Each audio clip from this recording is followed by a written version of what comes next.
Good evening, everyone. Welcome to the Mount Juliet Board of Commissioners. The time is 6:15. Today is June 9th, and we have a public hearing here that we will conduct. And without objection, I'll set the adjournment at 6:29 for the public hearing. We have a number of items to read, and I'm just going to read through this list. I realize there may be more of you here than to speak on these items than we have time allotted for that.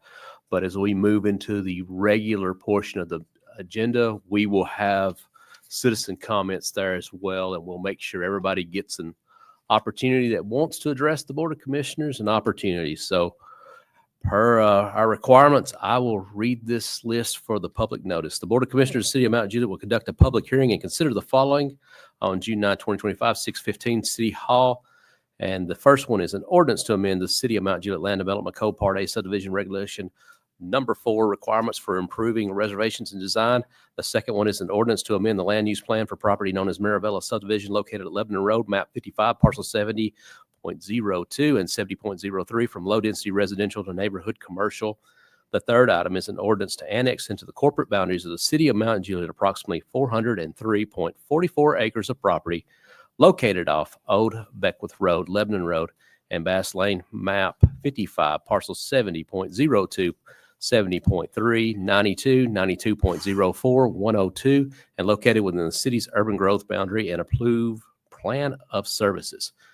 The fourth item is an ordinance to rezone approximately 403.44 acres of property off Beckwith Road, Lebanon Road, and Bass Lane, map 55, parcel 70.02 and 70.03, 92, 92.04, 102, from Wilson County R1 to RS40 and CNS PUD, and adopt a preliminary master development plan for Marabella subdivision. The next item is an ordinance to amend Part B of the Unified Development Code of the City of Mount Juliet, known as the Zoning Regulations, Ordinance 2001-19, adopted October 8, 2001, as amended by amending Section 5-1044, Development Standards for Single-Family Residential to include a requirement for streetlights in single-family residential subdivisions.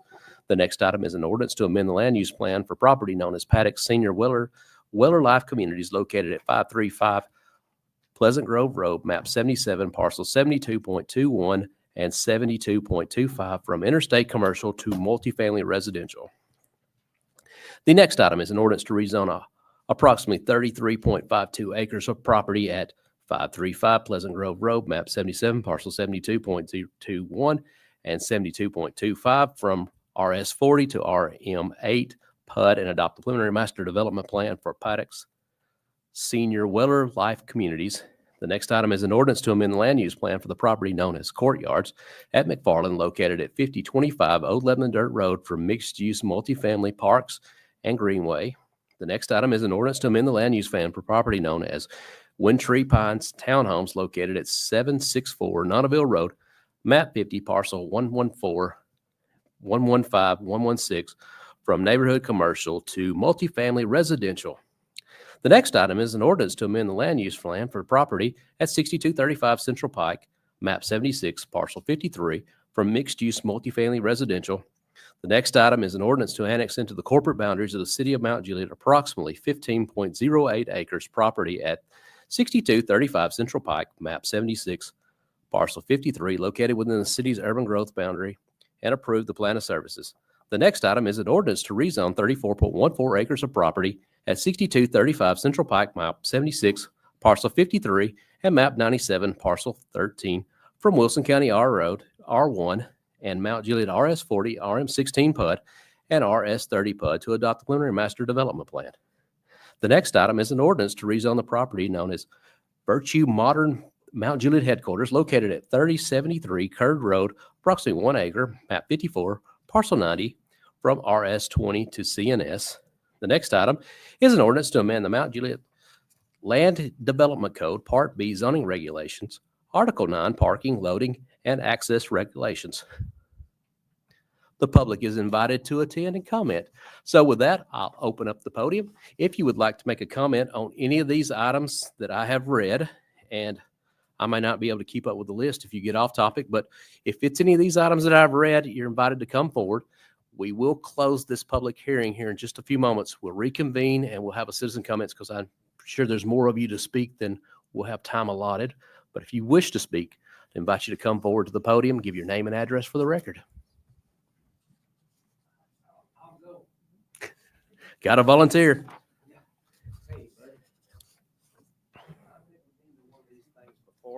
Me either. I need to. I'm looking at. I need your name and address to make it legal. I've been illegal for a long time. Randall Dunham, 149 Burton Place Road, Mount Juliet, Tennessee, 37122. Also known as Lynn Christie Subdivision, Lot 3.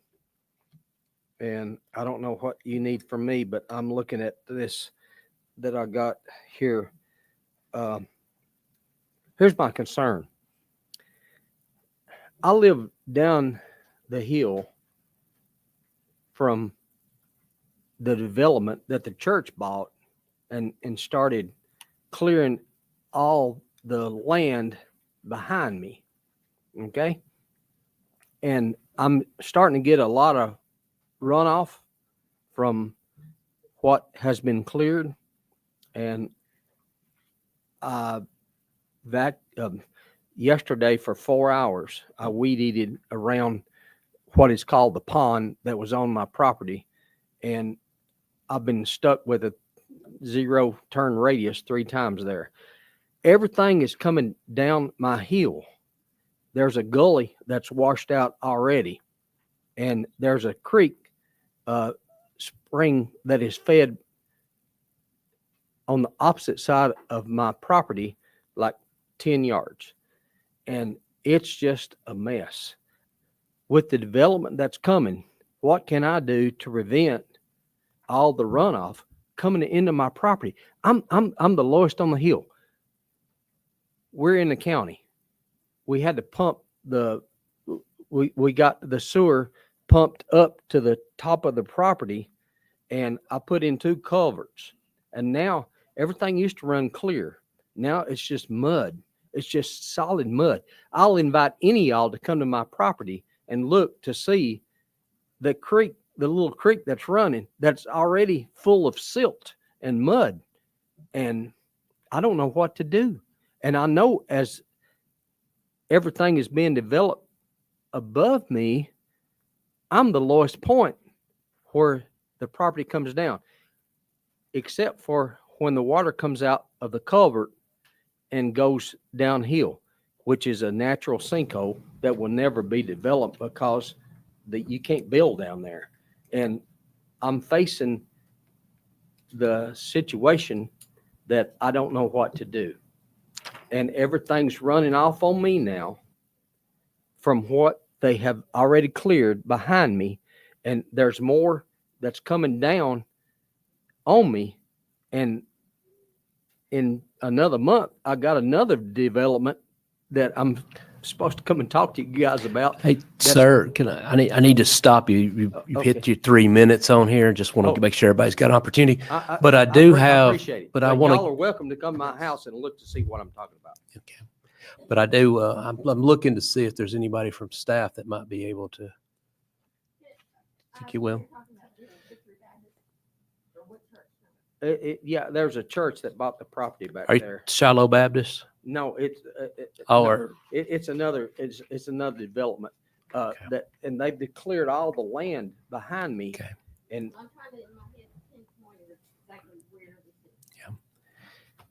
okay, Where's our city manager? you know where Triple Crown is, Triple Crown. Yeah. And if Okay. you were to go to the left, Could you sidebar with the commissioner here real quick? Because I want to get the podium available for somebody else. Just right here. Commissioner Mullally, can you? Yeah. You did a good job. Is there anyone else to address the board? Yes, ma'am. Come forward and give your name and address, please. Cindy Sharp, 902 Lexi Court, Mount Juliet. I am here to continue to voice my concerns regarding the lack of responsible infrastructure pertaining to the potential subdivision Mirabella. It is my understanding that Mirabella may ask for a deferral due to currently having no path forward for lack of sewer.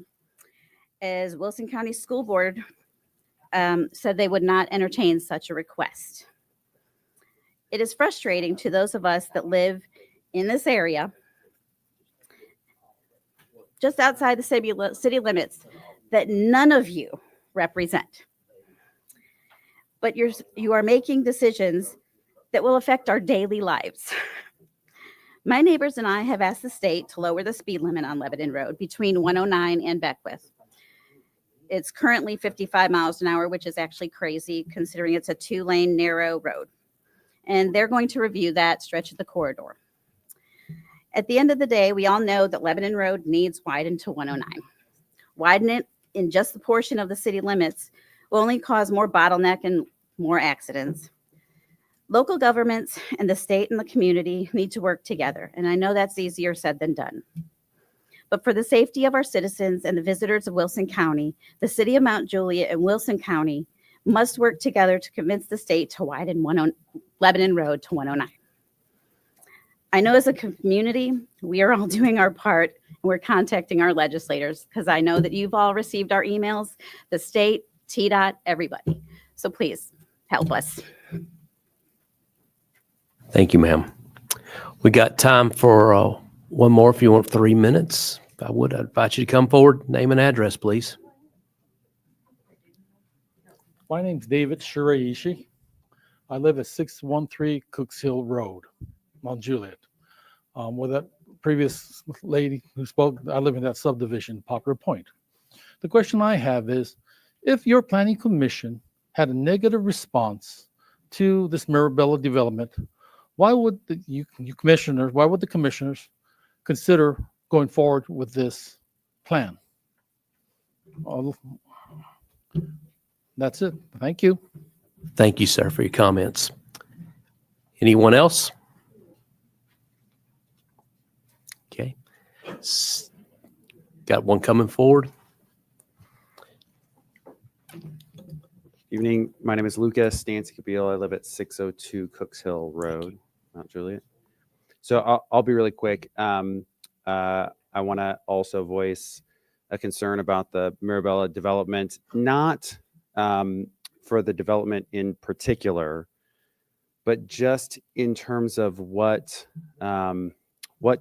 planning or lack of planning has happened in terms of the roadway that I understand is not necessarily within the city limits, but is going to be a huge problem for those of us who live in that community. So one of the things that we wanted to ask about is we know that we have been told that there's been a stoplight study done at the Beckwith intersection, but we haven't gotten a clear answer on if there's been any kind of stoplight study for the outlet and the commercial area that's going to be further east on 70, in addition to speed limit concerns. And so that entire strip is really what we're concerned about. It's already a problem. I know you guys have already heard this many times, but it's already a problem. It's going to continue to be a problem. So we would like to get more resolution on that, on the other stoplight study, and again, just another voice to please help us with the infrastructure with all of these developments. So thank you. Thank you, sir, for your comments. With that, we're going to close the public hearing. We'll reconvene in just a moment for our regular meeting.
Good evening, everyone. We're back for the long-awaited meeting here. So today is June 9th. I'll call the meeting to order, the Mount Juliet Board of Commissioners.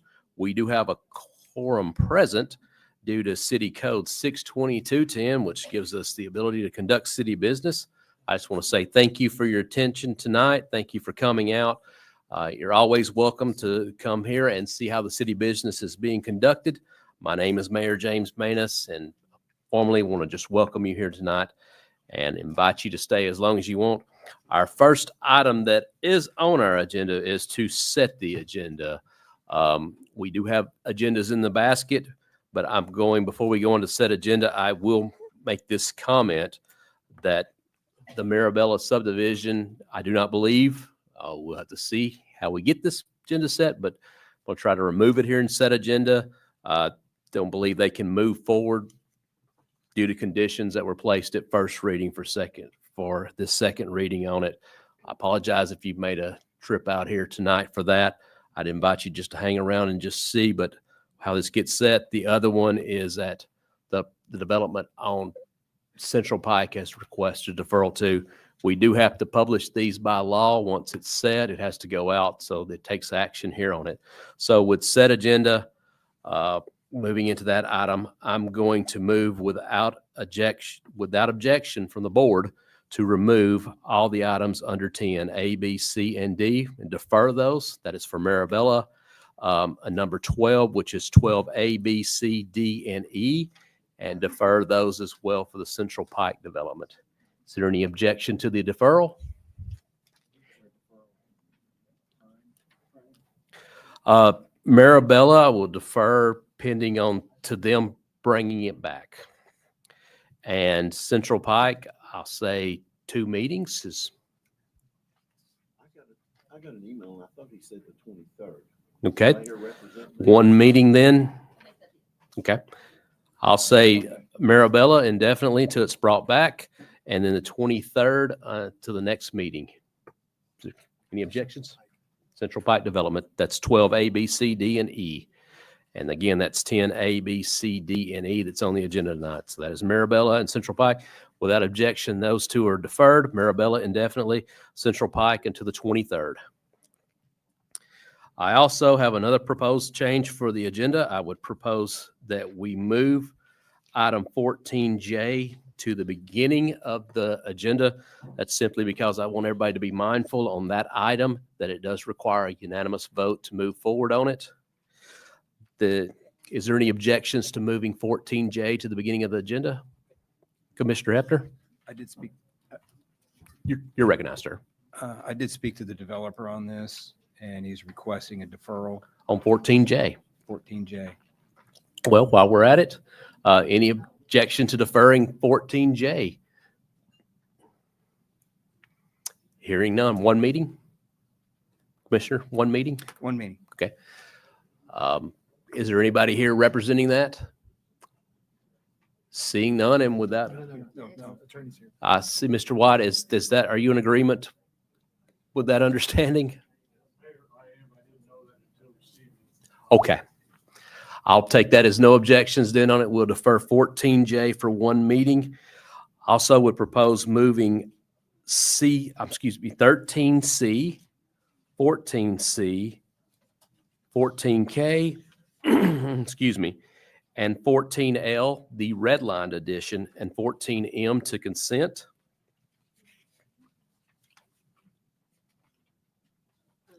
Oh, What were you going to say? go ahead. 14M has a red line. Oh, 14M has a redlined edition. I will revise my suggestion to add 14M as the redlined. So I'll read that again just to make sure that everybody's on the same page. 13C, 14C, K, L, and M as redlined.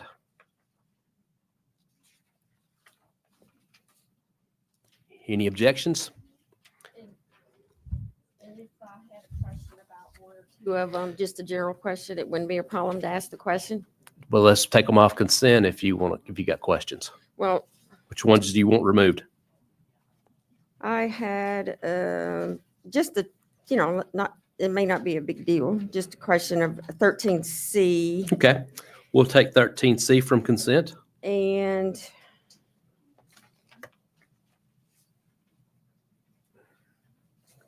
what else did you say? 14C, 14K, 14L and M as redlined.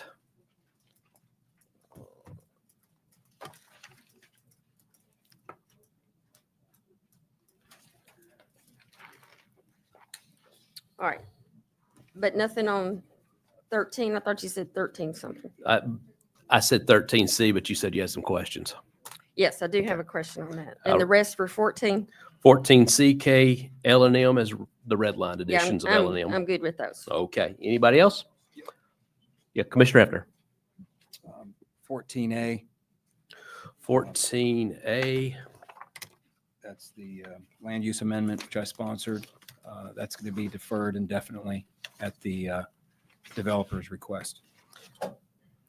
Okay, so, well, can we, let me see, if there's no objections on consent, we'll set and then come back on 14A? Sure. Okay. No objections on that. We've set consent to now include 9A, 14C, K, and L and M redline additions. Commissioner Hefner, you wanted to defer Under new business, 14A. 14A. And how long? Oh, you said indefinitely? Indefinitely. All right. Without objection, 14A will be deferred indefinitely.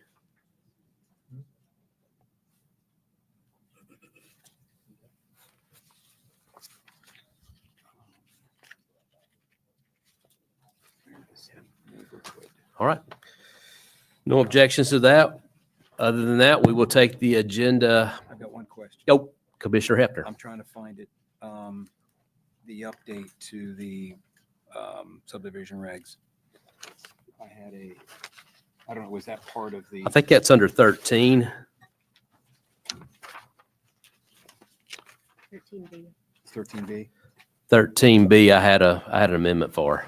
Okay, so that's still on. Yeah. Okay, all right, we're good. All right. With that, we will set the agenda otherwise as published.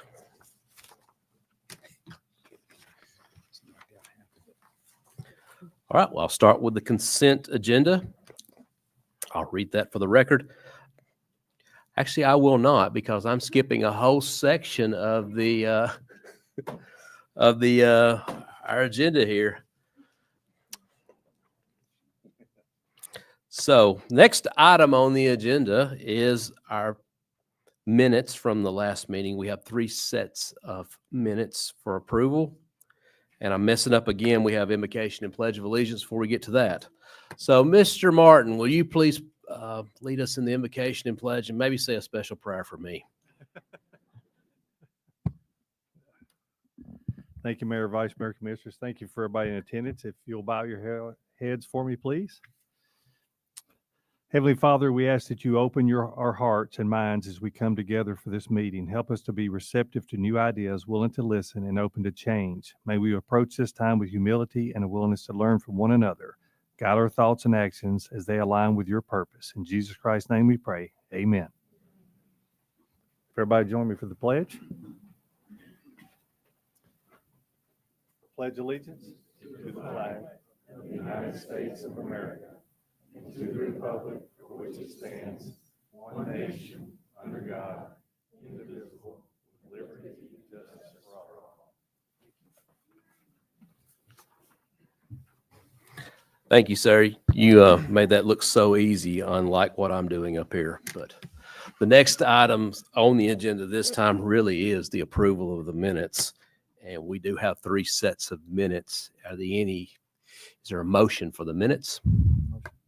Motion, second. Any corrections, clarifications? All right, seeing none, all in favor of the 3 sets of minutes as published, please signify by saying aye. Aye. Any opposed? Any abstentions? The minutes do pass. At this point, we're getting to citizen comments. Be very similar to the way we conducted the public hearing. At this point, you're free to speak on any topic that you wish. Unlike the public hearing where we had a list there, this time you're free to speak. Unlike the Planning Commission, this will be your only opportunity to address the Board of Commissioners tonight, unless in the event that you were somehow called up to speak on something. But this is most likely your last and only opportunity to address the Board of Commissioners. I would invite you to come forward and just please, if you would, keep your topics on the subject at hand and be respectful, everyone. And we'll have 3 minutes. There will be a timer that goes here on the screen, and at 3 minutes, we'll have to cut you off, but this is your opportunity to address us. Could you give us your name and address for the record, sir? I'm Randy Parks, 118 Due West Drive here in Mount Juliet. I'm here to address the reserve at Tate's Lane. I'm encouraging the commissioners to go forward with the Planning Commission has already recommended that it be approved as it was back in 2014. And from a person who's lived in this on this street for 39 years, we fought with this the third time this has come up to us. And we thought we'd put it to bed in 14 with no connector, any type of connector coming in there. And we request that you, even the engineer there said it was no need for a connector. Mount Juliet, Due West Drive is already a dangerous road. It's hilly, it's straight shot. We have speeders, we have people running stop signs all the time. And as y'all probably, I know some of you already know, in 2012, we had 2 young boys almost killed in front of my house when they flipped their car doing no telling how fast. Now, luckily, we've got a stop sign put in. There's no sidewalks. People are walking, riding their bicycle. Kids are playing in the front yard. Kids are selling, riding their bicycles on the side streets right there. Kids are selling lemonade and everything, and it's just a dangerous situation. Even the other day when I was out walking, talking to people, a car was just speeding by me. Everyone I have talked to on Due West Drive has said speeding and everything is too dangerous. It's not a wide road. Safety is a big issue. Lawn care people, UPS, construction workers, they park on the side of the road and they don't think anything about it. And I live on a hill that is, I'm a hidden driveway, and you'll become trying to get over that hill and you don't know if you've got time enough to get around there or not. It's just, there's no need to add additional cars on that road. And I know it's been made the comment, oh, it's only 36 houses. Well, you multiply that times 2 or 3 cars, that adds up. When Lynn Haven was put in, we could all in our neighborhood tell a big difference in the number of cars coming through there. It's just, if nothing else, it's a safety issue. Even right now, it's an accident waiting to be happen. So I would encourage y'all to follow Planning Commission. Denny Hills and this whole subdivision is one of the oldest subdivisions in Mount Juliet. And it is 2014, the commissioner said, we need to honor the people who've been here a long time and preserve what Mount Juliet was built on. Thank you for your time.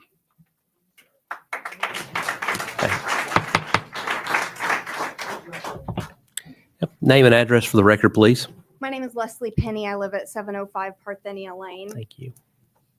I'm here to speak on the upcoming vote of the budget and the proposed Mount Juliet Rec Center. I currently am the property manager for the Providence HOA. I also happen to be on the Mount Juliet Ethics Committee. Last year, I sat in this very room for over 5 hours and listened to several of you file complaints on one another. So I know for a fact that you know right from wrong. You know that in your hearts. Everything about this proposed rec center has serious problematic issues with financing. I would like to know, I've heard estimated costs of $11 to $14 million. Is it $11 million? Is it $14 million? How can you vote on something when you have no actual cost? I feel very strongly that this is something that the community needs. Based on my profession, I see that every day. But in Commissioner Mullaley's own words from an interview recently with News Channel 5, The money isn't there. We have to read the writing on the wall. We can't afford it. We are not ready to build this facility. To borrow money in hopes that we make $1.3 million on hotel motel tax, it's a pie in the sky dream. You have no way of knowing that we will for sure get that revenue. So I would just like you to seriously think about that before you vote on this. It's my understanding that the city is in a deficit and you're going to be voting tonight on a tax increase. If the money isn't there for our basic operations, how can we fund a rec center that we don't even know the cost of? Thank you. Thank you for your comments. Hey, I'm sorry, folks, but we can't have the clapping. Can I have your name and address for the record, please? Yes, Kristen Beckstead, 443 Valley Spring Drive. My comments today are also on the capital funding within the annual budget on the agenda for today. You know, the Aquatic Rec Center is definitely a once in a generation opportunity for our community. And I am in full support of the idea of the rec center. There's definitely a clear consensus that indoor aquatic space as well as additional indoor gym space is being demanded with our growing community. While I support the need for the project, I am extremely concerned about the management of the design phase and also the viability of the proposed project with the current plans and the current budget. This is a huge, very specialized project, and I'm concerned that the city has not utilized the appropriate experts that have extensive experience in planning for a facility as this. For example, a feasibility study was not done on the front end to determine the size, scope, construction budget, and forward-looking operational budget for this project. In the February committee meeting, it was stressed that the plans needed to be reduced to, quote, bare minimum and bare bones in order to meet the budget. And, you know, how are we reducing plans in a design phase to bare bones when there's no data to base the budget upon? And so a couple of examples of kind of this bare bones impact is family restrooms and locker rooms were eliminated. The pool mechanical room was moved to an upper floor. You know, it's pretty obvious. Without family restrooms, how are adults with small children going to help change, you know, or shower before or after entering the pool? You know, are you going to have a dad taking a 4-year-old little girl into a men's locker room? Are you going to have a mom taking a disabled 12-year-old son into a women's locker room? Things like that. On the pool mechanical room, you know, a simple chat GPT analysis, that's my age showing a little bit there, but, you know, if you input the current plans and our location, you know, it provides a critical warning that having a pool mechanical room upstairs is a, quote, risky and unconventional design choice for lots of reasons. The moisture, the ventilation, how are you going to transport chemicals upstairs safely, all that kind of stuff. Another major concern that I've witnessed with the plans that are currently approved by the committee and posted for public view is that they were drafted by an architect who has not designed an indoor aquatics facility and who has been working for free on this project, at least as of the February committee meeting. All of his services have been pro bono.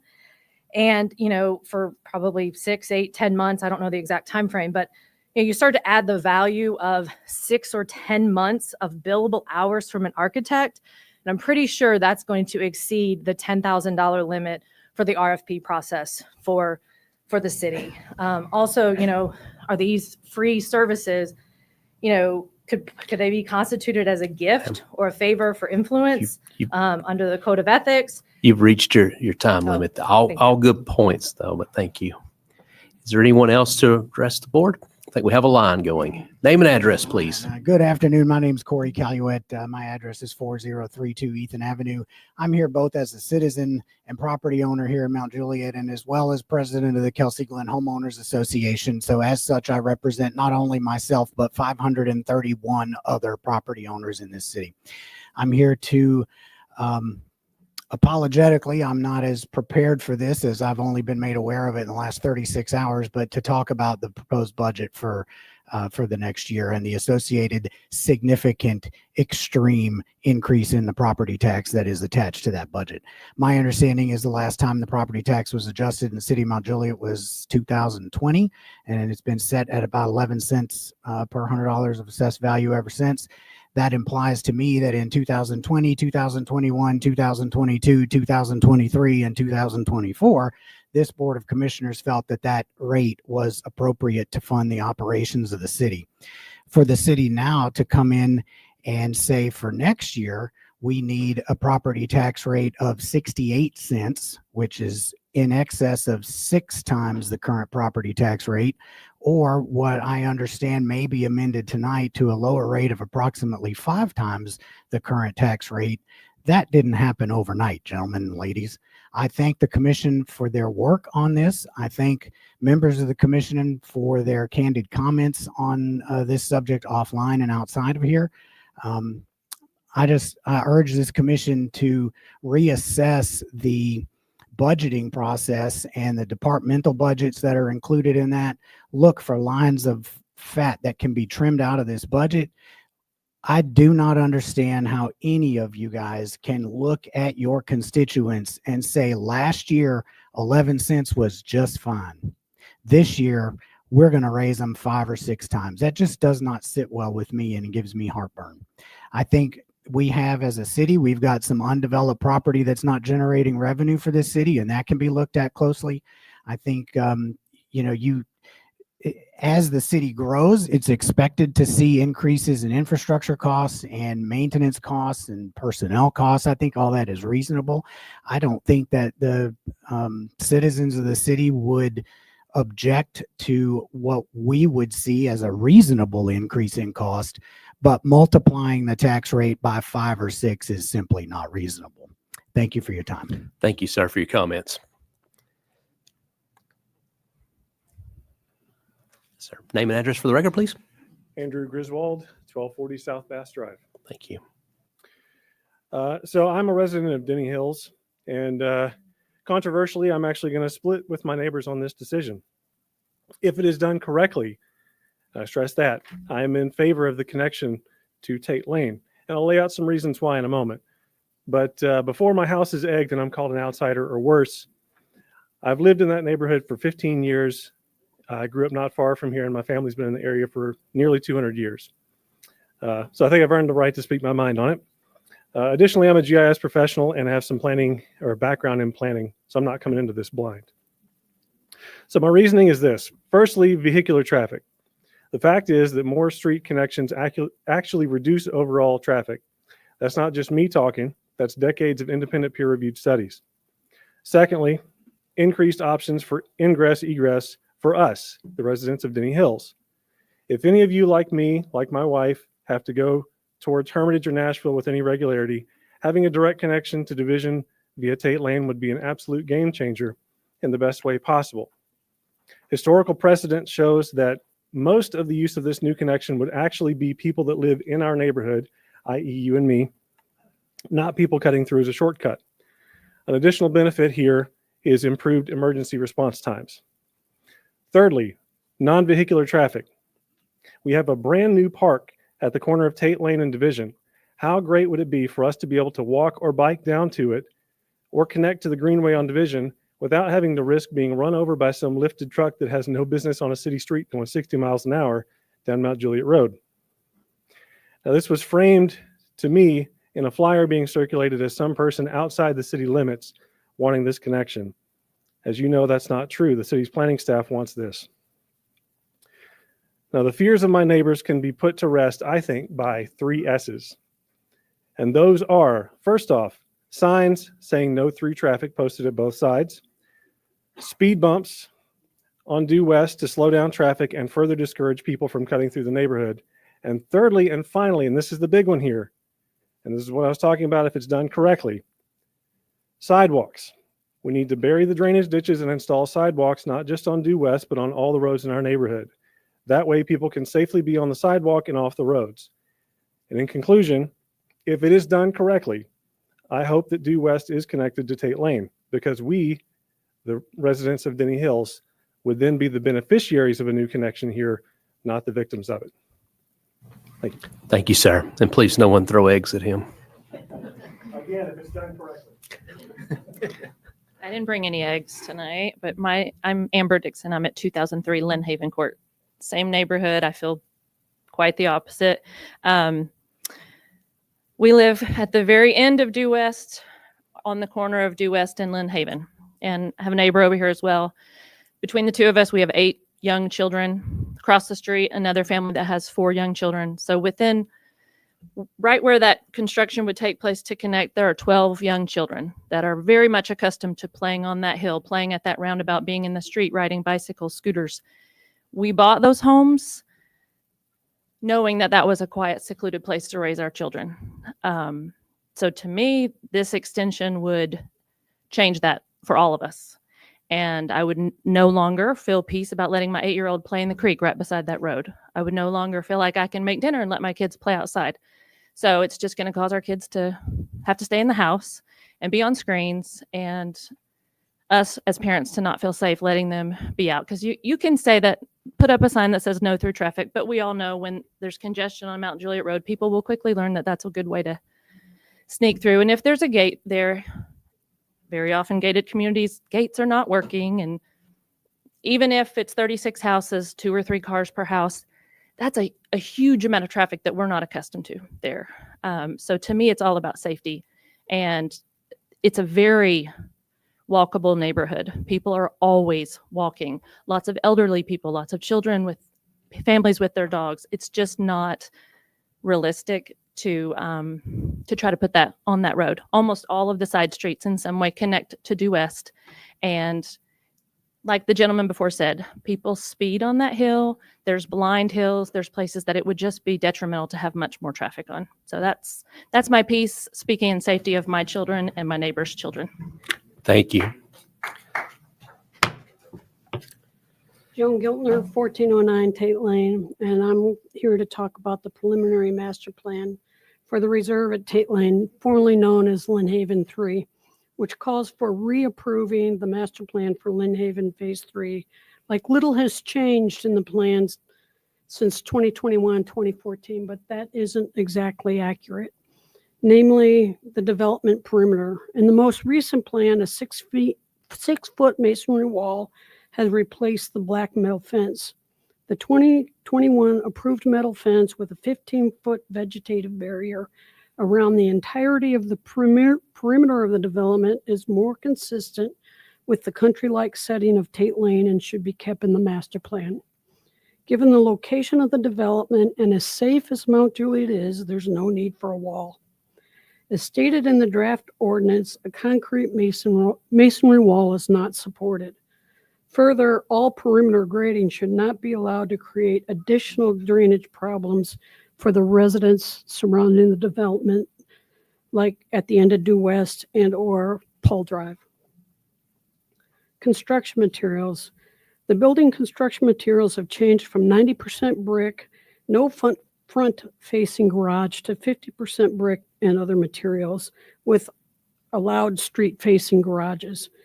Most homes on Tate Lane and Lynn Haven are 90% brick, and this standard should be required. Development access. Lastly, since Lynn Haven 3 was approved, a lot has changed on Tate Lane with the addition of Green Hill High School on one end of the lane and the practice soccer fields and greenway on the other end, with 7 or 8 homes on the Zumbro property, with at least one of them being an Airbnb. Just like Due West, as the man was saying, Tate Lane is a narrow drive. It's wavy, it's hilly, it has speeders. We want to preserve Tate Lane, talk about preserving Mount Juliet, the farms on Tate Lane. If we add additional traffic, what will it do to them? I think we should split the load. These changes all impact traffic. The changes with Lynn Haven 3 all impact traffic load.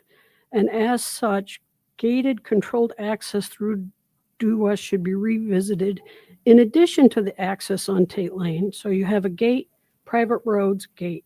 We don't want cut through traffic, but there needs to be a way for emergency access and school buses to access the neighborhood other than just over the Tate Lane railroad tracks. And perhaps, you could even give the Denny Hills neighbors access through that if that would help. Thank you for your Thank you for your comments. Good evening, Tracy Vitella, 7025 Timber Oak Drive, Mount you. Juliet, Tennessee.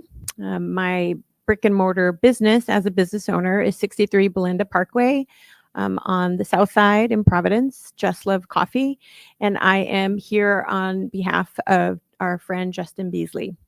When I call Justin Beasley, or he calls me, when I answer the phone, I say, "Hey, Mr. Mount Juliet," because I think of him as a connector. I think of him as the person that I can call when I am struggling as a business owner, when my traffic is low. So when I heard that his position would be eliminated, that really brought me concern. There is a lot of local signs all around Mount Juliet, and I love that. And I share other local businesses posts a lot because I want our local business all in Mount Juliet to thrive. So I feel like he's a little bit of a Spider-Man. He connects us all together. And that is so important. I think everybody knows who Bart Barker is. We watch him and we wait for communication. We watch Bart to tell us if it's going to snow or not, if we have a day off, right? We watch Bart to tell us about Ed the zebra. We watch Bart to tell us all the things. That's how business owners look at Justin Beasley. You have to have some kind of communication between citizens, consumers, and the city. And I can't always call you and say, "Hey, this is what I need as a business owner." It's already difficult for business owners in this economy. We are thriving and we are working hard and we are trying our best that we can. I am on the south side. There's not a lot of local on the south side. So when we try and think about that bridge, you hear a lot of times, "I wish you guys were on the north side." No, we're on the south side. We want to represent Mount Juliet in all the possible ways, and Justin helps us do that. By bridging that gap from south to north, you bring more citizens and consumers over to Providence to shop more often. I'm hidden behind Target, and we do everything possible. I've called the city before to ask about things I can do, and I'm so limited with signage that I can do. So different events and communications that Justin puts out truly have been super helpful. And he's offered different types of meetings to be hosted there. He creates videos for us. He's always thriving or supporting our business and helping the consumers and the citizens know who we are. And I just really hope that you rethink that position. And so he can be our Bart from business to consumers within the community. Thank you. Thank you for your comments. My name is Hunter Briley, 129 Catherine Adele Lane. My business is the Emerald Bakery at 9904 Lebanon Road. I too am here for Justin Beasley, and even the position that he held. Justin is a great guy. If you've met him, you love him. So I think that's pretty obvious thing to say about the young man. But just as a business owner, and you guys are running a business as well, branding is huge for me, myself as a business owner. I have multiple businesses that are in this amazing city, and branding for all of those is a huge thing. Guess what? Mount Juliet has a brand as well. And I think that you have to have somebody that can help communicate that brand and help direct that brand to and fro all over the country at this point because of the great World Wide Web. But I think that the day and age that we live in, you cannot have expansion and knowledge and people eyes looking at you and wanting to have eyes look at you without having some sort of a control over that. And I think that that's what that position holds. And I think that Justin did an outstanding job and continues to do an outstanding job. Personally, if I want to do anything, we're all about fundraisers and giving back and doing all the, the fun stuff for the community and raising money for those that need it and things like that. Guess who I call? It's Justin Beasley. So if I want to do coffee with a cop, that's who I call. It's Justin Beasley. If I want to set up something for the city and do something cool or have something fun at my business, I call Justin Beasley because he's the guy that knows how to get it done. Or at least I don't know, man, but I'm going to be able to call somebody to find out. So my take is, and I'll just be quick, but my take is a city without a director of communications, somebody do that is like getting some bike lanes approved without painting the bike lanes. Thanks, guys. Thank you for your comments, sir. Good evening. My name is Regina Gerton, and I serve as the Executive Director of Volunteer Network, which is a local nonprofit here that services Wilson County. This is Callie Heatherly, who's a Mount Juliet resident. I'll be making a speech on behalf of Volunteer Network, and then to follow making a speech on behalf of a resident in Jackson Hills who couldn't be here this evening. As I said, I'm the executive director of Volunteer Network, which supports Wilson County in disaster relief, volunteer coordination, and community outreach. I want to express my strong support for the communications director position currently held by Justin Beasley. In times of crisis, whether from a tornado, severe weather, or large-scale disasters, Justin has been vital in ensuring accurate, timely, and compassionate communication to our residents. He's helped amplify critical information that not only for local resources like the Volunteer Network, but also from state and national organizations through volunteer organizations active in disaster that trickle down to our local residents in need. We're still in the midst of improving upon this work together, and it would be a great sadness to have that fall short of its full potential in serving our community in times of disaster. His support doesn't end with emergencies. When community members in need of assistance come to Volunteer Network's attention, we seek to find key players in the community to meet those needs. One of those needs was a wheelchair ramp for a Mount Juliet resident that we built last fall. Mount Juliet Fire Department helped us by designing and building that wheelchair ramp, and Justin played a pivotal role in helping us connect with community leaders willing to financially contribute towards the project. The end result, we all assisted in ensuring the quality of life for one more resident in Mount Juliet, and that resident's quality of life remained stronger than it was before. Communication isn't always forward-facing. At times, that is building bridges behind the scenes, and Justin Beasley does this with excellence. I recognize budgetary decisions, especially as a nonprofit leader, that requires careful thought. But I urge you to consider the substantial, irreplaceable impact that this role has on our city's resilience and connection. Mount Juliet's reputation for excellent communication, especially in comparison to other cities within our county, can be directly attributed to the strength and continuity of this position.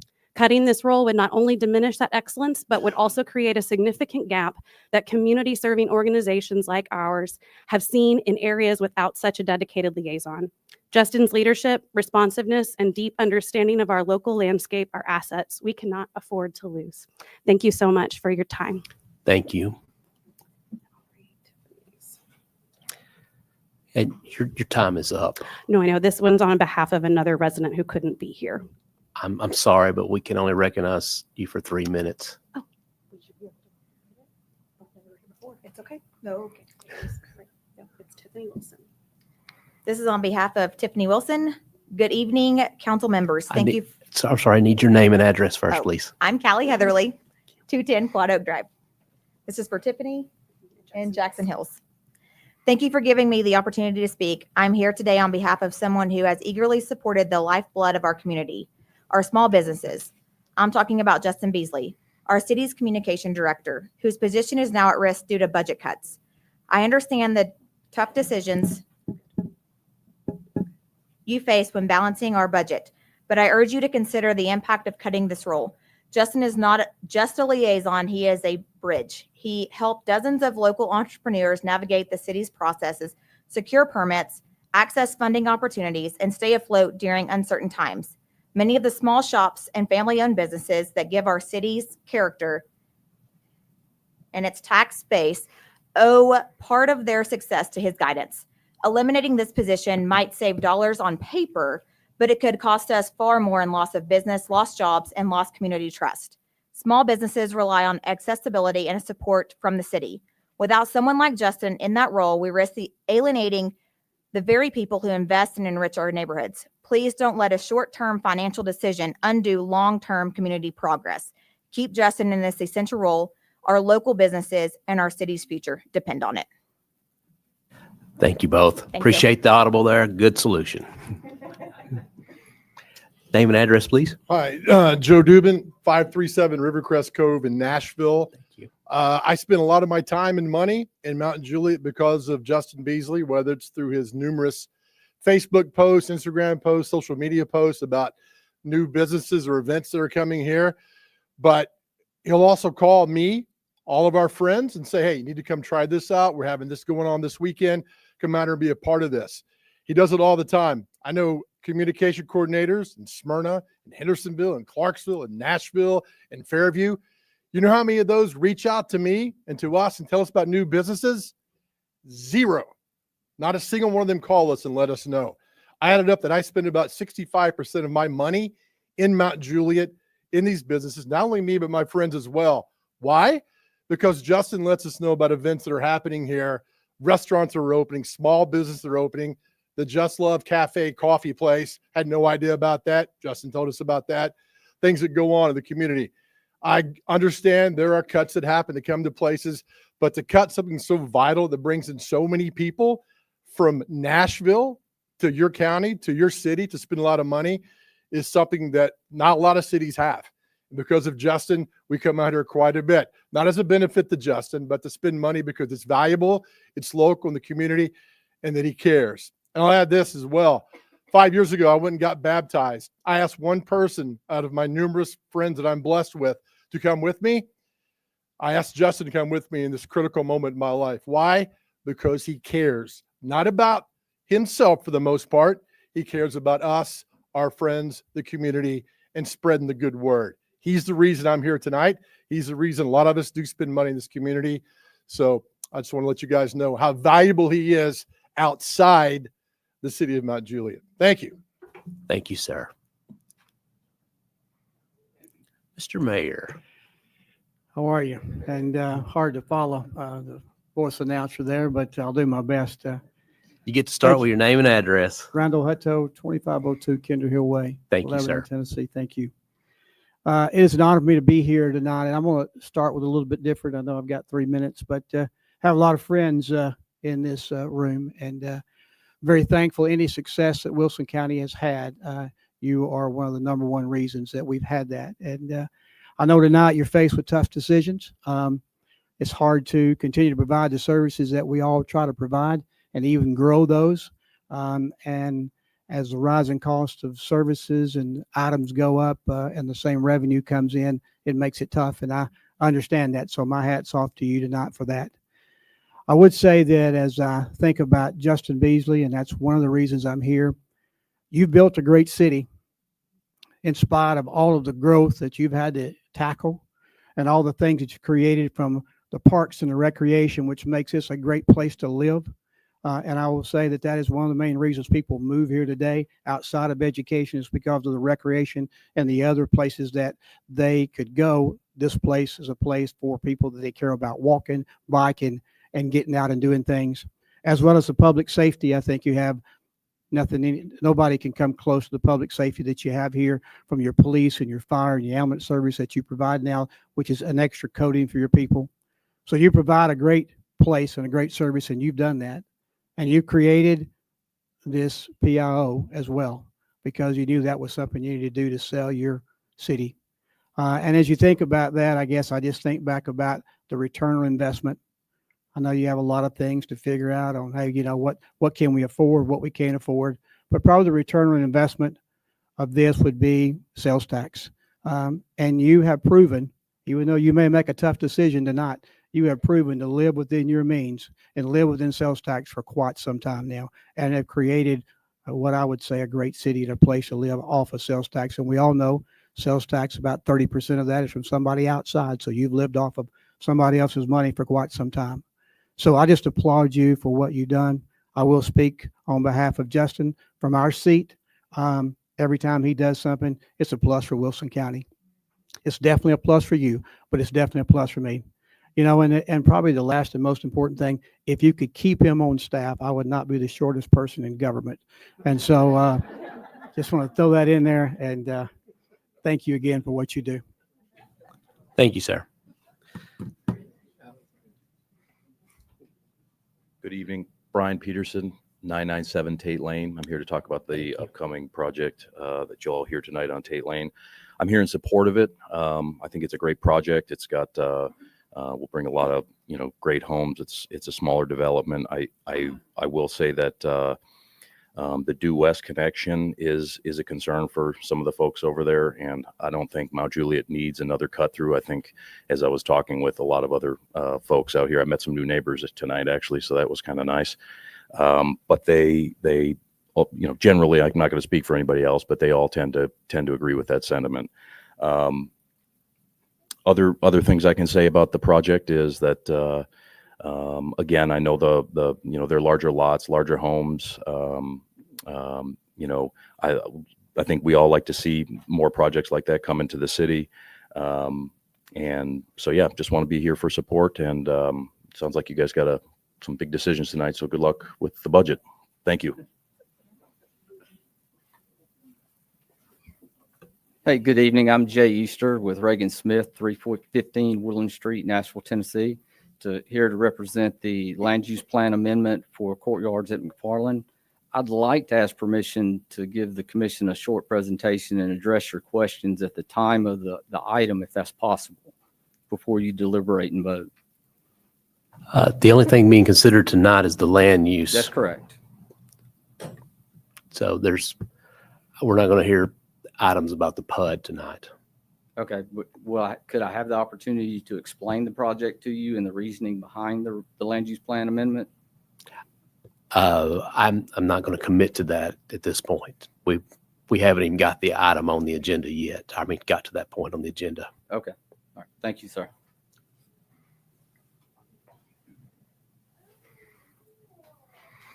Good evening. Good evening, Mayor. Jim Hunter, Mayor. Jim Hunter, 1478 Tate Lane. I'm here to talk about, before I get to that, I'll tell you, I think Justin, I was unaware what's going on. I think he's a net asset. Just off I was shocked to hear that. I'm here to talk about the reserve at Tate Lane. I'm not opposed to the subdivision. I knew it'd be developed a long time ago. I am opposed to a few things. The wall aspect of it, I, like the other people who've discussed it, think we should retain the metal fence with the vegetation barrier. The statement was made earlier regarding security, but the fence was not planned to be completely around the property. It was like 2/3 of it. I discussed it with the developer. I've been very upfront about it with him. If it's only around a half of it, it's not about security.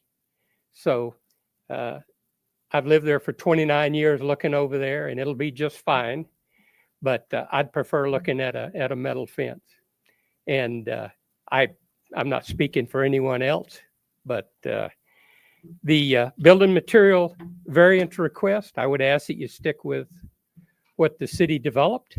I mean, there's a reason we've developed that 90-10. I guess that's what it is. Unless there's a real good reason to go away from it, I'd stick with it. The other developments around that look good, Jackson Hills, places like that, I think they've adhered to those, and it certainly hasn't hurt anything there. The height of the, I've talked to the developer and looked at the plans and one thing, the other like that. And I would ask that we look at the height of the postal kiosk, the entrance as it is. Just take a look at it and see if that's what you want to look at. Again, I'm not, everybody has a different opinion of what they like to look at. Last thing I'm talking about is the connection to Due West. I do have sympathies for the people on Due West. Everything that they said about Due West applies on Tate Lane. Narrow road, too much traffic. I put up signs. I paid for the blinking signs on each end, right? So I've got money in it, and I think it's important. It was voted to annex that into the city, but the only connection it has is a sewer line going in. It's going to be gated on the other side for emergencies, one thing, the other. I recommend, again, not to step on my neighbors, anything like that, but I think it should have a second entrance in for safety. And it's not going to be a pass-through because it's gated. Thank you for your time. Thank you, sir. Appreciate it.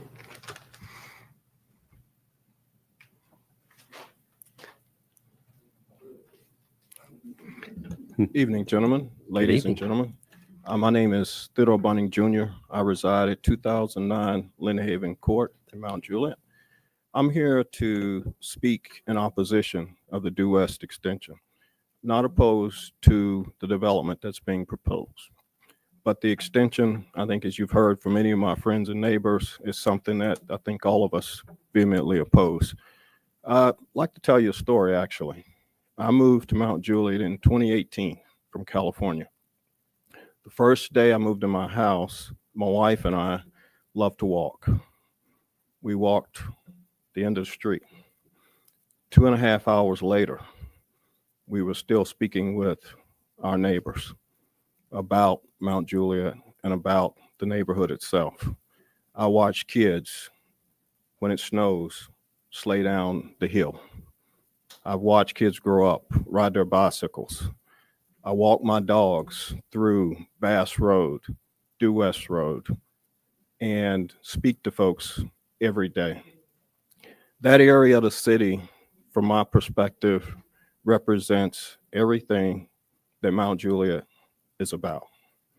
It's about friends, it's about neighbors, it's about folks being kind to each other. The extension will vehemently change all of that, as you've heard from other folks that have spoken. There are safety issues. There are a number of issues that, again, friends and neighbors have expressed. But the thing I worry the most is what it'll take away from that area of the city, which is the community that's been developed there, and the comfort folks have in being able to get out, to walk their dogs, stop and talk to each other, carry on conversations. That's something that I think no one in this city would love to see go away. There's so many areas across the country, and I moved from some, where you just don't have that.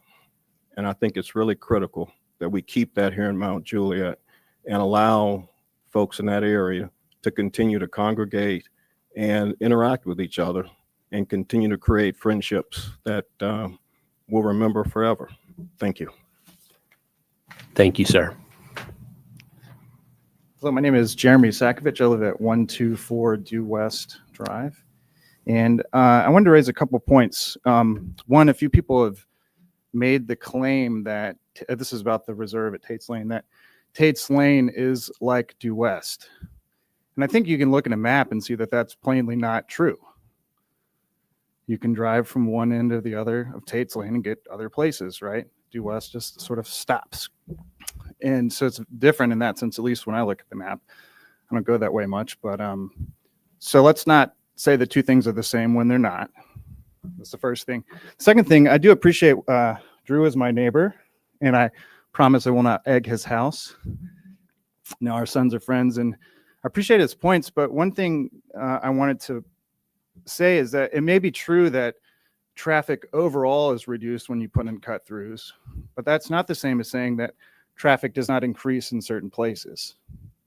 And the worry that I have as a resident who lives on Due West Drive is that traffic would increase on my road. I lived in Atlanta for a little while on a road that was a cut-through, and I can tell you it's not super fun. And when there is congestion and people want to get places quickly, they will figure that out and they will drive those ways. At least I do. And so I just want to say those things, that I'm hesitant about this. And then finally, I did also wanted to echo something that Drew said, which I thought was excellent, is that there are not sidewalks at least on Due West or in that neighborhood. And I think it would be a little weird today if the neighborhood were built and it didn't have sidewalks. So maybe in that way, it's a little bit out of code or out of date or something. And so I would suggest that the city consider whether or not to put in sidewalks there to increase the safety and the walkability of the area. So, and with that, I will pass it on to the next person. Thank you, sir. Hi, Angelise Adams, 119 Belinda Parkway. I'm here today requesting a zoning ordinance amendment for ordinance 2013-70. The current ordinance classifies tattoo establishments as adult entertainment and only allows such businesses in areas zoned industrial general. I'm a permanent makeup artist and owner of Angelise Permanent Cosmetics here in Mount Juliet, dedicated to providing beauty services primarily to women, many of whom are cancer survivors. One of the most rewarding aspects of my work is providing 3D areola tattoos for breast cancer survivors, a service that helps them regain confidence and a sense of normalcy. However, my passion for helping others through this unique art form is hindered by an outdated city zoning law. The city's classification of tattoo establishments as adult entertainments limits their operation to industrial zones, far from clients and other beauty services. This forces those of us who provide essential services like permanent makeup to set up in inconvenient areas or operate in fear of being shut down. In Tennessee, where a tattoo license is required for permanent makeup artists like myself, accessible and commercial locations are crucial for clients' comfort. This inconvenience not only affects me, but also my clients who deserve better access. Aside from Mount Juliet's industrially zoned land being unsuitable for a beauty business like mine, the city has only 2 very small parcels of land zoned as industrial general. Combined, these parcels total a mere 0.336689% of Mount Juliet's total land value. That's significantly less than 1%. Mount Juliet is the only city in Wilson County that puts such zoning restrictions on tattoo establishments. I live and raise a family here in Mount Juliet. I can absolutely appreciate that we don't want Mount Juliet Road to look like Sodom and Gomorrah. But I really don't think that's what the commissioners wrote this ordinance in 2013. They had any idea that permanent makeup businesses would be affected. After all, it wasn't until 2017 that Tennessee's Attorney General Herbert Slattery confirmed that microblading was considered a tattoo, and thus a tattoo license must be required for permanent makeup services. The only exception to this rule is permanent makeup services performed under the supervision of a doctor in a licensed medical facility. While I could choose to hire a doctor to oversee my business, this option would not only increase my operating costs by thousands of dollars per month, making it impossible for me to compete with those who have chosen to bypass the law by operating without any license, but it would also invalidate the master tattoo artist license I will receive this September.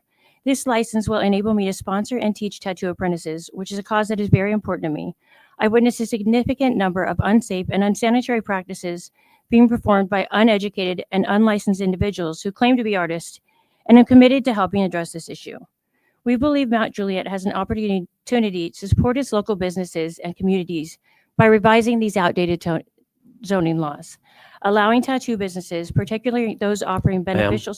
You've hit your 3 minutes. Oh, okay, thank you. Thank you for your comments, though. Name and address, please. Chris Midget, 1027 Posey Hill Road. I am here with Angelise, and pretend I'm Sherry Arnold for a minute, just fluffier. So, dear community leaders, residents, and small business owners, speaking for Sherry Arnold, the grateful owner of Third Coast Salt Day and Medispa. While we no longer provide microblading services, I recognize the vital need for credible providers in our community working under the right guidelines. As one of the pioneers in Wilson County to offer microblading under a medical director, she's witnessed countless botched procedures by unlicensed and unmonitored providers. Unfortunately, many salons and barbershops continue to perform microblading without proper oversight. They neglect essential guidelines, lack a medical director to ensure safe practices, and often don't have the correct protocols in place to manage discomfort adequately. Yeah, I can't talk. There we go. This ignorance of contraindications. I'm only an editor of a magazine, guys. Poses significant risk to clients, as we have seen from the unfortunate experiences of our so-called competitors. As a leader in aesthetics, see, I said that word right. I'll diligently adhered to state regulations, maintaining good standing with health authorities, and ensuring compliance with safety and sanitation standards. Despite her commitment to quality, the overhead costs and associated costs associated with providing safe and effective services often meant that she struggled to compete with those who chose to cut corners. Clients who shop based solely on price often return to us seeking corrections for previous botched jobs, which we were unable to fix once the damage was done. I urge our city to focus on identifying unlicensed practitioners and to support those who approach this craft with seriousness and artistry. Let's work together to ensure that women seeking confidence through microblading and tattooed areolas receive the safe, high-quality care they deserve. Truly, Sherry Arnold. So that is from Sherry, and I agree with all of that. I think it'd be a good thing to be able to have permanent makeup done correctly in our city. Also, I just found out about Justin and Jennifer, and getting rid of the positions would be a horrible mistake. They help the charity so much. They promote everything. I think that they are an asset to our community. So let's keep them on. Anyway, thank you very much. Thank you for your comments. Hi, my name is Olivia Hedges, and I live in the part of Old Hickory that is Wilson County, but I am a business owner here in Mount Juliet, and I also co-run that charity that Chris mentioned before, as you probably know. I'm also here to talk about permanent makeup. Just briefly, I would like to say that I do believe that there are better ways to address keeping the city from starting to look like a mess. Like, we already have building zoning, we already have building laws and codes about what the faces of the businesses in Mount Juliet should look like, what signage can look like. And there are probably better ways to keep it from becoming a mess if we open up the zoning to other commercial areas. But I would like to also point out that permanent makeup, I know it sounds frivolous, especially to perhaps some of you gentlemen. You're not experienced with this, but as a woman in business, we are required to look businesslike and put our best faces forward. And I have terrible allergies and was unable to put on eye makeup. And so I had to have permanent eyeliner and permanent tattoos done on my eyebrows so that I could have a face in public, because I am a ginger and we get judged if we are not wearing makeup, and I couldn't do it with my allergies. My sister suggested permanent makeup because she got blind in one of her eyes. And as a business owner, she also was required to wear makeup to look like a business professional at her work in sales.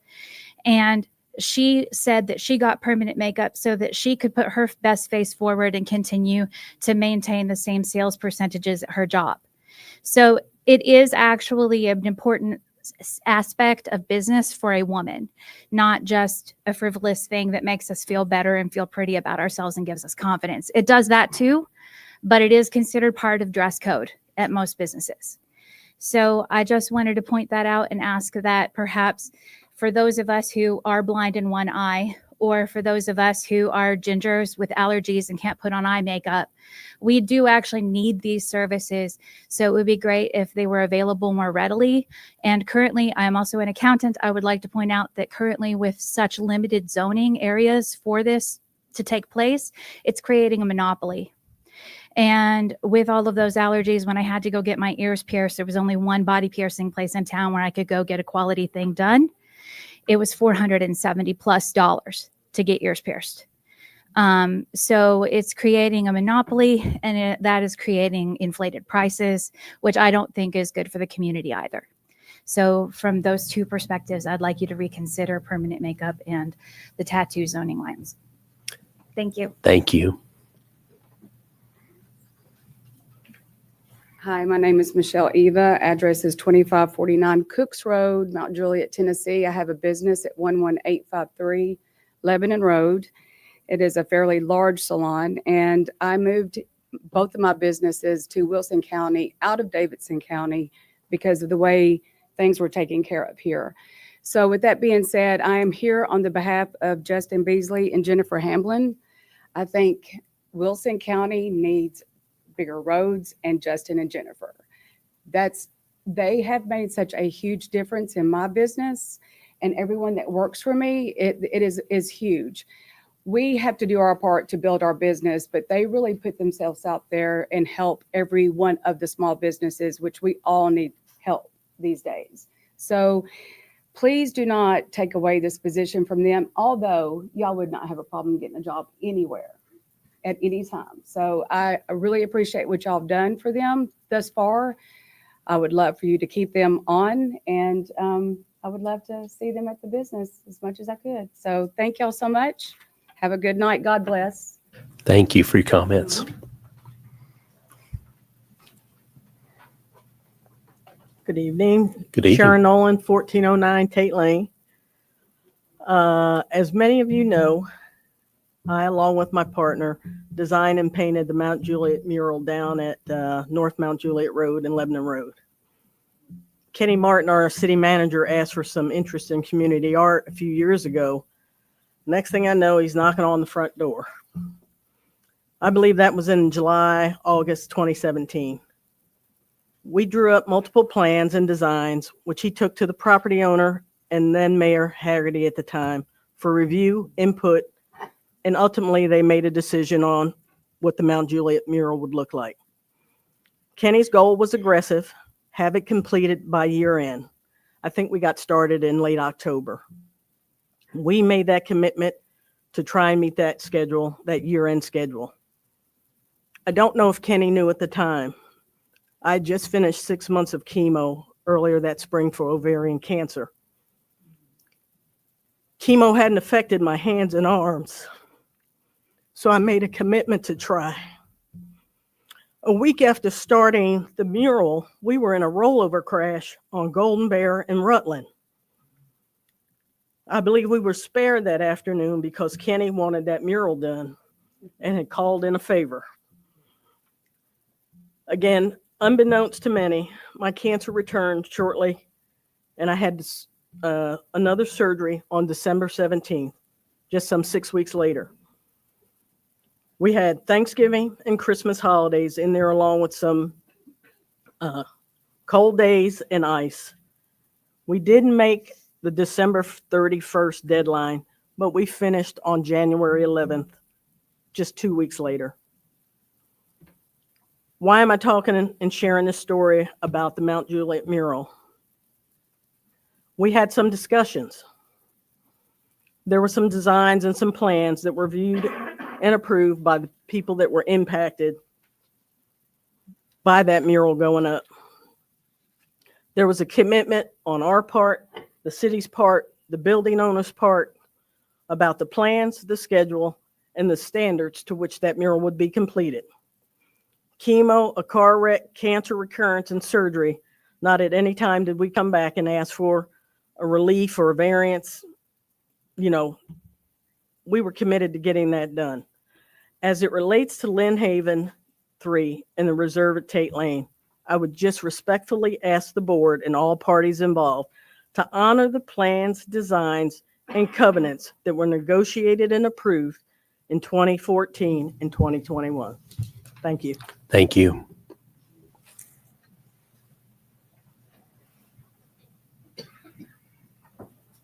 My name is Joel Hardy. I live at 1795 North Bass Drive. And I was here, found out that just recently about the proposed cut through to due west from the Tate Lane project. I've lived in my home over in that neighborhood for over 40 years. It's a fine neighborhood. A lot of people use those streets to walk and bike, and it would, to me, adding more traffic on that street would be hazardous. Mount Juliet is a growing community. I moved up here from East Nashville to get away from the madness of Nashville. And I understand where progress, or as some people call it, progress, requires more building, more infrastructure.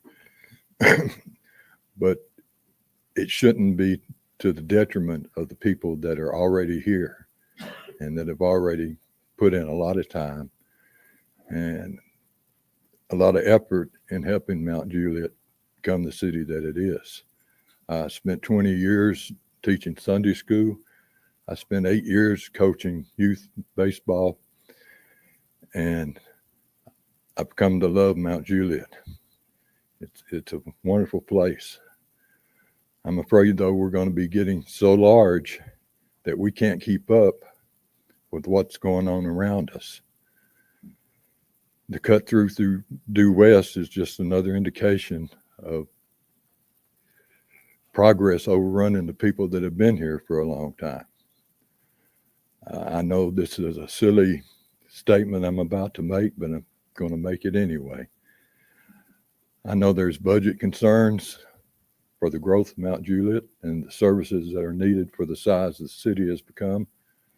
But I would suggest taking a 2-year moratorium on any more building of anything that's not already on the books in order to let the city catch up to what's going on. Because when Providence was put in, I'm sure all of y'all remember that, the infrastructure really wasn't that great. And we're still working on it, from my understanding.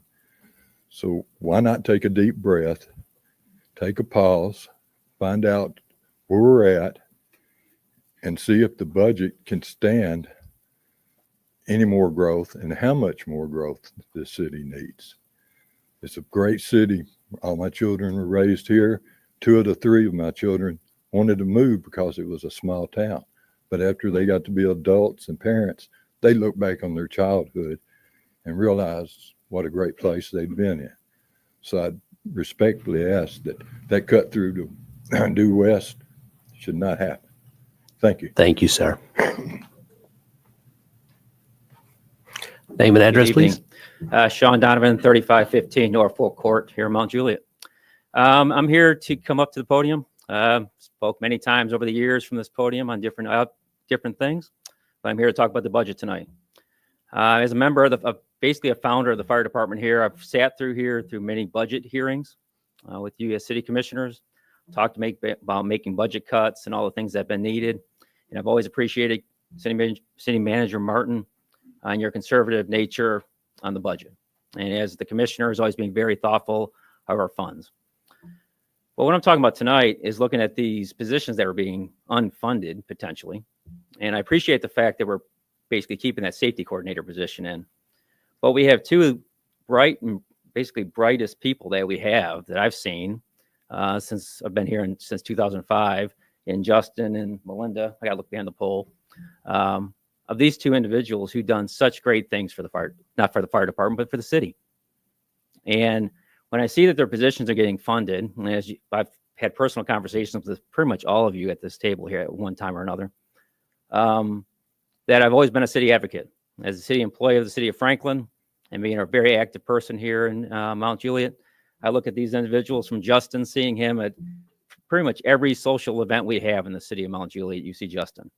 And I've been here long enough to see when, Kenny, you were economic development director, and you were basically the face of Mount Juliet. And with Chief Tyler Chandler back there, they still call him neighbor, as being the face. But he's the face now. And he's doing an excellent job. And losing somebody like him for a budget cut, I just would really look at you guys to sit there and try to refund his position. And then working with Melinda on this community center project in last year, it's been an excellent experience. And as I said in my emails to all of you as commissioners, saying that basically I know the fire service, I know city operations, and working with these two individuals on Parks and Rec, I've been a very big advocate for Parks and Recreation. And losing her as a parks director, assistant parks director, would be taking us back. So I really look at trying to refund her position as well. Because I think really as an operational thing from the city of Mount Juliet, just losing these positions would be just taking us back, as I always say. I know I got 30 seconds to talk really quick. And the last thing I want to talk about is something that's always been near and dear to my heart, and it's the fire department. And seeing that we're looking at cutting positions for the fire department when they're asking for 3 lieutenants for Tower 1, that was on one of their request things for lieutenants on one of the fire apparatus. As being somebody who's a lieutenant in the city of Franklin on a tower company, those are the positions that you need to have lieutenants on. Now, are they running up most of the calls? Maybe not. Thank you, but sir. You need that leadership. Thank you. Good evening. Christian Capozzi, 219 Oak Point Lane. As a teacher that entered summer with lofty plans, I somehow found myself watching a 3.5-hour city budget meeting just a few days into the break. There were several surprises throughout those 3.5 hours, but none more surprising than near the end of the meeting when it was suggested to do away with the public information officer. I immediately began to think how that directly impacted this city that I've called home for nearly all my life. We're now in a digital world where most people receive information through video content. I have a subscription to a newspaper just for high school sports, right? I don't look at anything else other than high school sports, right? Unfortunately, the way it is in the news world, unless it's something either really good or really bad, we don't get a lot of coverage in big media in Nashville. But with that being said, in this ever-growing, ever-changing landscape of Mount Juliet, what would it look like without someone like Justin Beasley to inform its citizens and what's happening in both the good times and the bad times? People often say, even though a ton of people are moving here and a lot of things have changed, Mount Juliet still has that small town feel, and I agree. I believe Justin's been a big reason for that these last few years, and hearing some of the others that come before me tonight. Our local businesses face many challenges, but Justin has found ways to promote and highlight those establishments and people that make Mount Juliet what it is, while also ushering in the growth and the new additions to the area. Not just with businesses, Justin's been a helpful and cultivating community by sharing events at our wonderful parks and even our schools, such as the Mayor's Cup. And always enjoyed having mayors on our broadcast. Shout out Green Hill. The last couple years, he's been able to highlight and made such a big deal out of a matchup between Mountain Juliet and Green Hill on a Friday night. On this time last year was Halloween on a Thursday night, and to make those guys, for those students, that's their Super Bowl. That's a big moment. And Justin has them out at a restaurant there on a Tuesday to interview them, to live stream, to do all these things to promote Mountain Juliet. He's also served as an industry advisor in the AV program at Green Hill, and being willing to stop by and share from his career as a guest speaker in my classes. There are two statements that stood out to me personally from that 3.5-hour budget meeting. First, I agree with what one of you said that's one of the best decisions Mountain Juliet's ever made when they hired Justin Beasley, that and the license plate readers. Second, it was also mentioned in that budget meeting during a discussion about taking away this position that you are all trying to be good stewards of the city. And I appreciate the effort, but at the same time, I feel like we could also turn that statement around and ask, are we really being a good steward if we're taking away and taking away somebody that's sharing, highlighting, and promoting the things about and going out and about in West Wilson County for those people that want, need, and rely on that information. I'm one of them. There's many others. And I think that Justin Beasley, we've got a good one, and we don't need to let go of a good one. Thank you. Thank you for your comments, sir. Good evening. Peter Heimbach, 1126 Sydney Terrace in Willoughby Station. Thing I want to address tonight is the budget. My concern with the budget is the amount of the increase of the property taxes. When we moved to Mount Juliet, one of the appealing things here was that it was a city, but it was a city that was built, as Mayor Hutto mentioned, on sales tax, not property tax. And the commitment that I remember hearing at those times was that Mount Juliet was going to continue that. Also like to point out that for the last two assessment periods, the rate has not been challenged. The rate has been allowed to reduce. We went from 20 cents to 16 cents, now down to 11 cents. And to increase that after not challenging those reductions and not asking for any increases in the past couple of years by going 5 times the property tax rate, I think is a little bit irresponsible. Moving into that slowly, I don't challenge the fact that the budget does need to be increased, that revenue needs to be increased. I actually have questioned why it hasn't gone up, why it went down. I would suggest considering a lesser increase to maybe somewhere in the mid to upper 20s. I've heard suggestions that we might want to go higher than the 54 cents. I would not recommend that. And I would also echo the gentleman that spoke, a couple of people before me, that it may be a time to take a little bit of a pause, especially on the rec center. I would question the numbers that you're getting on the rec center as an architect and someone that does capital planning. I think the numbers that you're being fed are considerably low, like maybe even 50% of what the actual value might be, especially when you start looking at escalation over the next 3 to 4 years before it actually gets built. So not that I'm against a property tax increase. I do think it's necessary, but I would recommend that you take a step back and do it slower, feed it in, especially with another assessment coming up in another year. Gives another opportunity to do that. Thank you. Thank you, sir. Good evening. My name is David Smith, 141 Denny Drive here in Mount Juliet. I have been a resident here for about 40 years. I moved on to Denny Drive back before it was paved, before we had sewers. And that subdivision was a very nice, quiet subdivision.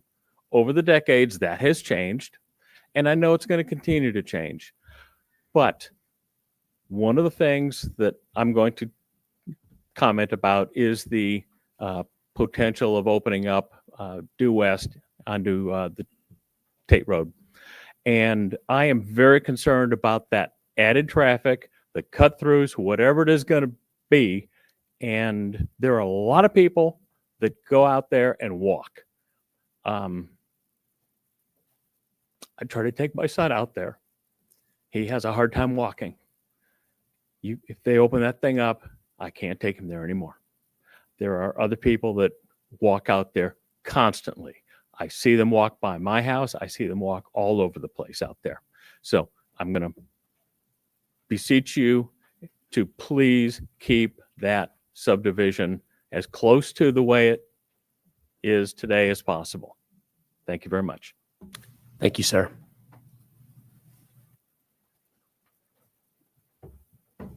Evening. Jake Porter, Heritage Civil, 2055 North Mount Juliet Road. The engineer for the Reserve at Tate Lane project here tonight before you. Just want to come up and say we're here. Representation is present. And really appreciate, again, the planning commissioners and staff working with us so far up to this point to get where we're at. And looking forward to continuing working with all of you all to get this plan to where it needs to be. So thank you. Thank you, sir. Hello, my name is Steve Griffith, 1614 Tate Lane. I'm the developer, but I'm also a neighbor right across from where this project's going. And I'd say we're at a very unique situation when the developer is agreeing with most of the comments of the community. We are not in support of a connection from due west to the subdivision. We initially were many, many years ago. And then this body here was very clear that that connection would never be made in this subdivision. The last time I was here in 21, you all were very clear. In fact, you were so clear, you had me go do my plans, redo them, and put lots in front of where the connection would be made so that houses would be built, so there would never be a connection. And then you allowed a neighbor in Lynn Haven subdivision to build a house with a driveway on that connection. So if you allow this connection, what happens is there's a homeowner in Lynn Haven who loses his driveway because his driveway is in that connection. So I ask that you consider what everyone has said here, and we support it fully. The only difference I have is I brought some renderings here. I would like to upgrade the wall. Now, I know there's some neighbors who feel like the wall's not necessary. I live on that street. I see the cars speeding down Tate Lane. I have 10 children, so I'm almost combined with all the neighbors together. And my children are in that front yard, and I won't even let them. I put rocks up in my front yard in case those cars come my way. There are boulders that would stop those cars. This wall will help stop that traffic. But the other thing is those cars are loud. So when you put a wall up, the fence, the aluminum fence is not going to stop a car first, and it's also not going to stop the noise. So that's the reason that we would like the upgrade. Mr. Hunter, who's a great man, suggested that there wasn't safety in that wall. There is safety in that wall because that wall is the entire perimeter of Tate Lane and about 100 yards down the side, 180 feet down the sides. That is enough to stop where most people would come in, and the rest is treed. So I ask that you look at these plans. We do need a little more. It was not approved at 90-10 initially. When we were approved initially, it was back when you had a 50-50 mix, I believe, and he could correct that and if I'm wrong, but I believe there was a 50-50. You can look at these plans. They are probably 70% brick, and the rest, there's no vinyl siding. These are $1.5 million and up homes. It's a very nice addition to the neighborhood. But I would say first and foremost, these people bought homes from me in Lynn Haven, and they were promised there'd be no connection. I would ask that you all would honor that because they have their children there. I raised my children there, and it would be terrible to make a connection for them. Thank you, sir.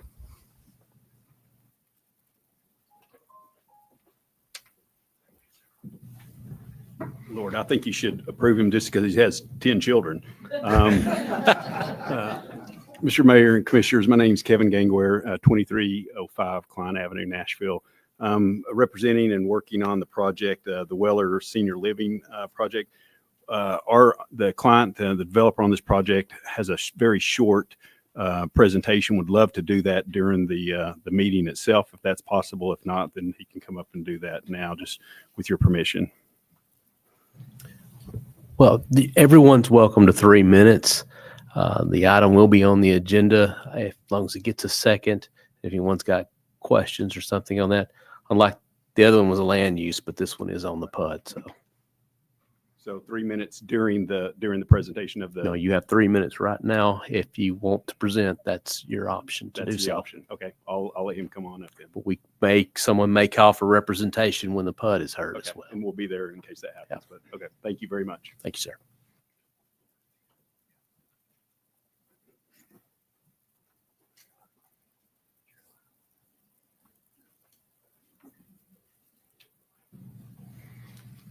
Hello, my name is Gerald Gibbs. I live at 1930 North Bass Drive. And I just had a couple of concerns. First of all, I want to say I'm proud to live in Mount Juliet. I've lived here 14 years. I know a lot of people here, and it's a safe place. I feel very safe in my neighborhood in Mount Juliet because of a lot of you people and what you've done. You do a great job. The police department is better than any, and I feel safe. I had one concern about the tax increase. I did a little figuring today, and what I was looking at was 54 cents. It would make my taxes go from $130 to $640, and I'm hearing even higher than that. So I just had a concern about the tax increase. I'm not a specialist in that area by no means, but I was concerned about that. But living on North Bass Drive is really concerning to have more traffic than we have now. We have speed humps on one of the streets, Faulkner Lane, and I hate them. They really are aggravating. And if we have a cut through from Tate Road, which is only probably going to be about 300 feet or 300, maybe 400 feet down to West Division, just to be able to have a little more convenience to cut through doesn't make any sense to me. But we'll have speed bumps on due west. We'll have speed bumps down North Bass Drive, and there's a lot of people that walk. There's a lot of kids in that neighborhood that play. I see them all the time on small motorized vehicles coming up and down the road, and I'm talking children 10 years, 11 years old. And that concerns me that we're going to have more traffic coming through our neighborhood if this happens. And then how's these people going to get out on Mount Juliet Road in front of the library? Is there going to have to be a light put up there? So I'm definitely against this cut through. I don't like the idea, and I just ask you to reconsider. Thank you. Thank you, sir.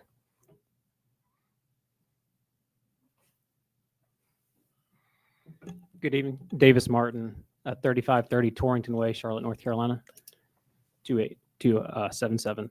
So we do have, I'm here representing the Weller Life property off Pleasant Grove Road. We do have a video to share. Yeah, I know it's a little over 3 minutes and my clock's already started. I'm willing to answer questions now, or when our item comes up on the agenda, I'm willing to answer any questions then. Yeah, I'm sorry if there's a confusion on this, but if you're caught up when the item is being heard, that'd be the appropriate time to show a video. This is for comments. If you've got comments to make to us, now would be the time to do so. Understood. Thank you. Thank you, sir.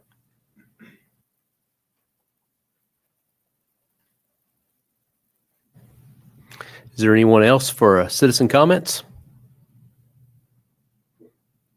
All right, seeing none, I'll just note that we have received numerous emails today, and these emails have asked to be placed into the record.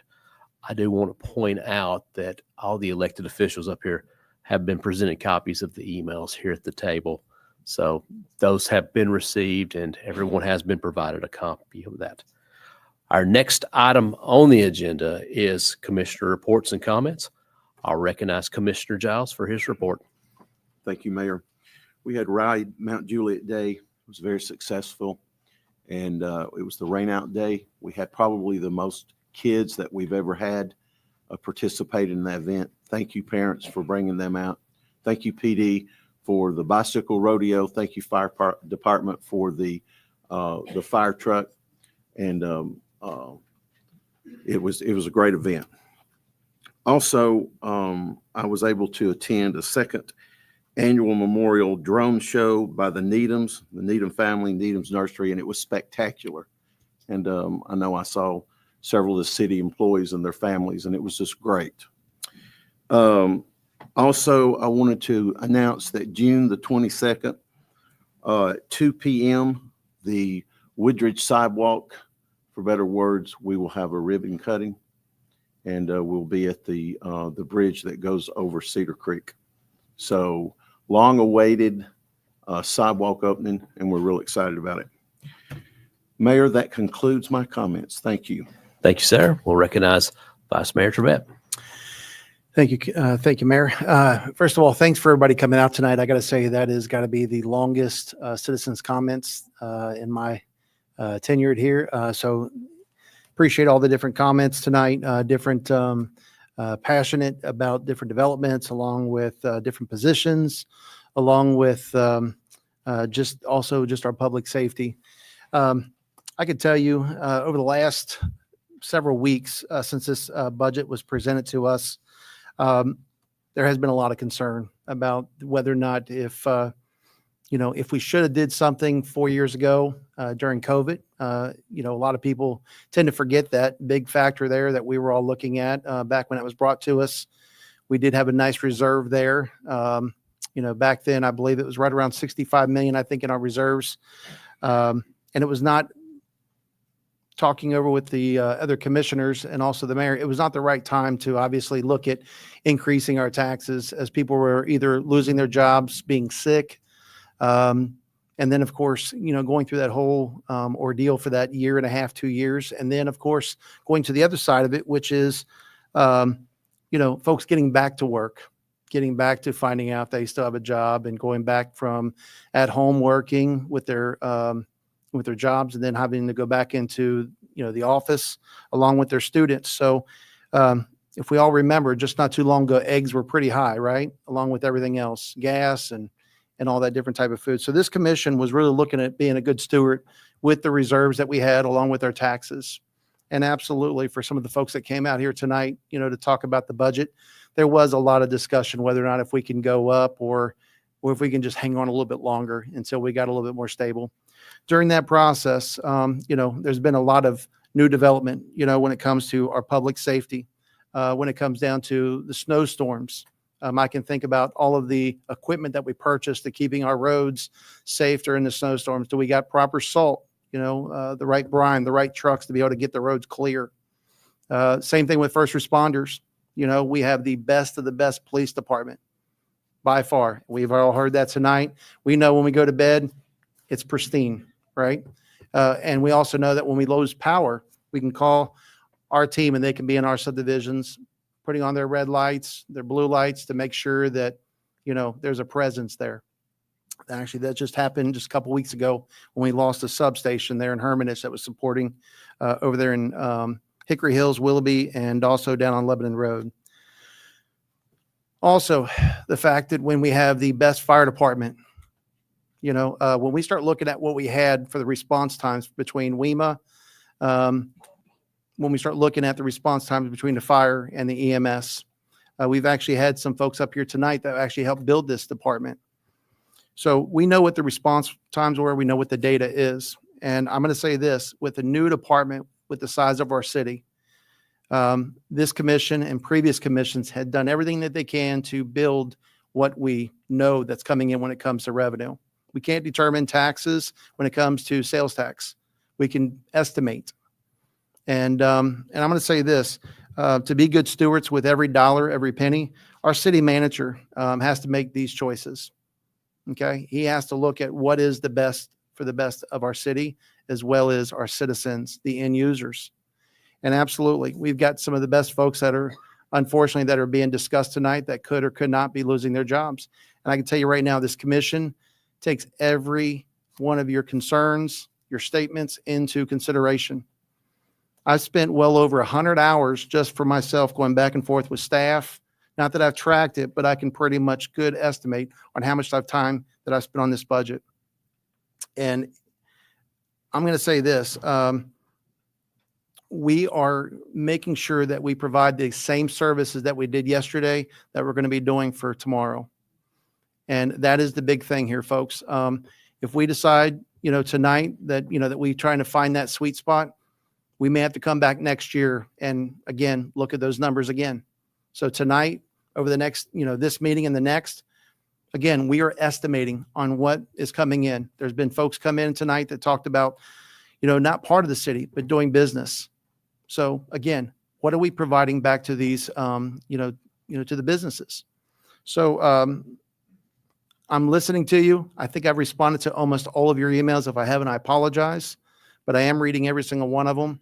I am taking notes. I'm doing my best to respond back to each one of you because I do care. I know this commission cares. And please continue to reach out to us. There was a couple of folks tonight. If you're not here, I will be getting, some information, visit some properties. I think there was some flooding going on. Again, I want to know about what's going on in your backyard. So my number is always available. And please continue to reach out to me. Mayor, that concludes my report. Thank you, sir, for your report. Next, we'll recognize Commissioner Hefner for his report and comments. Thank you, Mayor. Appreciate that. And I do appreciate everybody coming out this evening. See some familiar faces out in the audience, and also appreciate those watching online. I'm just going to say a few things about the budget, and I'll get a little bit more detail later on this evening when we get into that. But we got some hard decisions to make tonight.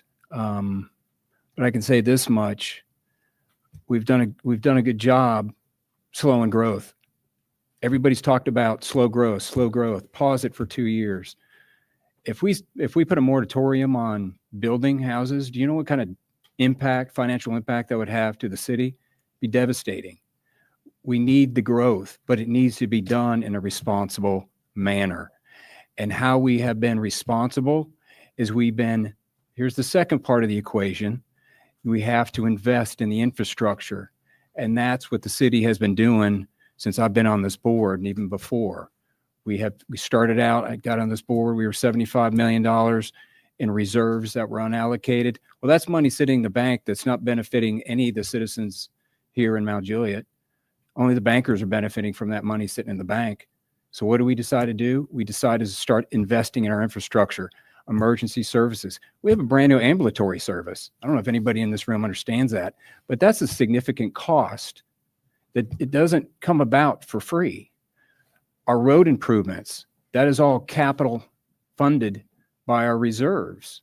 The police department, we are number 4 ranked safest city in the state of Tennessee. That just came out last week, 2 weeks ago. We don't become the 4th safest city in Tennessee for free. That comes at a cost and comes in by way of investing in our police department. So slowing growth, not good. Making sure that we are planning for the future, which we're doing, and making sure the money is going to support future growth. A new police department. That police department is going to be around for 30, 40 years. We don't have to worry about that for the next 40 years. So we've been doing all the things everybody's been asking us to do.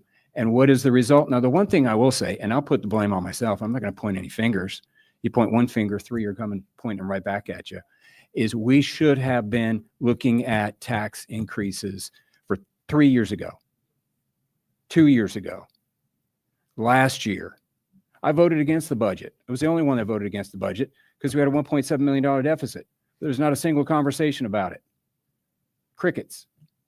So I feel pretty strongly that Kenny and staff has done a great job trimming where they need to trim. And one last thing, and I'll move on. We need to present a true budget. I have found out that of years in the past, it was discouraged, folks that are not on this board anymore, to come to the BOC with budget amendments. So what's a result of fear of coming to the board with a budget amendment? Overinflating your estimates, your capital expenses, inflating it by as much as 30%. Well, the days of inflating budgets because of fear that you're going to be put in front of the BOC firing squad are no more. They need to be no more. There are unplanned events that are going to happen. There are things that you just are unforeseen. And that's a good reason for a budget amendment. Let's not overinflate the numbers. Let's come to the table with a true budget, right? Let's put a factor in there of unplanned, but let's not make it 20 and 30%, because I have to vote what's on the paper in front of me, not what's going to happen or should happen or could happen. So anyways, that's my 2 cents. You're going to hear 5 more cents later on. But I do appreciate everybody coming out. I hope that all makes sense. And I just want to say one thing. I do appreciate all the folks that reached out. My sister passed away 2 weeks ago, and I didn't say anything about it. A very private person. She was my youngest sister, and it was unexpected. So at the budget workshop, I was in an ill mood. And that was the reason, because I'd found out a couple of days prior that she had passed away. So anyways, I appreciate everybody coming out and support those that knew about it. So anyways, with that being said, Kenny, you did a great job on the budget. We still got a little work to do, but you and your staff done a great job. So thank you. I conclude my comments. Thank you, sir, for your comments. Next, we'll recognize Commissioner Mullally for her comments and report. Thank you. I just wanted to clear up some comments that were made during citizen comments. There was a Channel 5 news story that we did an interview on site where the new rec center and aquatic center will go. She did some inaccurate reporting, and I would like to clear that up. And I asked her twice to make corrections, and to my knowledge, she never did. In the comments, it was stated that I quoted in the interview that we cannot afford this. What I was talking about was the competition pools, because there was demand for it. That's what I was talking about, was we cannot afford the competition pools. So I want to clear that up. She also said there was no gym or pickleball courts in phase 1. That's inaccurate. She also said we broke ground. That's inaccurate. There's mass grading going on. We did not break ground. The rec center, it does not come out of the general fund. The building of the rec center comes out of hotel motel tax, which is a capital. And the bond, there was some confusion over the amount. We have in the budget 14 million bond that comes out of the capital, which is hotel motel tax, not general fund. There was a comment about bathrooms. The bathrooms need 2 entries, one on the side of the pool for a wet entry, one on the side of the gym, dry entry. So the 2 should not mix. The pumps are not upstairs. We moved those. Perhaps she didn't see the latest plans, but they're outside. If no one beats me to it, I appreciate all the comments about support for the PIO position and the deputy parks position. If no one beats me to it, I will be motioning to reinstate those positions. I think it was a mistake to put those on the chopping block to begin with. And I would like to address something in the budget. I love Mount Juliet and believe it's an awesome place to live, work, shop, and play. We have the best public safety here, which is fire, police, and ambulance. Each year at budget time, Finance makes a recommendation of how to fund the next budget year. Since 2019, the fire department has increasingly exceeded $2.3 million that we get from property taxes. Property taxes started here in the city to fund the newly created fire department in 2013. It was set at 20%. The property tax was set at 20 cents. Before I got on the board here, it was reduced to 16 cents. I don't know why, but that has cost the city $7 million.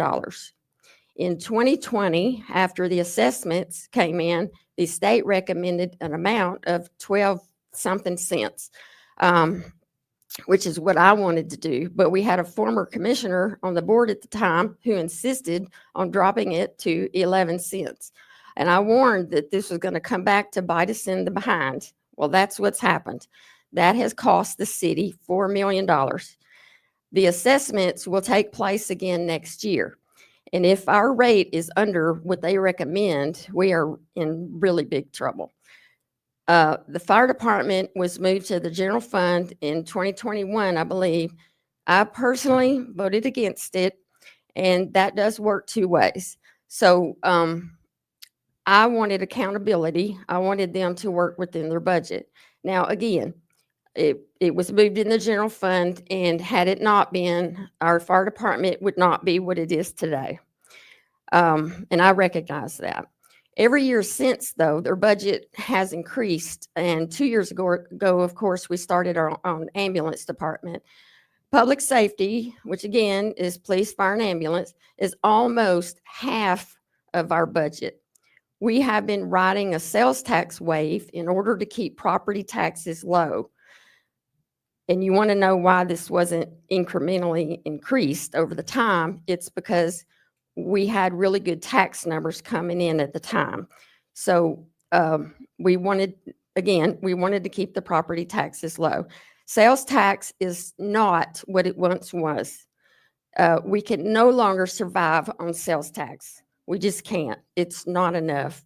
So after finance pulled the numbers for the budget work session last month, she had recommended a 68% property tax increase. For first reading, which is tonight, since the May numbers came in, she has reduced that to 54 cents. Personally, I agree. Personally, I think that they should have been raised at least last year. I have no idea what the rate would have been because it wasn't recommended. It also was an election year, so I doubt if there would have been 3 votes for it anyway. This year's recommendation also comes with $3.5 million in cuts, which includes 3 positions. One now has got put in back in the budget, which is safety coordinator, which I fully supported. Even though I love our public safety departments, I don't believe we should be cutting key positions in other departments at the expense of trying to fund half of our budget, including cutting cost of living, cutting the COLA, which is the cost of living for our employees. Some of them are topped out. They look forward to those cost of living raises. And even in the private sector, you look forward to getting your cost of living raise because to live is expensive. So you look to get those offset costs, to help with the cost of living. So I don't think city employees are any different. So anyway, that's really, I'll say more during the budget time, but that's really what I wanted to say. That's it. Thank you, Commissioner. Commissioner Hefner, I just want to offer my condolences. Yeah. I was not aware of your loss, so for you and your family as well for that. Commissioner Mullally, I do appreciate you pointing out the inaccuracies in the news story. You'll never know how heartbroken I was to find out I wasn't invited to the groundbreaking that apparently did not happen. But I guess I got a little bit different take on the budget tonight here, and I think we're all said roughly the same thing. Mine's just a little different. I'll just say my focus for the last year especially has been on cutting expenses before asking for a tax increase. I think it's on us to scrutinize our budget every way that we possibly can before we go back to the citizens and ask you to contribute more. I personally like the fact that the city is in the fact that we're having a tight budget because it forces the issue of questioning every single thing that we spend. Every dime that we're spending is getting scrutinized because the money is tight. No one can go and look in here and say, well, we got some money here. We can do X, Y, and Z. We can add this service. Everything has to be weighed in the balance of if we do this, what does it cost us? As anyone would have to do with their own personal budget. we have expenses, and Commissioner Hefner pointed out that we are rated as the fourth lowest city in terms of crime rate in the state. And I believe it is an accurate statement to say that we have the lowest crime rate in the state, minus our proactive policing. And what I mean by proactive policing is our police department, and this board supports a policy. We believe criminals are best apprehended and removed from the streets before they have an opportunity to commit crime in this city. So very proactive. Those proactive numbers do count against us in terms of rate, but we've still come in with the fourth best crime rate in the city. And I don't know if anybody's watching what's going on out in LA right now. And we live by a city. It's larger than us greatly. Not saying there's rioting going on out there, but I will say this, some of the policies that have led from one to the other are very close. And we have pressures put upon us to keep this city safe. And we're going to support emergency services, or I can say I'm going to support emergency services in every way we can. We have spent a lot more than we have traditionally on emergency services. And I think as a city, that is one of our number one priorities, is the safety of this city. And I'm going to keep pushing for that. I've heard the number 500% thrown around in terms of a tax increase. When you say it that way, it does make it sound like a huge number, and it is a huge number in terms of a percentage of an increase. But I can say this, I don't think the city is going to get a 500% tax increase. You have to stay tuned for second reading to find out what the final number will be on our tax rate. But even with a 500% property tax increase in this city, I think it's important to note that this city is so well managed that this city would still, after a 500% theoretical increase, would still have the lowest property tax rates in this county. That's my 2 cents on the budget. I think, like Commissioner Hefter said, there'll be more cents passed out, but we got a long budget to get through tonight. 29 items on it. 10 of them have been deferred, so we're down to 19. But with that, I will end my comments and recognize our city manager for his comments. Mr. Martin, you're recognized. Thank you, Mayor, Vice Mayor, Commissioners, for all your comments tonight. Everybody for coming out. I see a lot of familiar faces. For somebody that's served this city for 35 years, see a lot of friends, see a lot of neighbors, and I'm very thankful for you being here tonight and your passion. That's what makes our community so great. I say this every meeting, is a community without its people is just a community. It's just a place on a map somewhere. So you're what makes our city special. And I'm going to reserve my comments for this. Is human beings are the most important asset that we've got. I happened to be on the phone one night with Commissioner Hefter. He was driving. We were talking about city business, and he happened to divulge to me about his sister, which he had kept that to himself because he is very private. He's a good man. He's a good family. And I told him then that I'd be praying for him, and I've been praying for him ever since, as I know that everybody else in this room and our elected body will do the same going forward. To Miss Sharon Nowlin in the back there, or for Miss Nowlin, thank you. Is she still back there, my friend? Yeah. That's two of the sweetest people, human beings in this entire city. And I had to bless him when I was basically asking for something free, which is pretty common of me. And they actually reached out to me per some information we'd put out. They did one of the most iconic murals that's in our city. It's still there to this day, and it'll hopefully be there like one of those old Coca-Cola murals you see, 60, 70 years from now, just a little bit more faded. But if I'd known that about my dear friends, I would have been praying for them the whole time, and I didn't, because they're like Commissioner Hefter, they're private, but they're angels on this earth, and I'm glad that she's with us, and I thank God for that. And then so thank you, and reach out to me anytime, or any of us anytime. And then last but not least, I don't know if Marty's here or not. Marty Mate was here earlier. Marty Potts is about a 20-year employee of the city. And unfortunately, his wife, as a result of COVID, had battled that disease for 5 years. And we thought she'd make it a time or two, and she went in and out of the hospitals. And unfortunately, she lost that battle last week. So Marty Potts lost his wife. But this community, this elected body, our entire staff, the fire department and police department, what you did to show him and his family respect for the loss of a wife that September this year would have been 31 years. They'd been together basically since high school sweethearts. That is who we are. And that puts in, I guess, in perspective of what's really most important. So I will continue to pray for the people that live in this city, for people that are dealing with things behind closed doors that some of us don't totally understand. And I don't take any decision or recommendation I make in trying to be your city manager, for which I'm humbly blessed. It's been very good for me, lightly, and I appreciate everybody's feedback. And anybody that knows me knows that if they made us transparent, we'd be able to tell the people that speak the truth and those that don't, and you'd see the sincerity in people. But unfortunately, we're not opaque, and you can't see that. So you being here tonight speaks volumes about your community and how you feel about it and why it's important. And I'm thankful for everybody in this room, and I'll continue to pray for everybody in this room and in our city. Thank you. Thank you, sir, for your comments. With that, I turn my mic off, so good go me.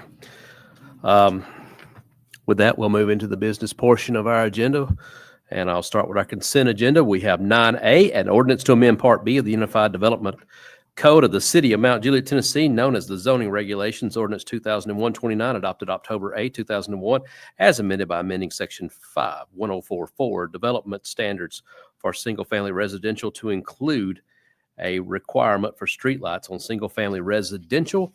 Next item is 14C, an ordinance to amend the City of Mount Juliet Code of Ordinances, Chapter 8, Buildings and Building Regulations, Article 3, Property Maintenance.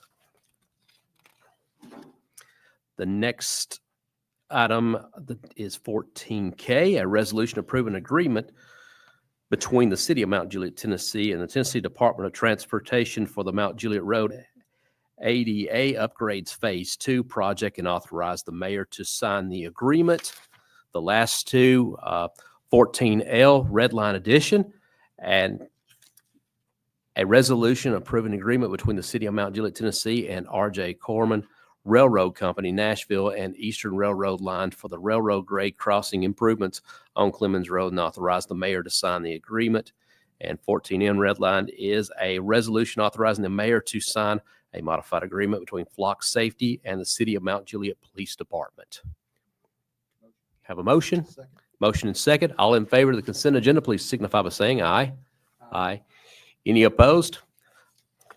Next item on our agenda will be Mr. Martin. You're seeking recognition? Yes, I want to give the commission credit. $25 million that you all voted for to go to the Central Pike interchange that's used by pretty much everybody in Middle Tennessee when it gets built. I want to thank you for that. And everybody in here that doesn't like the bumpy train tracks at Mount Juliet Road, raise your hand, please. Okay. I want to give each of you a shout out, and our elected body a shout out. Those tracks don't belong to us, nor does Mount Juliet Road, but the commission has stepped up and said they're going to pay to fix that. There'll be a little bit of a heartburn because it's going to literally take about 2 days to get that right. So I felt like that everybody in the room and the commission deserved a shout out, because I think we'll all enjoy traversing those tracks a lot better after it's done. So thank you, Mayor, for giving me the opportunity to say that. Thank you, sir. Without objection, I'd like to read 11A and B together. Hearing none, I'll read both items. 11A, which is an ordinance to amend the land use plan for the property known as Paddock Senior Weller Life Communities, located at 535 Pleasant Grove Road, map 77, parcel 72.21 and 72.25 from interstate commercial to multifamily residential. And 11B, which is an ordinance to rezone approximately 33.52 acres of property at 535 Pleasant Grove Road, map 77, parcel 72.21 and 72.25 from RS40 to RM PUD, and adopt a preliminary master development plan for Paddock Senior Weller Life Communities. Have a motion. Second. And a second. The two items, 11A and B, are on the table. Commissioner Mullally, you seeking recognition. You are recognized. All right. Just to clarify, and I'm probably wrong, there was discussion last time, I thought, at first reading on between RM8 and RM16. I thought it was the opposite of what it is. So we have written here RM8, but I was thinking it was changed to. It is. Okay. Okay. All right. Okay. Page 147.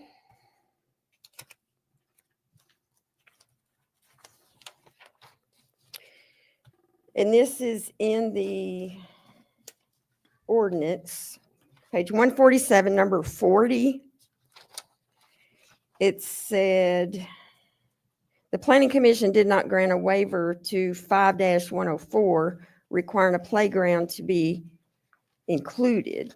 But then on page 152, number 3, which was from the Planning Commission, it says removal of play lot due to this being in an age-restricted development, staff supports due to additional amenities. So I guess I'm confused. John, can you address? Sure thing. So staff supported the omission of the play area since it is an age-restricted development. They have plenty of amenities otherwise. Also, in our code for age-restricted developments such as this, it is allowable to provide other amenities in lieu of playgrounds since it's age-restricted. Okay, so number 40 in the ordinance, and maybe I'm reading it wrong, the Planning Commission did not grant a waiver requiring it. If they asked for a waiver there, they didn't really need to ask for the waiver. Okay, so either way, there's no playground, no play lot. It's not required. Okay, If it helps, Commissioner, I had it highlighted, but I didn't see the purpose of taking any action on it since okay, it's yeah. almost ambiguous statement. All right, and I think that's all I had. Did you have something to add, John? I was going to say maybe it was it the Planning Commission maybe wanted to keep that in there in the conditions? I think that's what happened. You know. According to number 3 on page 152, number 3 of the variances and waivers from the Planning Commission meeting, it says 5-104, removal of play lot and playground due to this being an age-restricted development. It just says staff supports, which would be you. That was our staff report to Planning Commission. Yeah. And that's, that was our staff recommendation to Planning Commission. And then what's in the ordinance would be Planning Commission's recommendation to BOC, I think. Okay. Yeah. I just want to make sure it's not going to have a playground. Okay. Well, I know the applicant had requested to show us a presentation to some sort. Is there anyone amenable to hearing that, or are we ready to vote as it is? I'm ready to vote, but if they would like to present it, I don't have a problem with it. Commissioner Hefner, were you seeking recognition?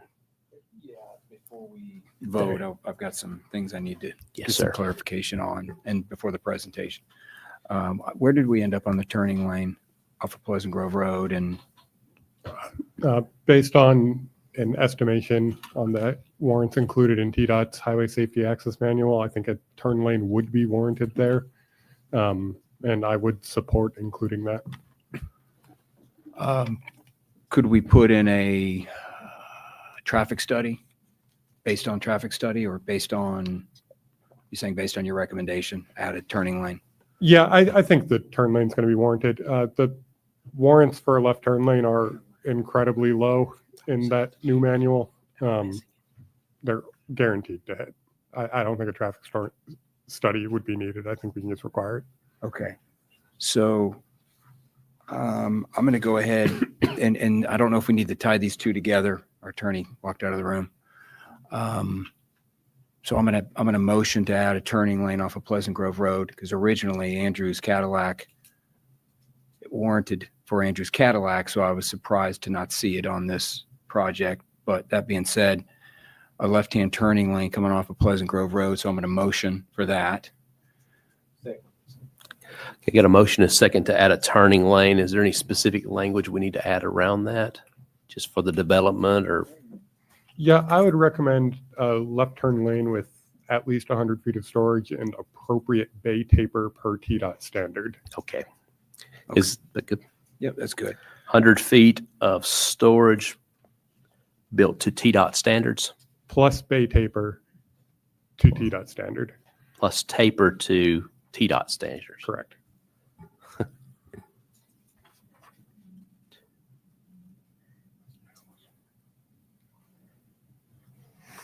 Okay. And that's got a motion and a second. Any discussion on the amendment? All right. All in favor of the amendment, please signify by saying aye. Aye. Any opposed? The amendment does carry. We are back on the main ordinance as amended once. I've got one more. Yes, sir. So this ties to the turning lane. So the developer was amenable to the contribution amount. I know there's some discussion around that. But whatever we settle in on for the contribution amount, 7,500. I would like to offer up a credit for the cost of the turning lane to be offset by that contribution amount, which I believe the contribution amount is 7,500. I don't know if representation's here to confirm that, but if they can come up and Just a question for maybe Shane first. Is 7,500 per lot going to cover the turn lane? Theoretically? Yeah, they're just it's restriping primarily, correct? Is it just No, there's some pavement work that's going to have to occur within that median, but there's no right-of-way acquisition, so it should be fine. Okay. Okay. So $7,500 per unit contribution, and then we'll give them a credit for the cost of the turning lane against that left turning lane. Okay. So your motion is $7,500 per lot contribution with credit back for the previously requested turn lane. Correct. All right. Second on that. Yes, sir. I would just ask you guys to consider that the cost of the turn lane work be considered at the letter when they place the letter of credit. That way we can do the math and establish what the per lot contribution will be when we get construction numbers for the work.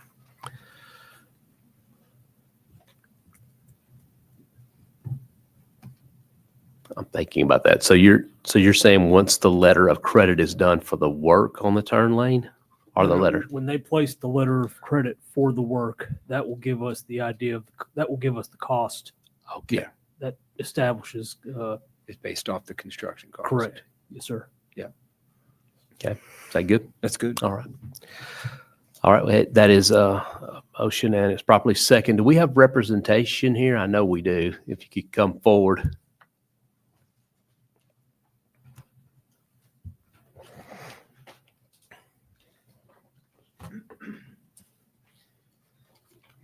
I think you heard the amendment. Are you amenable to this? The 7,500 per door? Yep. Yes, sir. All right. Commissioner Mullally, did you have something on the amendment, or do you want to? No, I just had, at first reading, didn't we already have that in there for the 7,500 No, to ma'am. be paid at the erosion thing? We didn't have that in there. No, there's no voluntary contribution codified All after right. first reading. Which, do I need to add? Okay, so I'll amend that to add that whatever the balance is from the 7,500 after the turning lane would be paid at the, When they pull the erosion control permit. Issuance of the erosion control permit. Yeah. Any objections, Commissioner? I would ask that whatever's left over goes towards the interchange, repaying the cost of the 25 million or Pleasant Grove Road up to Public Works. Okay. I thought that was in there. Yes, Shane. Just more of a clarification. I do want to establish that once the cost of the turn lane work is just the construction only that's taken out to determine the per lot contribution. Just to clarify that, not engineering cost, not design, planning, any of that, just actual construction cost to do the work. That would be my recommendation. Okay.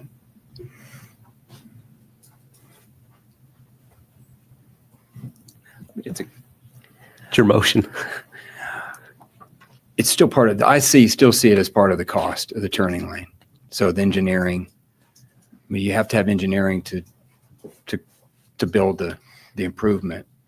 To me, I see the two linked together. So I'd love to hear the rationale behind keeping the engineering exclude that from from the total. I'm just going on past precedent with the city. That Okay. has been in effect. Ultimately, it's the board's decision, and we'll be happy to follow it one way or the other going forward. But just my recommendation is the work itself. Is what we're looking at with the turn lane. But like I said, interpretation is ultimately up to you, up to the board.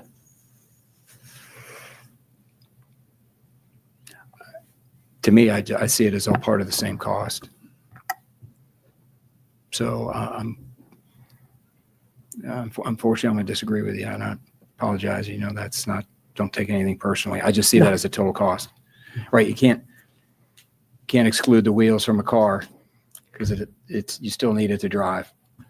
The cost of the wheels are part of the total cost of the car. So I see the engineering as being the total cost of the improvement, of the road improvement. It's something that the city would have to pay for. If we're doing that road improvement, we would have to cover your cost or somebody's cost to do the engineering on that. So that's kind of my rational thinking on that. So I'm going to exclude that. Somebody can disagree with me.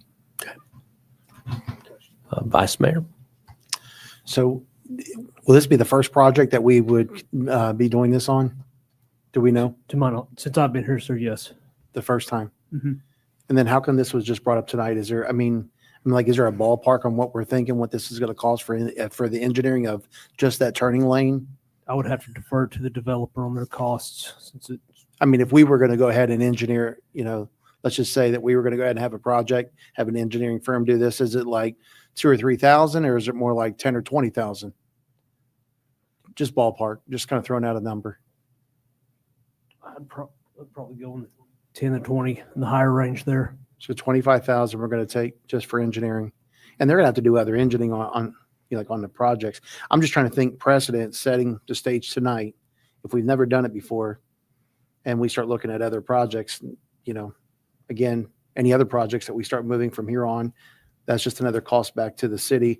Well, let me take that back. It's going to take longer for us to start paying back off the debt. Like you said, the road improvements on Lebanon Road, the 25 million for the Central Pike, any other road improvement. So if we can at least make sure that we set that precedent tonight, or do we, turn back the clock, so to speak? These folks are making what they need to make in order to be profitable, but at the same time, we're also trying to get the infrastructure as much as possible to get the road improvements and so forth. So it's only 25,000, but from here on out, we start setting that precedent from all the projects. We can lose millions of dollars, or we've gained millions of dollars already any other way. Commissioner Hefner. So my response to that is if they just wrote us a check and had the city do the work, first of all, we're going to pay a premium because we're a city. We're a city, we're a municipality, and that's going to cost the city millions of dollars. And we'd have to take the money, spending a premium for an outside contractor to do it, plus pay the cost of the engineering, which is going to be at a premium, and the construction cost, which is going to be at a premium.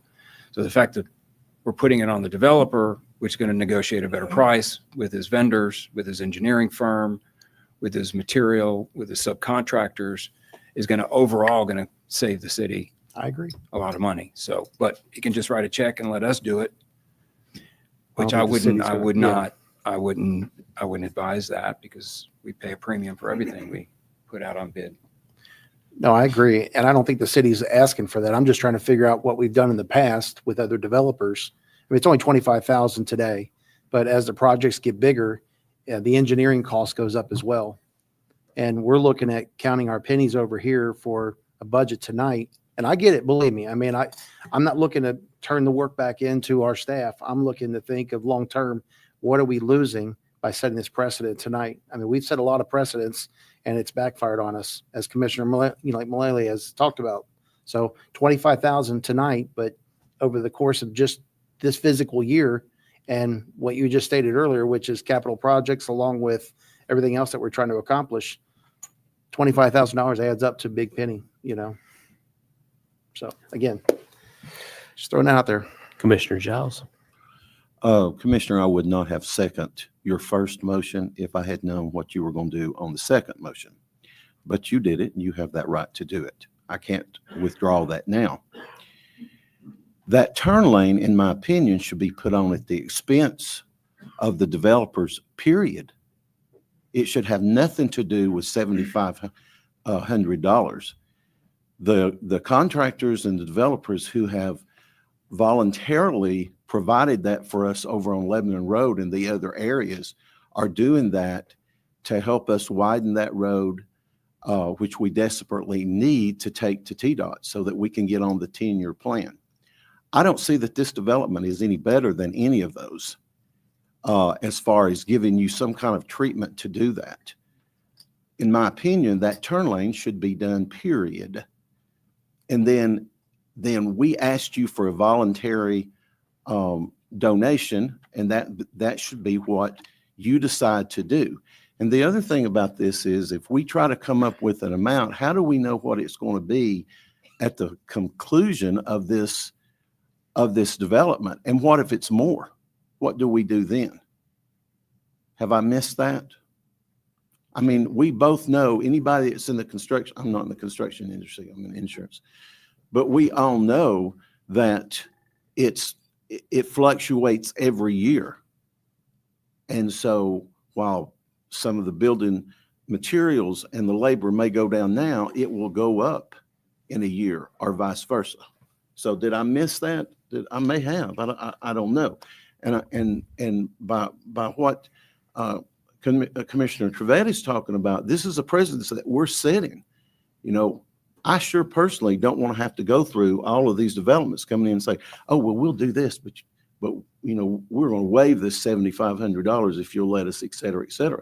That's that's a voluntary contribution because they believe in the city of Mount Juliet and they want to see the betterment of what can come of it. So I'm going to vote against this, obviously. Shane, did you have anything to add on the protections the city would have from rising construction cost if it's on the developer to build it? You're getting a credit based on the letter of credit that they issue. Well, that would be the adjustment we make with the per lot contribution, is that when they actually get shovels on the ground per se, that would establish first the cost of the turn lane, and in turn what the actual per lot contribution that would either go to Central Pike or to Pleasant Grove. That would be the protection, is that we're not setting a price today. We're setting the price when they start working. Okay. Commissioner Mullally? And you said engineering, would it be about 25,000? Do we have any idea of just the construction part, what it would cost? No, I can't answer that. So how many units is it? 70. 70 times 7,500 is 525,000. Would that, do you have any idea how compared to $525,000 to put in a turn lane might be? That amount would well exceed the cost of the turn lane. Okay.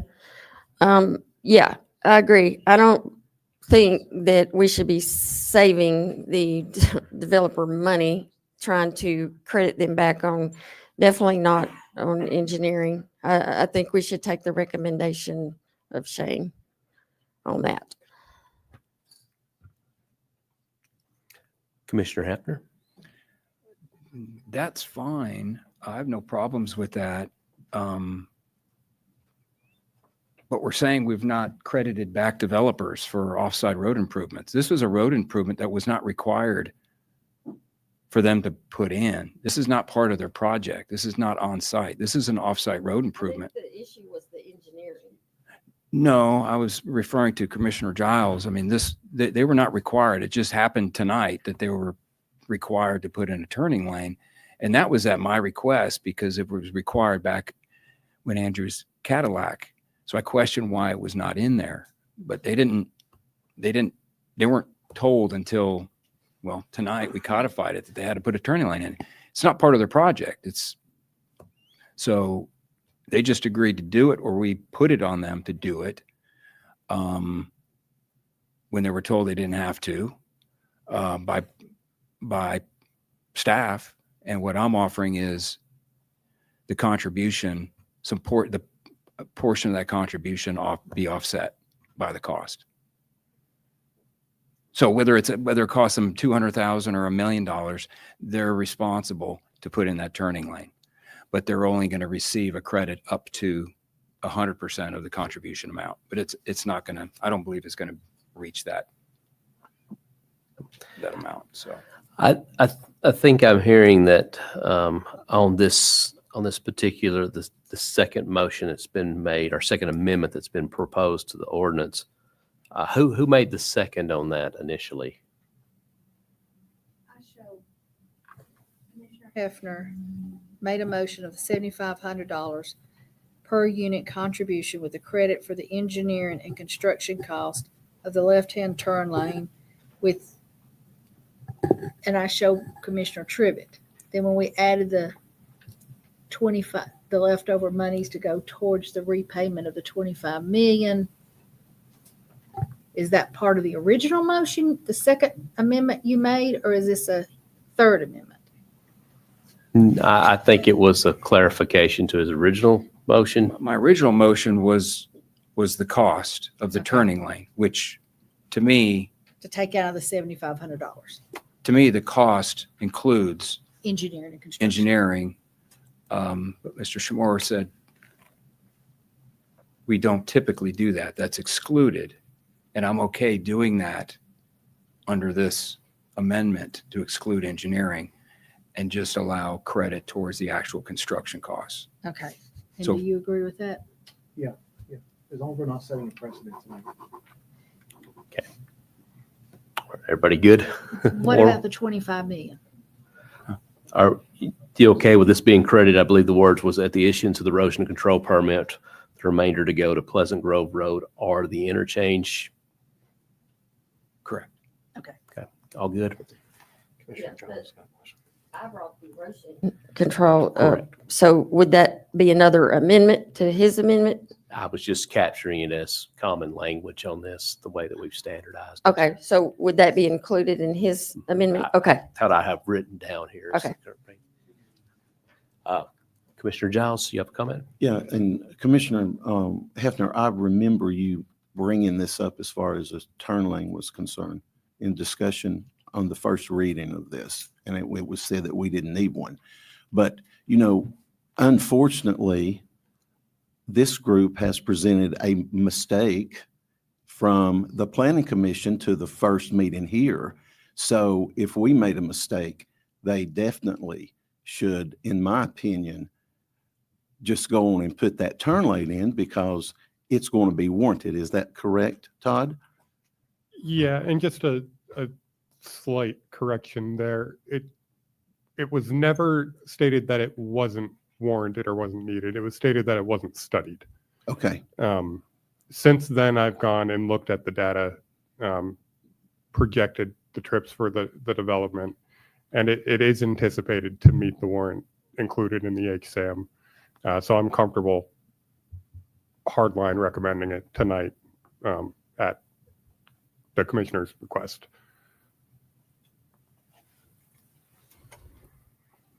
All right. Any other questions or comments on this, on the second proposed amendment? We ready to vote then? All right, I'm going to do my best to read my own notes here, but it was $7,500 per lot voluntary contributions with credit issued for the turn lane, with the price to be set at the issuance of the letter of credit for the term limit. The remaining balance of this will be collected at the issuance of the erosion control permit, and remaining funds to be allocated to Pleasant Grove Road or the Central Pike interchange, subject to Public Works. Good. All right. widening or the interchange? I did. That was what I've written down. Either or, I think it was specifically at the Public Works' discretion. Oh, okay. I thought it was proposed to go to the interchange. Both were listed. All right, all in favor of the amendment, please signify by saying aye. Aye. Any opposed? Okay, we're back on the main motion, the ordinance as twice amended.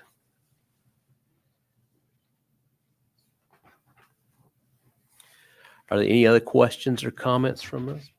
Not, I'm going to recognize we've got a representation here. Please supply your name and address for the record, please. Brenda Shackelford. I'm with CSDG at 2305 Klein Avenue in Nashville. And I want to make a clarification. Commissioner Giles brought up that I misrepresented, and I want to turn it over to Davis to explain. And I know earlier we were talking about sales versus, be simple, and it was a misunderstanding. But if I could, I'd like for Davis to explain how that works, how it's called an equity model.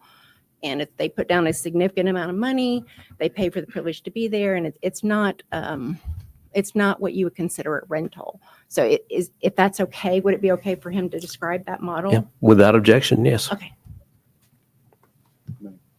Yes, sir. Commissioner Giles, Ma'am, I don't think I ever said that you misrepresented. I said there was a mistake. But what bothers me is that mistake was at planning, and we don't know how many people would have approved y'all to be here tonight. That's what I never said misrepresented. I don't think. I apologize. So I said a mistake, just like this could have been tonight, but Todd clarified that. Okay. I still think this is a value to you all. And I understand the concept of this. Okay. Commissioner Mullally? And just for clarification, in your defense, I was told the same thing by Joe. Well, there you go. Sir, you're recognized. Thank you. Yep. So in April, we were talking about our product model. And so we have what we call an equity model. So people are buying the right to live with our property. So instead of a traditional rental, when you leave, there's nothing, you don't get anything in return when you leave. However, with our product, when you buy in to live at our property, when you move out, you get 90% of the equity back for what your house resells for. So, for example, with specific math in there, the numbers we've ran is going to be close to $500,000 to buy in to live at our property. If you buy in at that number today, 5 years later, you move out or you pass away, either you or your estate will get 90% of what the unit resells for. So if it resells for $550,000, you're getting $495,000 back to yourself or your estate. So it's not like a traditional rental product to where, you're just paying a monthly service fee and you're done. But it's something that you can buy into. And the other properties we manage today, we see that there's a lot of camaraderie with people buying into that product as opposed to a rental. Commissioner Hefner mentioned a good example of that when I talked to him in April, similar to a PSL or a personal seat license for a professional sports team. You're buying, the license gives you the access to buy your season tickets and have access to watch the games and go to your seat. It doesn't give you access to take the seats out of the stadium and take them home with you. You don't own them. And then if you have a PSL for the Titans, hopefully their stock goes up and you can resell the license for a gain similar to our product and our equity model. All right. Thank you.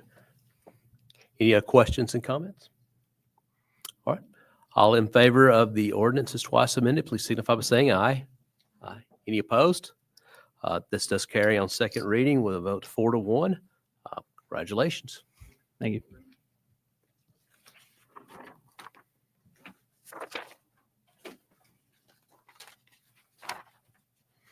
All of 12 has been deferred. This brings us around to the last of unfinished business. We have 13A, an ordinance to rezone the property known as Virtue Modern Mount Juliet headquarters located at 3073 Curd Road, approximately 1 acre, map 54, parcel 90 from RS20 to CNS. Motion, I heard a second. Any questions or comments on the rezone? All in favor of the rezone, please signify by saying aye. Aye. Any opposed? 13A carries. 13B, which is an ordinance to amend the City of Mount Juliet Land Development Code, Part A, Subdivision Regulations, Article 4, requirements for improvements, reservations, and designs. Have a motion? Is there a second for 13B? And we do have a second. I have one amendment I would like to bring up somewhere here in my notes. There we go. I got page, in the PDF, it's page 223 or 223. It's under Section 9 Subdivision Regulations, speaking to private streets.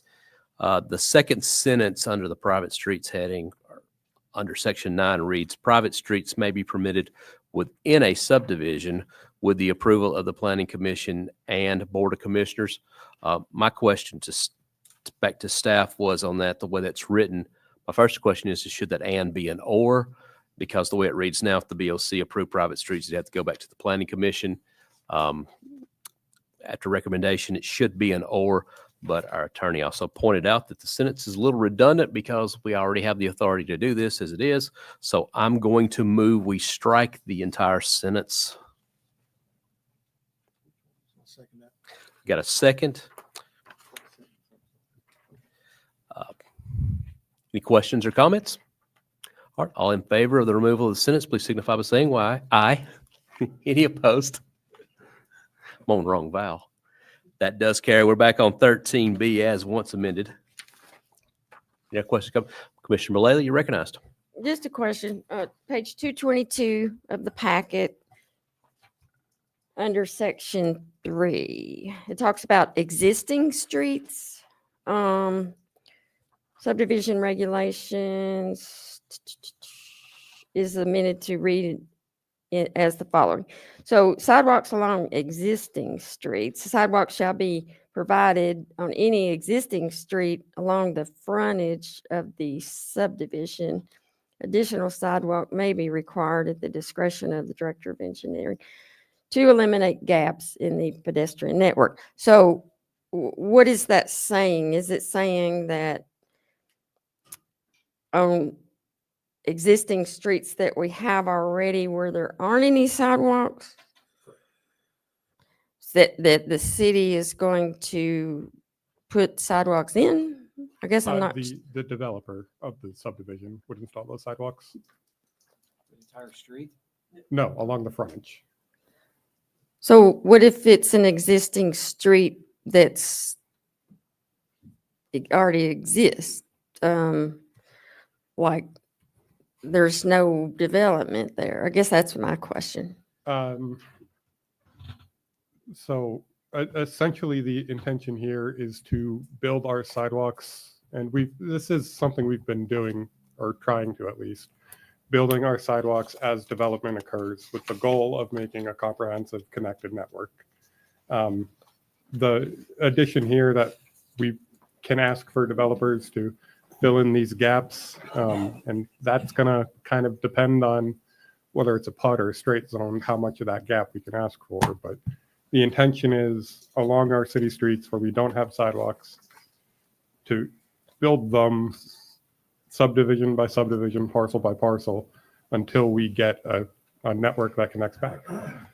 Okay, so if a development is near one of these situations, then they would be asked to put a sidewalk in like way over there somewhere?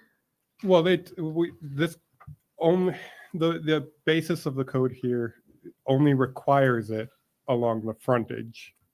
So, we're not going to be asking people to go fill in sidewalk gaps way down the road. But if, you have 3 parcels and the first parcel has existing sidewalk, we redevelop the third, they're going to have sidewalks there. And this essentially just says we could ask them to fill them within the right of way, construct a sidewalk along the second one to close the gap.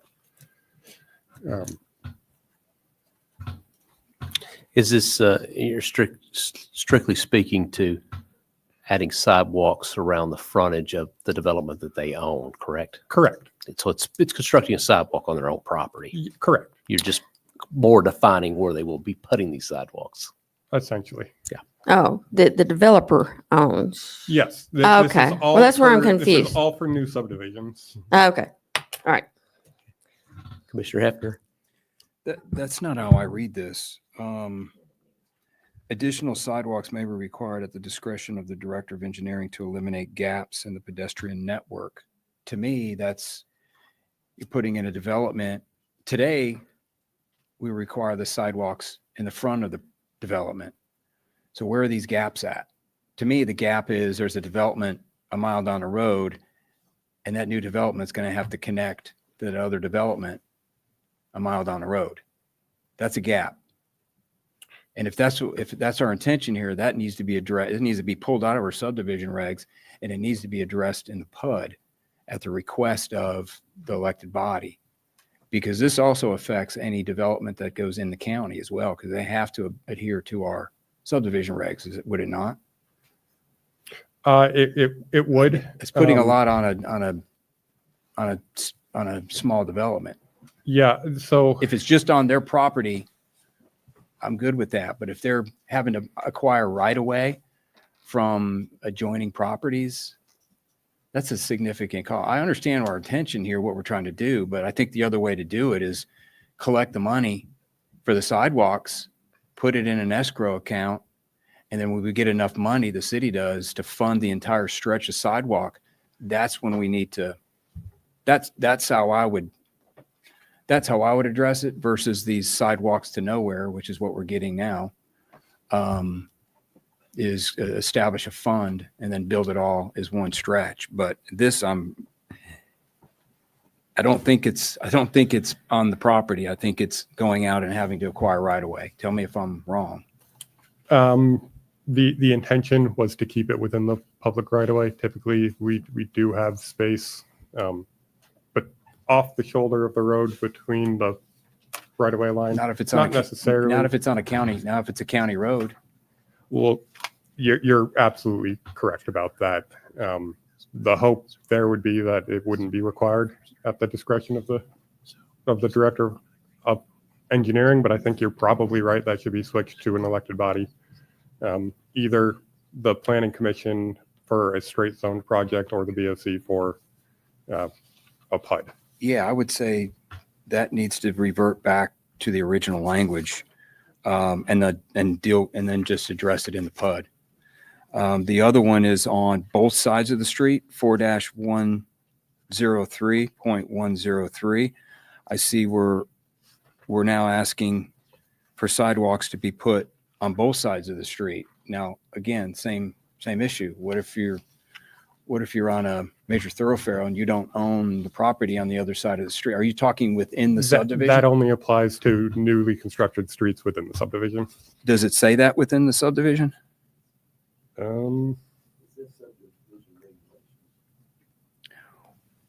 Well, part of the subdivision is on a major thoroughfare, and you got a street.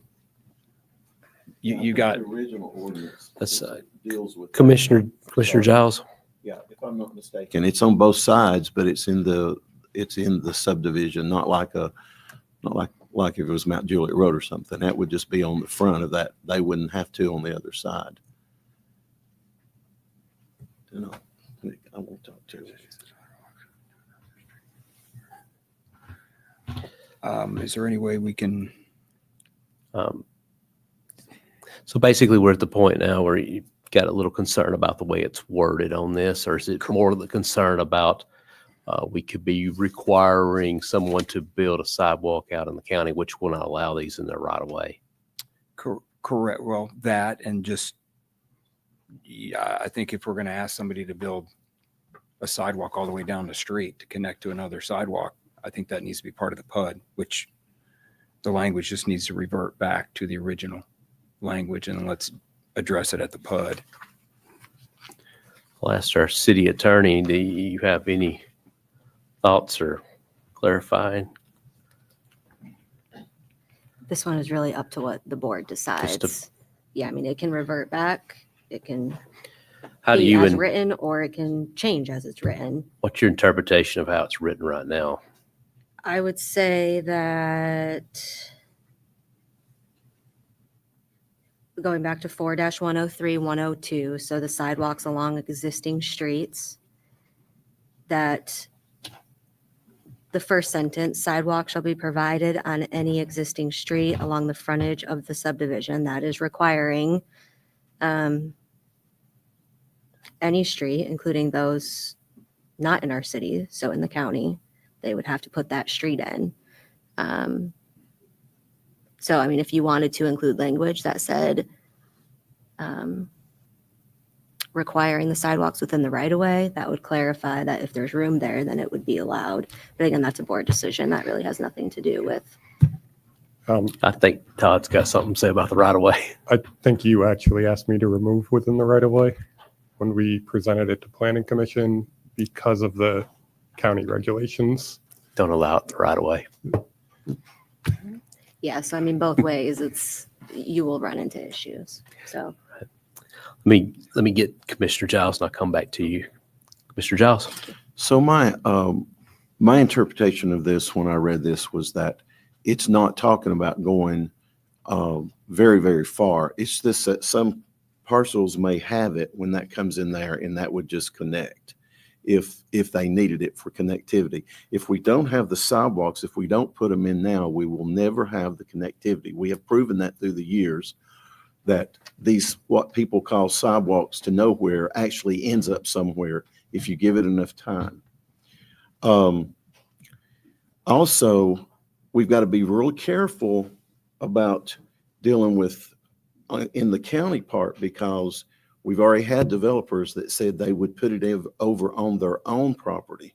So I don't want some kind of terminology in here that we can't ask them to put a sidewalk in because that's our regulations. They need to come up with where we're going to put their sidewalk. So they can take some of their common space and put it in. That's what's going on over on Bender's Ferry. And also, this doesn't prevent, correct me if I'm wrong, attorney, that if we need to ask a development if they would be willing to install a sidewalk, we will get it a lot quicker than we would from the city. I mentioned the groundbreaking on the 22nd. That started in what, 2018, maybe? 2000, whenever. We're finally getting the sidewalk at the expense of a development that impacted one of our, is that a connector road, Woodridge? Yeah. Woodridge is a collector. Oh, collector, okay.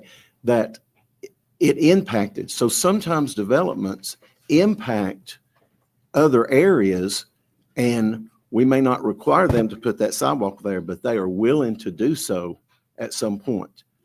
So we got to be real careful, and we'll make sure that we wouldn't limit ourselves to doing that again if we needed to. So to answer your statement / question, and also Commissioner Hefner's, that first sentence would require them to make room on their property and not have it in the right of way. So if that is your goal, then that is what that says. it is my goal. Thank you. Commissioner Hefner. I'm going to, because there's a lot of changes in here and reviewing the budget and everything else. I'm going to request a deferral on this. So I'm motion at least for one meeting. You'll just go to July and yeah, July. Two meetings in? Two meetings, and then that way we can work out the language. Okay. Because there's a lot of other red lines I wasn't able to get to. Unfortunately, I was tied up a little bit. But any other questions, comments on the advisement of deferral? All right. All in favor of deferring the once amended ordinance, please signify by saying aye. Aye. That is deferred until the first meeting in July.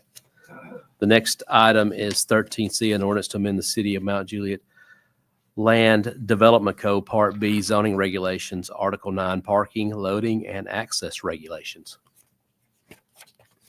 Actually did. A motion and a second on this. Questions, comments? Commissioner Mullally, recognized. All right.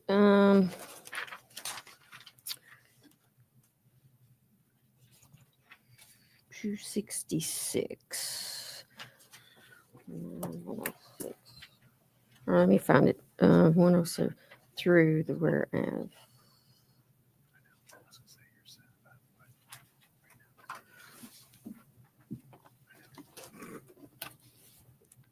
Does someone else have something? Because I'm trying to find it in here where my notes are. You look for a page? 9106. It starts with 263.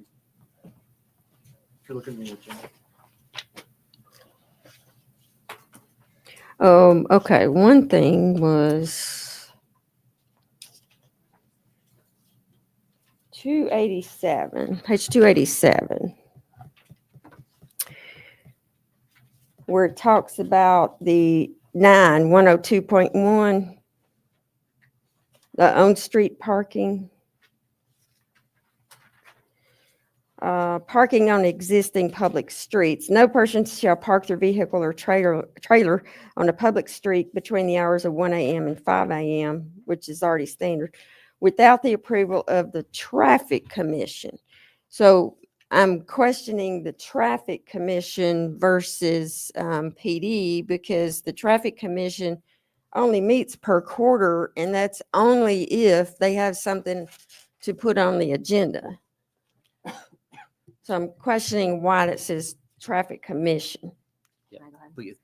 Commissioner Mullally, that one was actually changed last meeting. So now it reads, parking on existing public streets is governed by the code of the city of Mount Juliet. Okay. All right.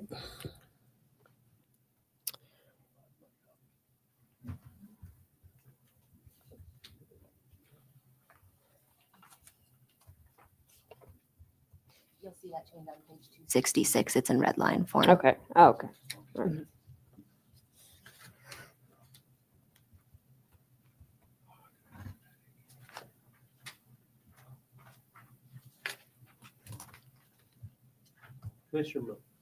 Commissioner Mullally, what page were you referring to? Yeah, that was, So it was the staff report? Okay, then that wouldn't reflect changes. yeah, that was from the Planning Commission. Correct. Yes. Okay. The staff report wouldn't be amended with amendments from last meeting. Yeah. So, okay. So that's the purpose of the red. That was another question I had. What's the purpose of that? All right.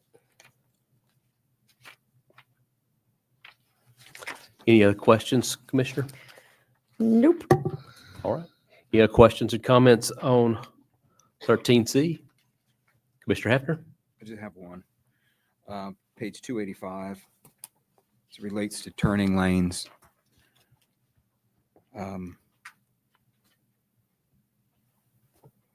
HSAM. Can somebody explain to me what that is? That is the Highway Systems Access Manual. If it's not previously defined in the code, that's on me. It's a document TDOT came out with recently. It's really the new standard for access management in Tennessee.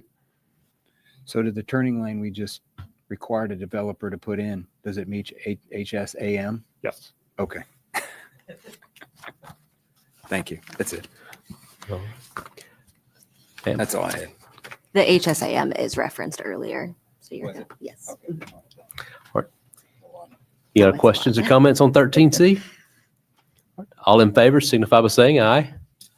Any opposed? Any abstention? 13C does carry. We now reach the point where we're at new business. I know a lot of you are here for one particular item, but I'm going to have to request a 10-minute recess if there's no objections. Hearing none, we're going to recess for 10 minutes and we'll reconvene.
Good evening. I will call the meeting to order.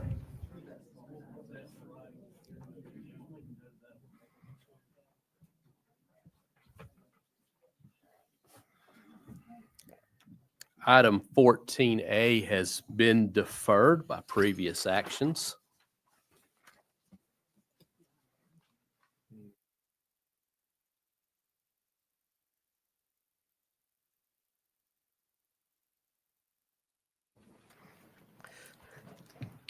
(14B), an ordinance to rezone the property located at 615 Rutland Drive, approximately 5 acres, map 78, parcel 10.07 from RS40 to CMU commercial mixed use.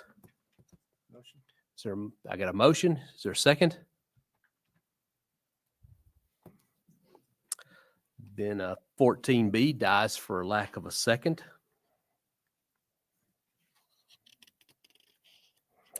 The next item on the agenda is 14D. An ordinance to amend the land use plan for the property known as the Courtyards at McFarland, located at 525 Old Lemon Dirt Road, map 77, parcel 1, from mixed use to multifamily residential and Parks and Greenway. Motion. Have a motion? Is there a second on 14D?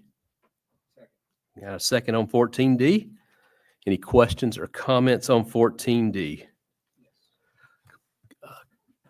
Commissioner Hefner, you are the sponsor. Yeah. You're recognized. Thank you, Mayor. So I sponsored this land use amendment, a couple of reasons. Number one, I believe the elected body should decide on land use. In fact, it's a state law that requires the elected body to make definitive decisions either for approval or denial. So that's why I sponsored this. The other reason is I'd like representation to come up to the podium and let's talk about this parcel of this property that is requiring the land use plan and what their intentions are for this property. Traditionally, I can say having someone talk about this on just the land use, we reserve this for the PUD, the planned unit developments. Okay. Well, don't we want to hear what the land use is going to be used for? That's up to the board. I'll ask this. Is there objection to hearing from the gentleman? Okay, there's an objection, then I'll call for a vote on this. Well, I think it's important that we understand what this land is going to be used for. So I'm going to go ahead and speak if I have the. You have the floor. I have the floor. So this developer, the 7 acres, is going to be donating this land to the city of Mount Juliet and going to be constructing a city park at their expense. Land value is approximately $1.5 million. The cost of the pickleball court facility is probably another $1.5 million, $2 million. Now, that's why he is requesting or needing a land use plan. Why would we turn our backs on a $3.5 million park that's going to be given to us? I mean, in fact, once it's approved, this becomes commercial property. We can turn around and sell this property at double the price. So the city is going to be generating potentially $3.5 million just on the sale of this property. Now we're going to hear the budget later on and why we're in the position we're at, because we've been spending capital on improvements. This is land that can be sold and generate over $3 million worth of income to the city. Or we can have the developer turn it into a park that's going to have pickleball courts on it. Why would we not want that? I mean, all I hear about is pickleball courts. I've yet to play yet. I've not played pickleball yet. I promise I'm going to do it this year. So Malali, maybe you and I can match up. So anyways, I think it's important for citizens to hear that. Why others on this board don't want you to hear it, I don't know. You have to ask them. So we're going to turn our backs on $3.5 million. I don't know. I'd like to understand why personally. Commissioner Mullally? I support the land use amendment. I don't have a problem with it at all. I completely agree with Commissioner Hefner. If the land use amendment is approved here, it would go back to Planning Commission where the plan would be heard. So that's important to me. I would like the plan to be heard.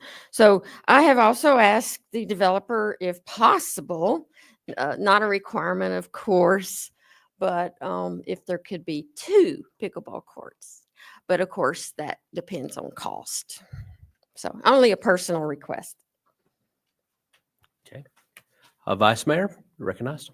So obviously, like, I do want to hear more about it, but at the same time, I'm trying to figure out, is this going to be part of, like, let's just say the common space of this development, Commissioner, or do we know if there's going to be, do we know what the operating cost is going to be for us? Have we brought that back to our Parks Director to get a ballpark? Because I am intrigued to know more about this, but at the same time, it's just a land use, but, things can change with, like with the developers at any time, right? Well, to answer your question, we don't have to have them generate or build the pickleball court. And I don't know what the cost to operate 2 concrete pads I think it's very negligible, the cost to operate, maybe lighting and stuff like that. But again, we can take the land in as a donation to the city and turn around and sell it if we wanted to, or we can do something else with it. But they've agreed to donate it to the city for a park and construct the recreational aspect of it as well. So again, an asset, a value to the city, $3.5 million plus dollars gifted. So. Vice Mayor. All right. Obviously, this is only for the land. I'm just looking at on East Division already. There's a lot of construction out there. Not construction, excuse me, but the actual safety side of it with the road. I would have loved to hear more about this from you back before you even brought this to us, just for tonight. So I don't know how this is going to go to a vote, but I'd like to be able to defer this for one meeting to be able to sit down and talk more about it, honestly, in my opinion. I don't know if I'll get a second, but since there's a little bit of back and forth up here, I'd love to hear more about it. And I know it is the land use, but at the same time, this is also going back to whether if it's someone is, if it's a single family that owns this land, or else if it's, a developer that owns this land. I'd like to know more about it. So I've never heard from you, so I'd like to hear more about it. But at the same time, it's kind of hard for me to vote on something that I haven't sat down and talked to you about. Are you making a motion for a deferral? For one meeting, yes. Okay, is there a second on deferral? All right, we have a motion for deferral and second. Questions or comments on the advisement of deferral? All in favor of deferral for one meeting, please signify by saying aye. Aye. Any opposed? We're deferred for one meeting. Be heard on the 23rd. Appreciate you.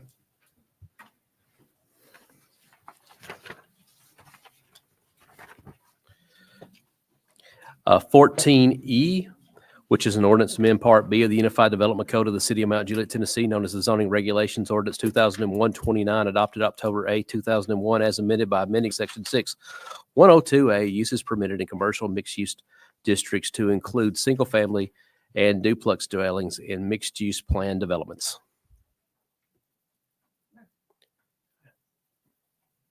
Is there a second? All right. Hearing none, 14E dies for lack of second. 14F is an ordinance to rezone the property located at 718 Monticello Drive, approximately 16 acres, map 76, parcel 41.01 from RS40 to AR40. Have a motion and a second. Questions or comments on 14F? Is there any representation here? It's just a rezone, but Never mind, that's okay. Thank you. any questions or comments on that? All right. All in favor of 14F, please signify by saying aye. Aye. Any opposed? Okay, this passes. It should come back from a rezone coming from the Planning Commission. Should be the first meeting of July. Gosh, July 14th, I believe. 14G, which is an ordinance to reapprove the preliminary master development plan for the reserves at Tate Lane, formerly known as Lynn Haven Phase 3, approximately 18.5 acres of property on Tate Lane, map 73, parcels 21, 22.07, 22.12, 22.13, 22.14, 22.15, and 22.16. Have a motion? Second. 14G is on the table.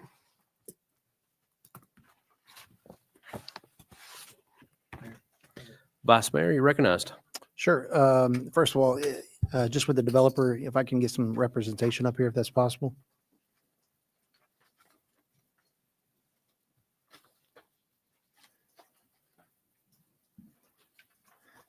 Just first of all, I just want to start off with thank you guys for obviously bringing a good product back to the city. I know there's some confusion here whether or not if the past commission had approved this and now the new commission's got to come back with this. I had not seen the old set of plans, but talking over with staff, I heard the wall is more, let's say, curb appealing. It has a nice sidewalk. For the staff, for the families that came out here tonight, that they want to pass through so they can get their own clickers to come through when it's convenient for them to go to the doctor's office, to work and everything else. It's a private road. That means your community is going to be responsible for the roads. So if we open that up, then it leads us back to those residents should be responsible to help pay for those roads since they're going to be using them. But since this is gated community, it's gated community. So basically, the other side of this, if you can confirm the houses, I know there was some discussion there about, the percentage. Can you clarify the percentage of what you guys were looking for? Name and address just because I know the mayor's going to ask you. 1614 Tate Lane, Mount Juliet, Tennessee. Thank you, sir. So here's some samples of the houses. What is the current percentage of where do you see the brick? And because again, Tate Lane has a lot of different flavors on it. You're talking $1 million houses up there. Some you can't even see from the road. So there's some that are in the county. So you have a little bit more flexible. So I own one directly across the street from here that's several $1 million house, and it has 100% hardy. Mm-hmm. There are some that are in the 80%, 90% brick range. I'm building another one that's probably going to be a non-traditional, but it'll be a concrete board on the exterior as well. It's just down the road. Another one, it's going to be my new personal residence. These are probably in the 70% brick range. You can see this one probably has the highest level of non-brick on this design, but all these you can see are brick, even the back of them. You can also see on the wall here that is not 100% cinder. We did listen to we've got some great neighbors up there, and Freddie and Kimberly are going to be the ones that are right next to it. And they gave me a lot of input on what they wanted on the wall there. And we changed it. And so this is probably 70% non-concrete wall and filled in with a different material, either a concrete board so that it won't need the maintenance, or a wood product if we can't find something that fits that. But I'd say the houses are about 70% brick on these designs. Okay. And the price range, I'm just kind of curious in this case. Starting at 1.5. 1.5. Okay. So that kind of explains why this is going to be a gated community, Correct. Thank you. And just to confirm, staff is all supporting of the 70-30. Is that correct? Okay. on the average. I guess that's how that's going to be. Okay. And also the staff is in agreement with the design of the wall. Okay. Okay. What if we take this approach on number 26, it says Planning Commission, and I'm on number 23, under Planning and Zoning. It says the Planning Commission did not support the waiver to 51044 single-family residential design standards, requesting a cumulative 50% masonry, 50% standard materials for the home facades. Is 70-30 the recommendation? And that's what you're presenting in the pictures? Yes, sir. Then what if I make a motion to change 50-50 to 70-30, 30 being the secondary, and amend 30 as shown in the pictures? I'll second that. All right. Questions or comments on the amendment? All right. All in favor, please signify by saying aye. We're changing Aye. 23 here to 70-30 as shown in the pictures. I counted 3 votes, 5 unanimous. Okay. I'm reading while counting at the same time. It didn't work out well. So we're back on the ordinances once amended. Who else? Anyone else like the floor? Commissioner Giles, you're recognized. Okay, so as we discussed, planning, under Public Works, number 9, where it said sidewalks, that's supposed to be 6-foot sidewalks. That was agreed on at the planning, correct? We probably need to add that in there. So that's an amendment for 6 feet sidewalks? Right, and then also, number 16 needs to be removed. That was not one of their comments. That was discussed, but that's Public Works. Am I correct on this? Shane and traffic engineer and all this. This was just talked about, but this was done because of site, before I was here, sight distance from the trees for pedestrians. Correct. Yeah. So we didn't vote to have them take that out. We didn't agree for that. Not explicitly, no. It was mentioned, but it wasn't voted But upon. mentioned. So that needs to be removed. Let's, if you're okay with this, why don't we split these apart with number 9, adding 6-foot sidewalks? Okay. So, where it says sidewalks, 6-foot sidewalks, I guess, or 6 feet sidewalks along Tate Lane's frontage shall be included in the right-of-way and the maintenance responsibility for the HOA. And you second on that? All right. Commissioner Mullally? All right, about that, you had, let me find it. My notes are scattered out here. In the Planning Commission meeting, you're making other recommendations because I guess the buffer and all that was going to reduce the lot size. Commissioner, just put that on pause for just a minute because we're on an amendment for 6 feet sidewalks to number 9 at the moment. Right. I'm getting to that. Okay. So you had an issue with the, I guess, the buffer and all that impeding on the lot size.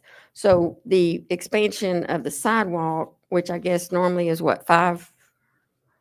Okay. Would that further cause a problem with the lot size? Commissioner, this is sidewalks along Tate Lane.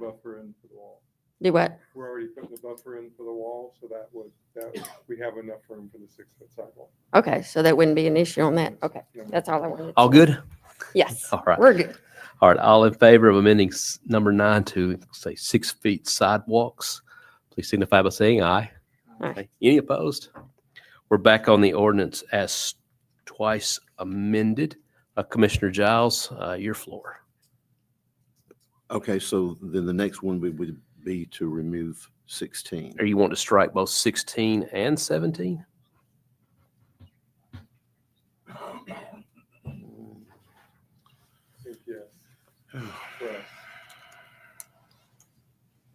Because I'm just asking because they appear to go hand in hand. Well, no, 16, because that was put there because there was a a study done. And again, that was before I had come back. So that needs to be there. But I think 17 was, they were going to do that. Is that not correct? So it's just 16. Okay. Yes, So sir. motion to strike number 16. 16. Yep. Is there a second? Second. A second on the motion to strike number 16. The developer shall remove speed table on Tate Lane north of Railroad Crossing. Okay, so you're saying not to remove. That's exactly right, because there was a study done that was supposed to put that in there. This Yes. was, I wasn't here. You were here. Yes, Or whoever. okay. Okay. Well, okay. Commissioner Hefner, you're recognized. So what is enhanced crosswalk protection at the same? Chances are that was going to be a rapid flashing rectangular beacon. They're push button activated flashing lights to let people know pedestrians are crossing the street there.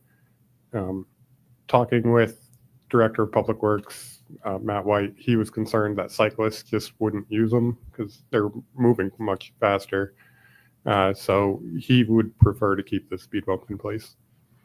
Which I think we're voting on that. I was just curious about 17 and if they fact do tie together, but okay, I'm good. Yeah.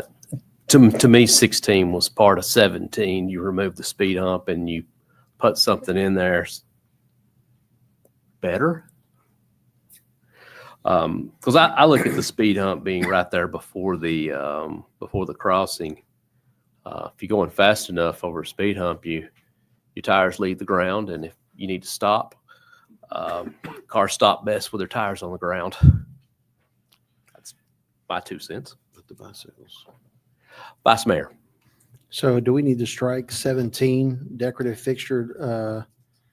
Let's see here. I'm sorry. I lost my number here. It was the. I think you're looking at planning when we're on Public Works. Oh, sorry. Yeah, that's what I was doing. See, it's not that they're not putting it in, they're just not taking it out. Is what this is. Number 16. And they're adding for 17. I see what you're saying. Okay. No. I think just developer strike it. Shall strike that. 16 needs to be removed, period. Yeah. The motion is to remove 16. Any other questions and comments on this? All in favor of striking number 16, developer shall remove speed table on Tate Lane north of Railroad Crossing, please signify by saying aye. Aye. Any opposed? Nay. That does pass though. So number 16 is removed. I'm sure staff will change 17 to the new 16 before it's codified. Commissioner Mullally, you're recognized. Okay, I have several things. Mr. Wozniak, who spoke at the Planning Commission about his lot, which I think is in the northeast corner, which is an area that collects a lot of water. So what is your plan to keep that water off his property? So I think the water he's talking about is not collecting from our property. His water actually runs to our property. So what we've talked about doing is kind of beefing up the ditch, I believe, that runs down to our retention pond to try to help his water flow, because he's at a higher ground than us. Mhm. So his water is sitting up there. If we can create a better flow there, and I know that because I used to live in, that was my backyard that he's talking about. And so we just widen that. But we talked to him at the last meeting and told him that we would kind of beef up our drain that goes through there to try to help move his water through our property. All right. The buffer. The HOA would be responsible for maintaining the buffer. And even though it would be on private land, private lots. I have a problem with this, and I'll tell you why. I have developments in my district who has had terrible issues with this, and I ended up getting that removed because the trees would die. The HOA wasn't keeping up. They wanted the right to dig up the trees, to plant new ones, whatever they wanted in their backyard. So I totally disagree with the buffer being on private property.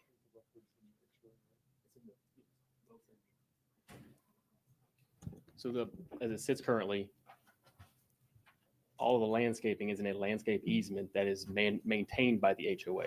So the property owner still maintains the ownership of the land. But do they have the right to dig up the trees if they die? They The don't. purpose of the easement is to keep them from doing that. If we were to put Exactly, if but we're- it's their property. Correct. I totally disagree with that. I've had two neighborhoods in my district with this issue, and it's an issue. But if it's, so the other alternative that has been recommended was to put that landscape easement into open space, which would be owned by the HOA, which would take all rights away from the owners, the landowner and the residents. But it wouldn't be their property. That's correct. But they also wouldn't be able to touch the trees or do anything with them. Exactly. Well, that's understood. Which again, in this particular case, the separation between the residents and that landscape buffer is the wall. There is a wall between the two of them, so they're not likely to touch or be. Because you would have their backyard would end at the wall, because they'd have to climb a 6-foot wall to get to the landscaping that we're maintaining. All right, but if there's no wall, if this is the buffer, their property ends here, then their property ends here, and the buffer's over there. But we're also putting a sidewalk in that, and on their property, in that buffer, correct? Right. So the sidewalk will be sitting on their property on the outside of the wall, and so will the landscaping. So if you're looking at this area is owned by that property owner, but it's on this side of the street, and that's where the sidewalk is. Mr. Griffith, can I get you at the mic? We don't get. So where you see this wall, that homeowner's property that you're talking about, that's the landscape easement, is on this side of the wall. Here's Tate Lane. So all this landscaping here and the sidewalk that they're walking on is owned by that property owner, but it's sitting outside that wall. So they won't be over there touching it. The landscape will be done by the HOA. So where's the sidewalk? On the outside of the wall or the inside of the wall? See where these people are standing? Uh-huh. They're standing on the sidewalk, which is that person who's on the other side of the wall's property, but it's in a landscape easement. Yeah, that don't sound good to me. Well, Commissioner, right now under planning, number 11 says remove the landscape buffers from individual lots and place in open space. Yes, So you're supporting that one then? yes. Okay. So is that already It's under planning, under number 11 under planning says remove the landscape buffers from individual lots and place in open space. Yes. And then number 13 says add a note stating all landscape buffers shall be located in open space and be maintained by the HOA. Yes. Okay. Is that in the ordinance or do we need to? It's in the ordinance. It's Okay, under good. 11, under planning and number 11 and number 13. Okay, good. So that brings up the issue about the sidewalks being on personal property. Sidewalk, Tate's Lane is in the county. The county will not allow sidewalks. in the Exactly. right-of-way. So the condition was to have the sidewalks outside of the right of way under the maintenance of the HOA. Yeah, I disagree with it being on personal property. So that was another question I was asking about the 6-foot sidewalk, if that was going to be a problem with the lot size that you were talking about in the planning commission meeting. That was the reason I was asking that. So that issue itself is if we were to take the landscape buffer we're talking about and put it into open space so that the HOA owns the property that the landscape buffer is on, that will make all of the lots themselves 20 feet smaller on the rear side, if that makes sense. So you're going to lose area and you lose square footage and distance, I guess, the length of the lot. That being said, there's currently, as the plan sits, there is a I believe the front is 25-foot wall and landscape easement that's there in place. So we can do a 15-foot landscape easement or 15-foot landscape buffer, a 6-foot sidewalk, and still have the 4 to 5 feet to have the wall in that area. But the sidewalk would still be on private property. Yes, regardless, and there is no way along Tate Lane frontage to put a sidewalk in. That's not going to be on our property. But it's, when he says private property, it won't be the homeowner's property, it'll be the HOA's property. Okay, that's the confusion. I'm talking about homeowners. But you were saying you would move the, If it stays as it is right now, it'll be in an easement that is owned by the property owner, but is maintained 100% by the HOA. So the sidewalk cracks and has to get fixed. The HOA is responsible for paying, just like the streets would be private streets and a private access easement throughout the subdivision. Yeah, I don't like it.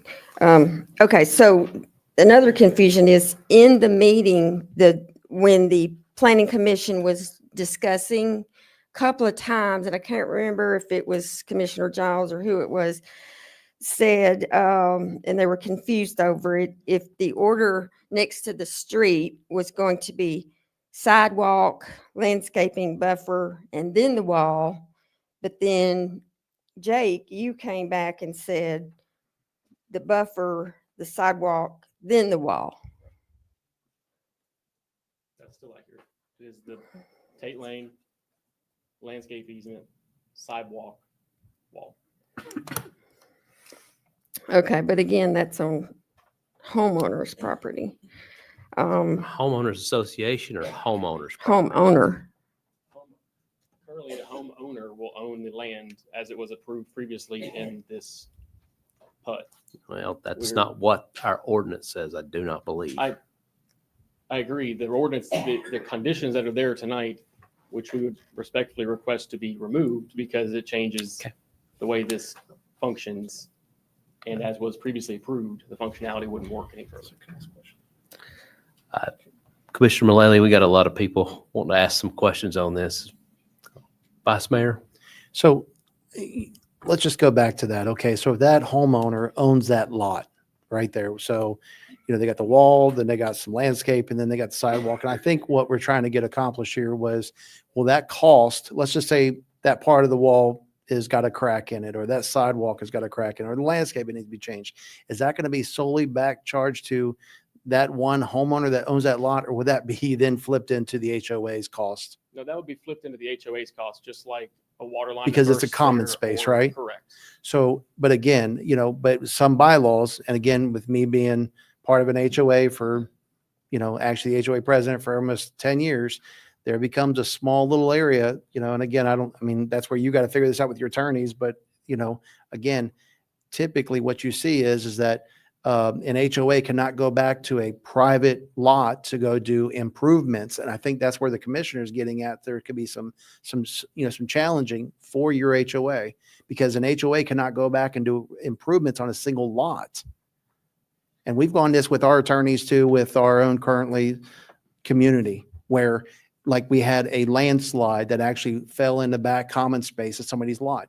As the HOA, you cannot go in there and fix somebody's lot because there was a landslide. We could only fix the actual debris that fell into the common space to clean that up. I'm not worried about the attorney side, but I think what it's coming down to, the confusion side is that if it's in the common space, it's in the common space. And I think that's where we need to be able to get that clarified to make this all a little bit easier for everyone. Just a question for John here. This is bringing back flashbacks of the issues we ran into Kelsey Glen and Nicholsville. This seems like the same thing. That's the reason we include this comment. Okay, that's because that's where my mind was going. It's mostly because a homeowner buys a lot. They think their backyard is, say, 40 feet deep, and it is, but with the easement that's on top of it, that they have to leave that 20 feet alone. Yep. That's why we add it. I will add that this is not a code thing. This is something we're asking of the PUD here. So Yes, but this is something that's been approved in the past, but we've had to come back and correct it a couple of times I can recall. Commissioner Giles, you're right. So I got confused after listening to some of this, because I thought that what this said was that you were making the lot a little smaller so that would all be in the HOA common ground. That's not what you're saying, correct?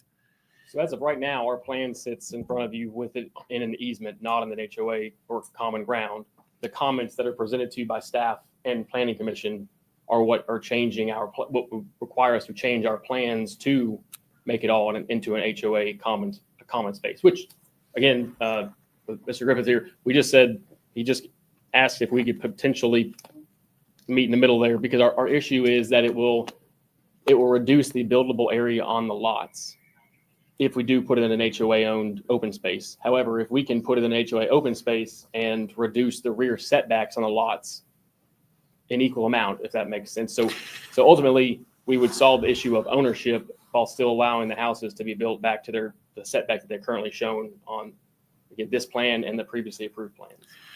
Normally, I'm not in favor of dealing with that setback it should be, but in this situation, Commissioner Mullally, the homeowner still has a lesser risk exposure, even though that is on their property, that easement. By allowing them, if we so did, to have a smaller setback, and then that land not be part of that individual plot, it is the HOA. It is totally their responsibility, period. So if somebody fell on there, they can't go after their initial insurance pays. It can't go on the owner of that lot. So I'm in agreement with you. I just think the lot needs to be smaller, and I normally do not. But in this situation here, I personally want the exposure to be on the HOA and not on the homeowner.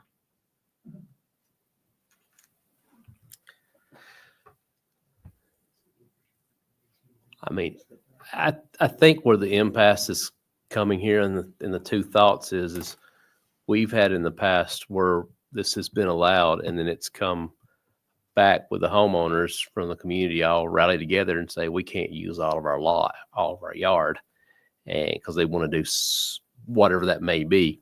But it's pretty issue for you because now it moves your property lines and it's going to impact your setbacks. So since the wall is already saying you can't use that backyard because you're separating with a solid wall, I think our request would be if you give us a variance on our setback so we can still have the same building envelope, and we can take that liability, as you spoke of, off the homeowner and put it on the HOA. That would be our request. I'll make that motion. Right. So Mayor, I mean, like I'll make that motion right there, because also the other side of it is the fact that the residents are going to be paying taxes on a lot that they can't use, and that's going to be the other side of it. So yeah, no, I'll make that motion. Second.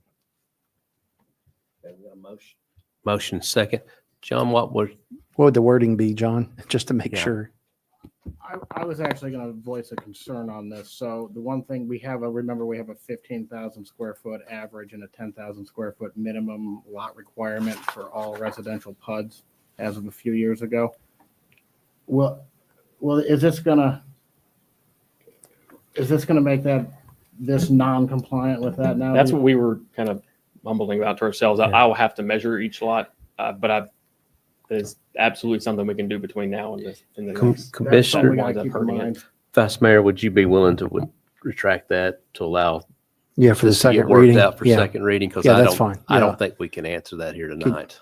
Is that okay, Commissioner? It is for me. Okay, thank you. I've got another question though. So, sorry, trying to clarify the two comments or conditions, I guess, that are on there currently that we're speaking. I guess it was planning number 10 and planning. I'm sorry. 11 and 13. 11 and 13, they would be remaining. We would just be adding another condition or a variance to allow a smaller rear setback to accommodate for that distances. Yep.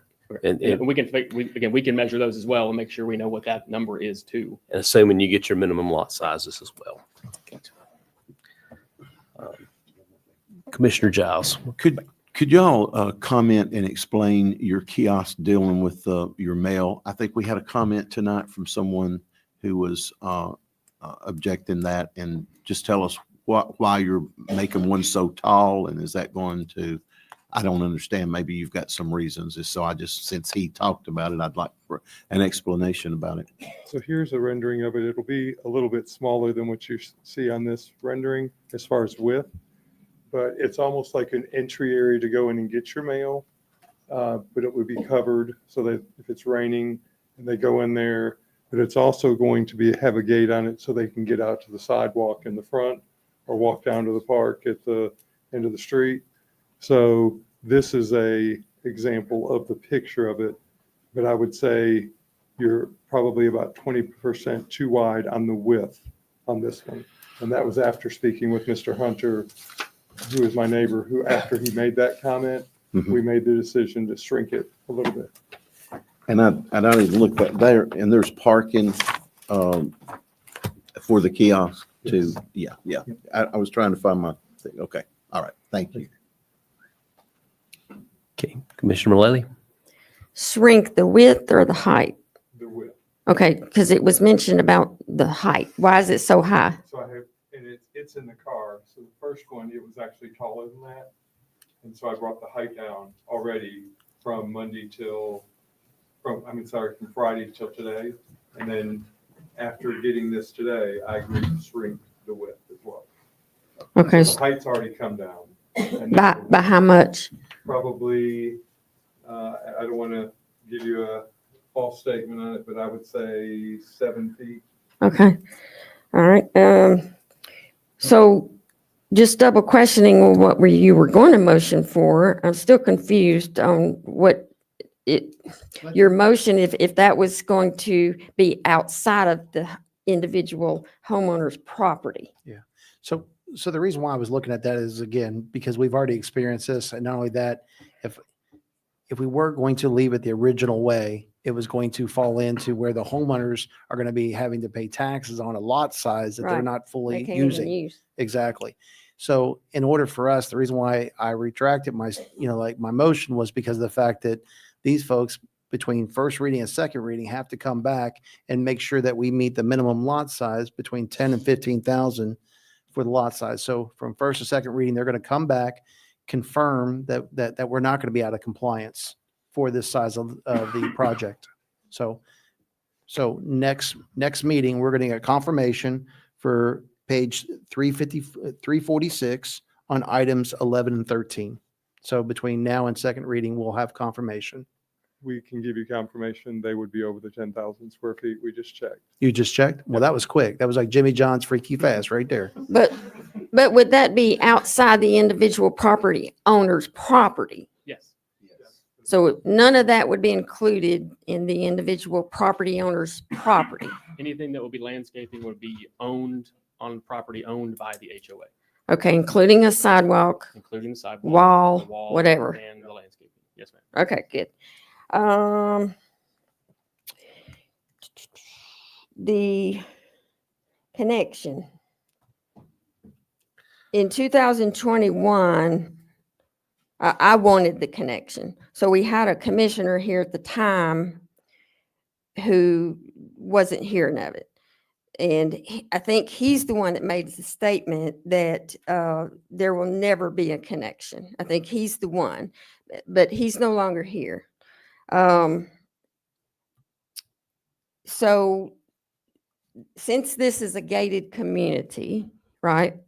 Okay, so our code D103.5, the fire apparatus access road gates requires an emergency gate. Yeah, so that would be required. Okay, so on Lynn Haven, you've got 2 lots there for this development where Lynn Haven would connect. So we're talking about a emergency gate connecting Due West and Lynn Haven. Is that right? So the real problem there is when that meeting was had and they said there would never be a connection, there was an approval for a house and their driveway is in that access.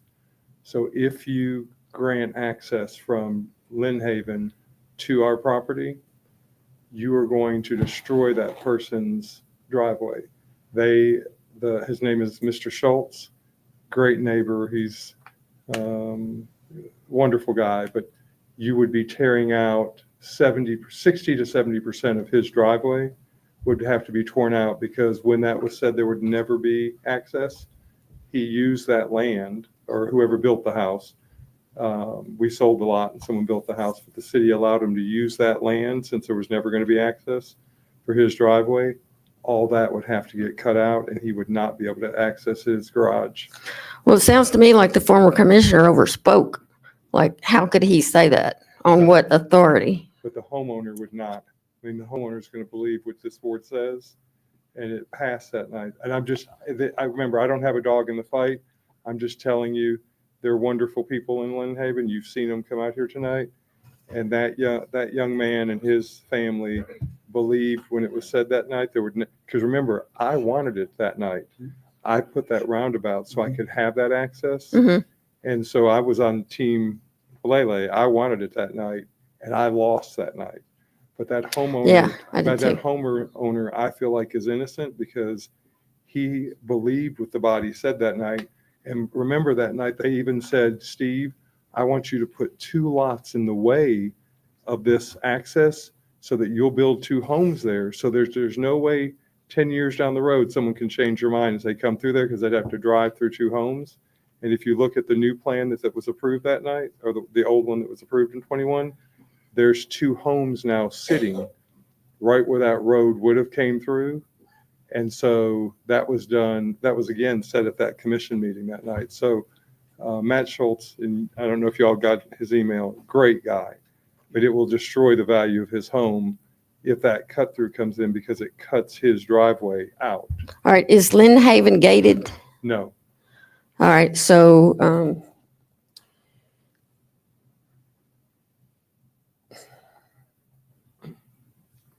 right. Well, I don't know. That's what our code says. So, I mean, what do you do?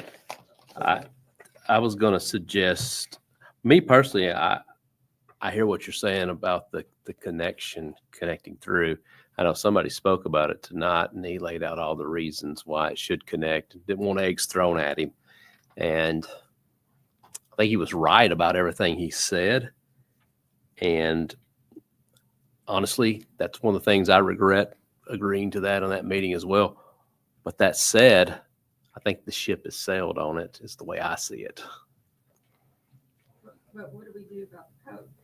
Well, we got number 6. You're talking about the code for the fire. Yeah. Somebody's going to have to help me on what that actually is. Commissioner Giles, do you have something? Yes, because I'm the commissioner in the area, I want to comment on this, Commissioner. Under normal circumstances, I would not have been supportive of this without that gate there, because they could have done that. And as far as that person, and I wasn't here, so I'd be I just don't know if the city agreed actually to allow him to put that driveway there. I don't know if we have there or not. Maybe it appeared that he did. I'm not sure, because that should have been an access. But nevertheless, the reason that I don't want it there is because that's 36 homes times 3 cars per. And you go through an area like Bass Lane, and you go through Denny Hills, and you go through Faulkner and all that. There's no sidewalks. And these people are out walking, and it's pedestrian. So I feel for them. I agree with Mayor and that gentleman that was up here tonight talking about that. That's the way it should have been. But because this area that's been there for all those years, there, as well as I do, most probably will not in our lifetime, there won't be no sidewalks in that whole area. And those kids are out running, they're walking, and people are out, and that's just more traffic to come through, even though it's a gated community and there could be a gate there. And so that's why I'm against it. I'm just trying to protect the people that are already there. It just limits them. Future transportation plan. So I don't know who had the authority to put those 2 lots there. And the 2 lots I think he's referring to is in their subdivision alone. That's where the 2 lots, he's not talking about down off from Lynn Haven. You're talking about in your development right now that you're bringing, correct? In fact, that land that you're talking about as an access, he just informed me that That land's not owned by the city. That land is actually owned by that HOA. So that HOA that Matt's a part of, and the gentleman was in here tonight that leads that HOA, he would have to agree to give that land to us or to the city to allow that access. So that land is not even owned by the city or the. And this is the same thing that happened up on York Road where the development up there, the long-term transportation plan called for connectivity at the instruction of a commissioner. Lots were put in there to block every stub on it to make sure it was permanently landlocked and we'd never get any connectivity in there. And somehow that got 3 votes at least to pass. So this is a similar situation. Yeah. Can you look at this? Is this where you're talking about with the roundabout here? So this piece right here, where we'd have to. Commissioner Hefner, did you have? That's owned by the. This is the driveway. Oh, good. Well, I'm going to move that. I do have a comment. I'm waiting for. She got a whole nother page of notes over here. Oh, well, go ahead, Commissioner. Hey, Oh, me? You want me to finish? I mean, I was just going to move to adopt, make sure that we got item 6 under Public Works codified, because I think that addresses the transportation plan and everything else. All right. Can you read that? Well, gladly. Number 6 under Public Works says roadway variances and waiver requests. Under A, the Planning Commission supports the request to allow private streets. B, the Planning Commission supports the request to waive the future transportation plan to connect to Due West Drive. And C, the Planning Commission supports the request to exceed the cul-de-sac length coordinated with the streets is classified as access streets. And D, the Planning Commission supports the request that all roads to have the design speed of 25 miles per hour. And my motion is to formally adopt those Planning Commission supports. Got a second? Todd, what did you had a comment? Yeah, talking with the development team, they had a request for 6C. After the internal intersection on their site, there is only 25 units on the longer cul-de-sac, which would allow that to be an access lane. As such, they're requesting that instead of up-classifying to an access street, that they just get a wider pavement section, which is typical when we have cul-de-sacs over 14 units. That way they can keep front access garages. So they're requesting a change to C in short. Correct. Okay.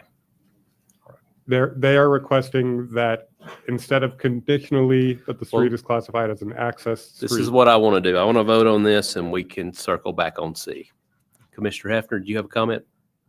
I'm going to get back to this access. Is that within this? Yeah. Well, codification. Yes. C is. We're going to eliminate that emergency access to Due West. Is that in there, or is that totally separate? Well, it's not in here. It's just waiving the transportation requirement plan that they connect. Okay. Yeah, because I did speak to the gentleman that's going to lose his access to his driveway right before the meeting. He called me before I stepped in. So, yeah, I agree with the mayor that ship's unsailed. So that needs to, we do not need to allow access. Okay. On that. So I just wanted to make sure that wasn't in part of this. Correct. Yeah. Okay. Any questions or comments on codification of 6? Well, would the fire chief like to address the emergency gate in the code? If not, that's fine. I didn't know if you wanted to. I want to address, yeah, that needs to be addressed before we codify this. There's no way around it. Someone for the fire department's got a comment on this. So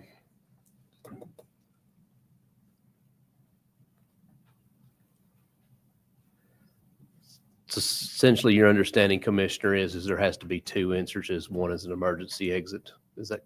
Yeah, and that's not what that is not what that code says that I sent you today. That code basically says we have to have emergency egress to any gated community or property.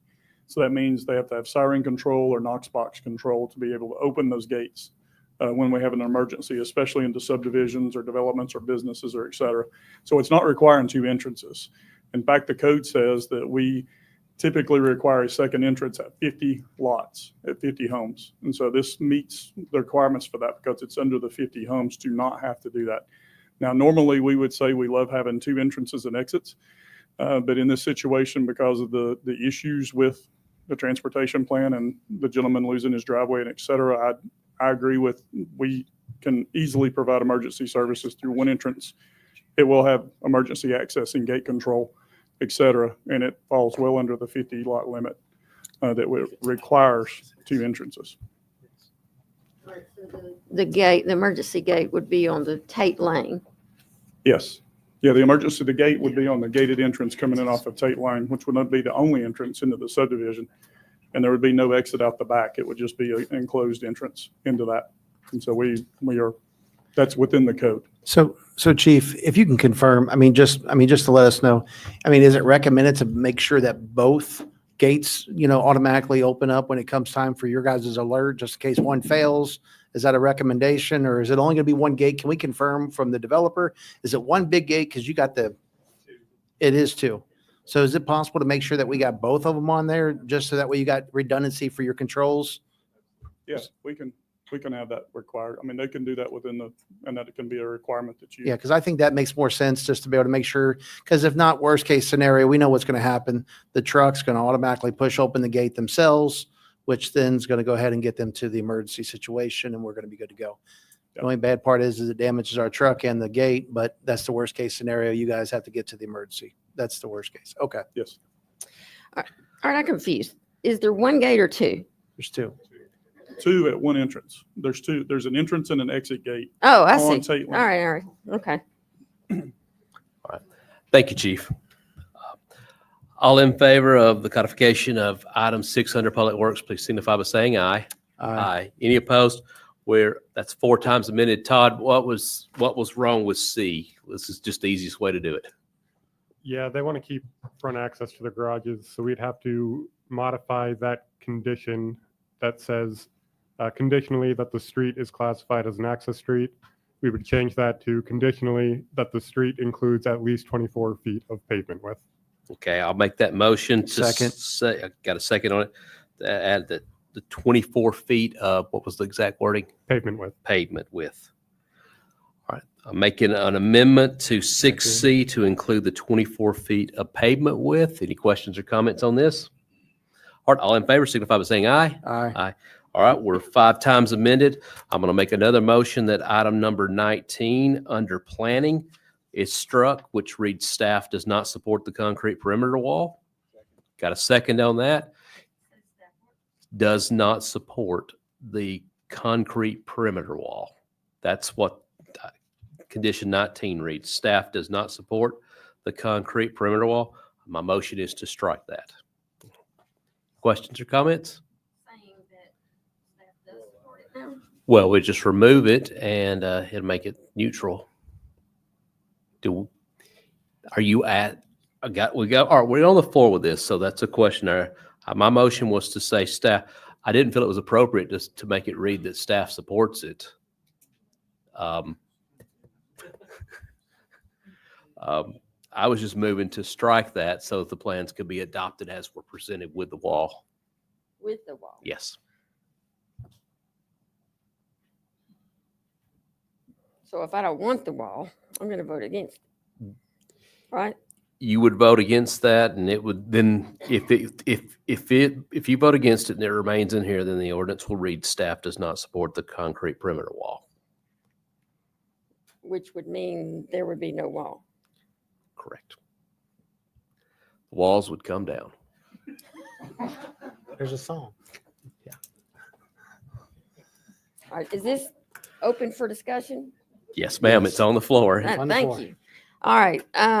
Numerous requests for no wall. I support that. I do not think this wall. Another thing, I know what you have there. There was comments on social media about this. And Steve, you made comments that the wall would have a watercolor effect. And as a matter of fact, you mentioned watercolor in Florida. Actually, we drove through there last week. So I know exactly what you're talking about, that Florida feel, but we're not Florida. So can you please explain that comment versus what I'm seeing here? So on social media, there was a neighbor who posted the wrong wall and tried to represent that the wrong wall was. Right, going to be that's your put in. wall. It's my wall on my home. Right. Not on the development. Right. And I said that would not be going up. I then posted this picture, which we had very positive, I think 80–90% were positive on it. But I posted the picture of this wall as being our new wall, which is not all cinder. It's kind of a mixture of concrete and then also wood / a wood look product. It could be something that's no maintenance in here, but it would be like a fiberboard or something that would be no maintenance, but would look like wood. And that's what we switched to. We put the lighting, and this wall was changed mainly because the neighbor that adjoins the property that is directly adjoining the wall, he asked me to make changes. I also agreed to plant some extra trees for him so it would soften the wall just between him and I. And I checked first, and I can plant extra trees. I just can't plant less trees. So there's a minimum amount of trees you can plant, but I don't think there's a maximum. So that was where we came up with this. Okay, but then where did the watercolor effect come in? Well, the park, this is all watercolor, everything you see right here. So we are going to design the play lawn. Have you seen the play lawn in the plans? It's almost an acre of a play lawn that we're going to design it like the lawns that you play on in watercolor. And so these pictures are directly from watercolor, and those are the play lawns. Because it's a higher end neighborhood, we want to have a very botanical effect. Lots of landscaping, lots of green. We've actually even put in extra parking spots all the way around this lawn, so neighbors could pull in down there. There's, I think, 16 parking spots total, so that neighbors could come down to this park and walk around, put blankets out, enjoy that. And this is the watercolor effect that I was speaking of. Oh, right here. okay. Well, I'll just be honest. I don't like the wall. I'm probably going to be outvoted, but that's my opinion. All right. The 35% requested lot coverage, the max is 25.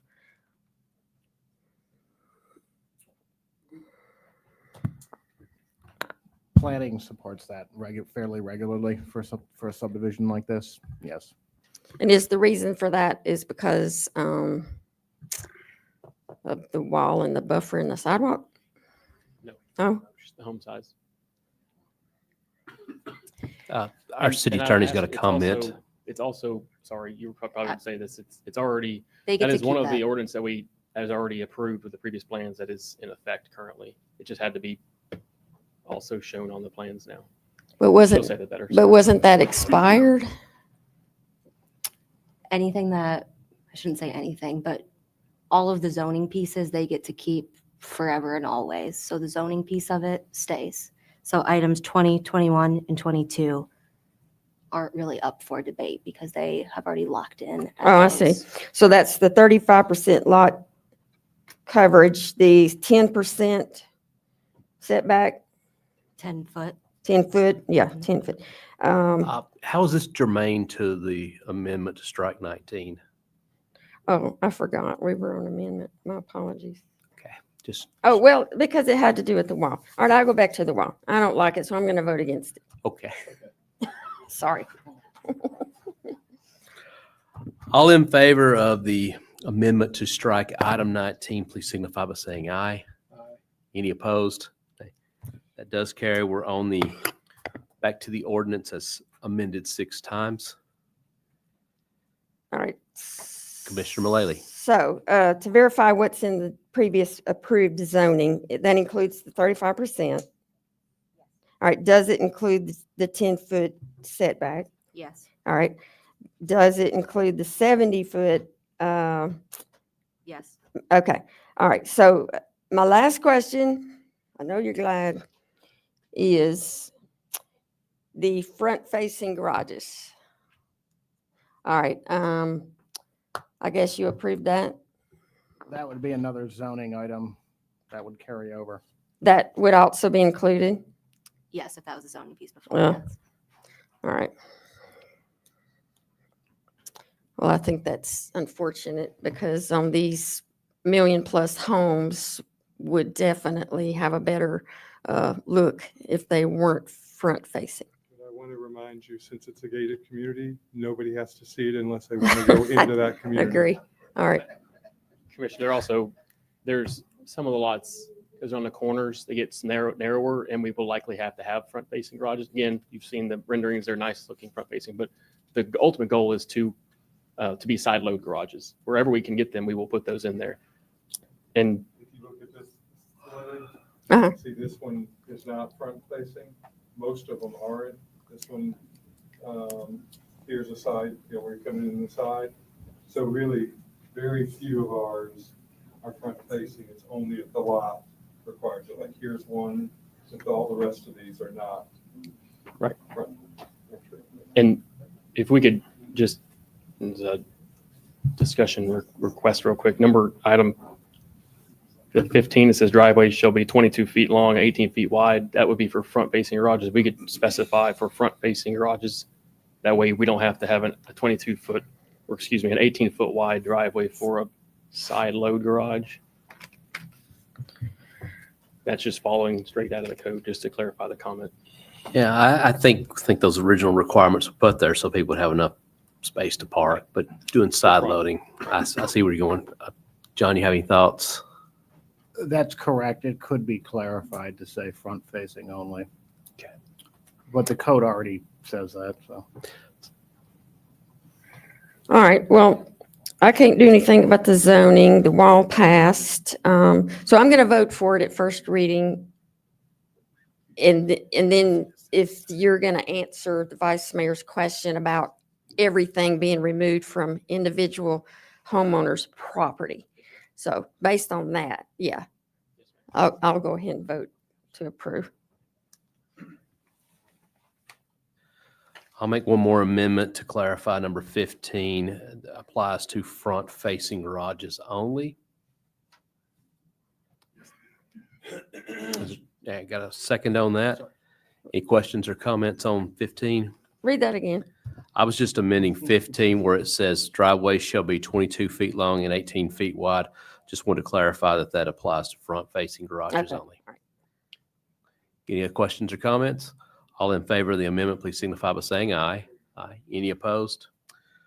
We're on the ordinance as 7 times amended. All right, we're ready to vote. All in favor of the ordinance as amended 7 times, please signify by saying aye. Aye. Any? Yes, the ordinance does pass. Oh, I guess we'll see you back July 14th for second reading. June 23rd, 21st, 23rd. Oh, We because did our- you, we did our yes. public- Yep. Yeah, make it respectfully, we appreciate that from planning and working with us to get all that public notice stuff out, because I know that's changed and it's a bit of a hassle, but it works. And we're glad it works here. We'll put the budget in front of you next time. And I got to thank you all for taking so much time on this, especially with such a late night. I don't envy you all for having to stay this late. Thank you. Thank you. Thank you. Yeah, I'll just clarify by saying typically items that come from the planning commission skip a meeting, but this is not the typical.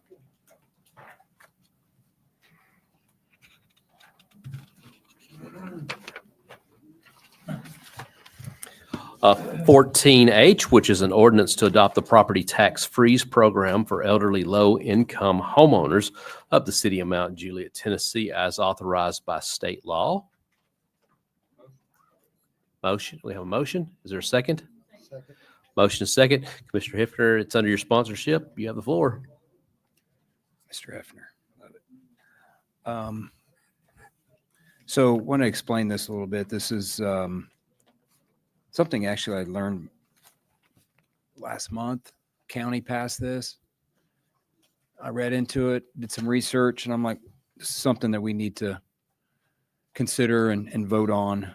So the bottom line on top is proposing we adopt the Tennessee Code, which which is already on the books, that freezes property tax, property tax freeze program for the elderly, low income homeowners, not renters, homeowners in the city of Mount Juliet. There's criteria that has to be met. They have to apply every year for the tax freeze. If it goes up after this is in effect, then they're locked in at the current billed rate. If it goes down next year, they have an opportunity to reapply and lock the lower property tax rate in. So it locks it in at the lowest rate. I'm looking at the city attorney, and she's nodding her head yes. So qualifications are clearly stated and I can read them, but there are some qualifiers in here. There's a size limit on the property, cannot exceed 5 acres. Applicants must qualify on the basis of age, income, and ownership of the eligible property. And this would not affect this year's budget. So this would go in to effect at this current tax rate. So if we came back at mid-year, for example, once tax notifications go out, then they're locked in for that year. So if we had another adjustment in property taxes, let's say 6 months or next year, they would be locked in at the current rate, whichever that ends up being. So what this is doing is just locking them in at the current rate. And did I miss anything?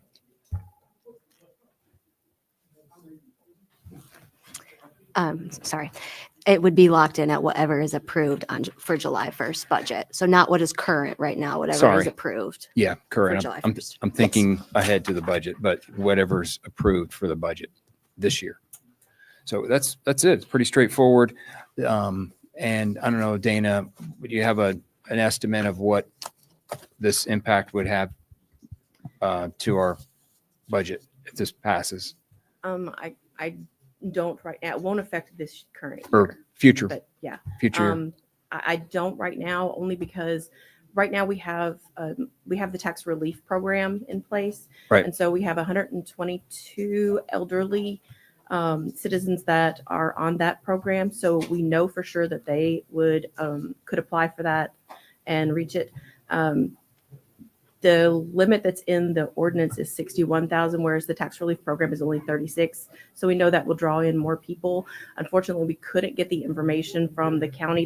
They didn't have the breakdown. They couldn't tell us like how many Mount Juliet residents were on the tax freeze program. Right. So I don't have that information. But they could qualify for both. Yes, they qualify. Yeah, qualify if they qualify for both, they can apply and receive both. Yes. So. That's it. Any questions or comments? All in favor of 14H, please signify by saying aye. Aye. Any opposed? 14H carries. At this point, I'm going to make a motion to reconsider item number 14B. It did not get a second earlier, but not everybody was at the table. I just want to throw that out there just in case. Do you make a motion? Is there a second on 14B? Second. Yes, ma'am. Do you have a comment on 14B? I do not. Okay. Any other comments on 14B? All right. All in favor of 14B on first reading, please signify by saying aye. Aye. Aye. Any opposed? 14B carries. Oh, what could be on the next item on the agenda?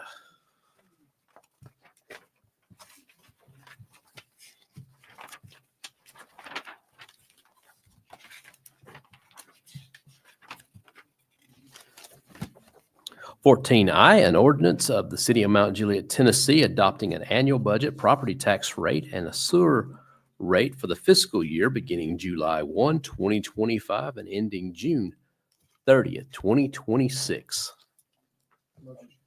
Have a motion and second. Vice Mayor? Yes, I was wanting to get some confirmation here, because I'd like to go ahead and make a motion to move this down to 44 cent. Move the property tax? Yes. Okay. And the reason why is, talking over with staff, I think it's an opportunity for us to be good stewards. I know it's gonna be a little bit more challenging this year, but, but talking with a lot of people that was here tonight, 5 times a little bit too much. Was there a second on that? Okay, we have a second. Yeah, I thought there was. I thought he raised his hand. I apologize, Mayor. I'm slow. And also just giving us the opportunity, as well as for the folks that are still in the room and also online.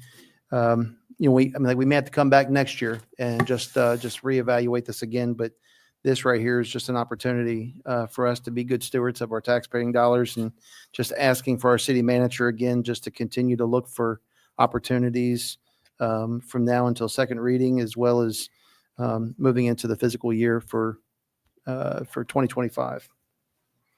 All right, Commissioner Giles. Yeah, and I do second that, because here's the thing about it, that at least that's a start. We've got another reading coming up on this.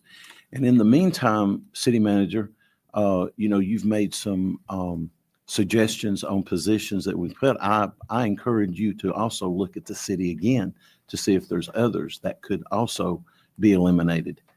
Most people that know me, I believe in smaller government, not larger government. So you're the eyes of the city. You know who works and what works and et cetera. So please do that. Commissioner Hefner. I'm not opposed to lowering based on against the recommendations, but we don't know what's going in. We don't know what's coming out as a result of our discussions up here. So we don't know if just by arbitrarily lowering the tax how'd you come up with 44 cents? I mean, we don't know what's going in, because there could be some things that I may be suggesting we put in. Why don't we wait until we put those items in, or see what comes out, what goes back in, before we decide what we're going to do with the rates. I think to jump to a rate decrease or an increase without going through and voting on the items that are going to be proposed to either get put back in or taken out, I think is a little premature at this point. Vice Okay. Mayor. Well, again, I'm trying to come up with a good baseline, because again, talking over with Dana, we start looking at, initially I think it was 13.4 million was the initial first thought. And then it was dropped down to 54 cent, which put us at 11 million, I believe, talking with you today. And then I asked about the 9.2 between what we have in the deficit, what we're currently spending to what we currently can put back in to our reserves. Again, initially the conversation was putting, I think, around $14.7 million back in our reserves as a buffer. And that sounds great, but at the same time, I hate to take tax dollars and just basically run into a situation where our departments are not being, let's just say, more detailed, and looking at not only just staff, but also looking at equipment, looking at, if we can be able to give our trucks, instead of, let's just say, trading them in, or let's say giving them to our reserves at 100,000 miles, maybe instead of buying that new vehicle for next year, sitting on it until we can get 120,000, 130,000 miles on it. Technology is there today, Commissioner, where a lot of our staff should be able to go back and look and see if there's any more, let's just say, fat on the bone. We've got to be able to see if there's an opportunity to be able to save. And we're just looking at the first reading right now. Again, this is just a conversation. We do have a second, but at the same time, we still have more time to keep looking at this. And, that's where I'm at. The citizens spoke tonight. They were very adamant about this. The city manager has a very hard choice to bring it to us and say, hey, look, there's some opportunities here. And listen, I understand that we're looking at people's livelihoods. I agree with you. If I was in that chair, absolutely, 100%. But at the same time, we also got to look at, what is it that we have? Do we put first responders okay, where we are not able to support that? Or do we put, again, businesses?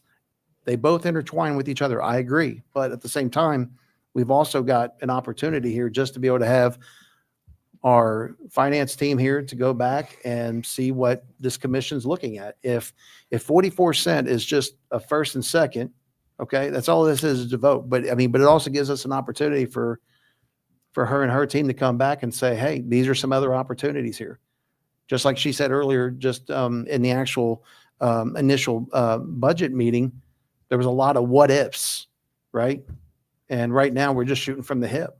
And as you said earlier in one of your comments, they also state is that, that if we just kind of inflate their budgets, right, because they don't know what they're going to be spending, if we can be able to come back and look in 6 months from now and they got to come back and amend something, I'm okay with that. If we got to come back and say, hey, our budget is not exactly where it is. So I would rather, expect our police and fire and EMT to come back and say, hey, as long as we're okay to come back to this commission and amend something, which I believe we are all in agreement with, maybe there's an opportunity for them to say, hey, maybe I don't need 100,000 here or 200,000 here. That's all I'm looking for. So we've got a couple more weeks to get through and let's figure out if there's any more meat on the bone, so to speak. I'll add on here that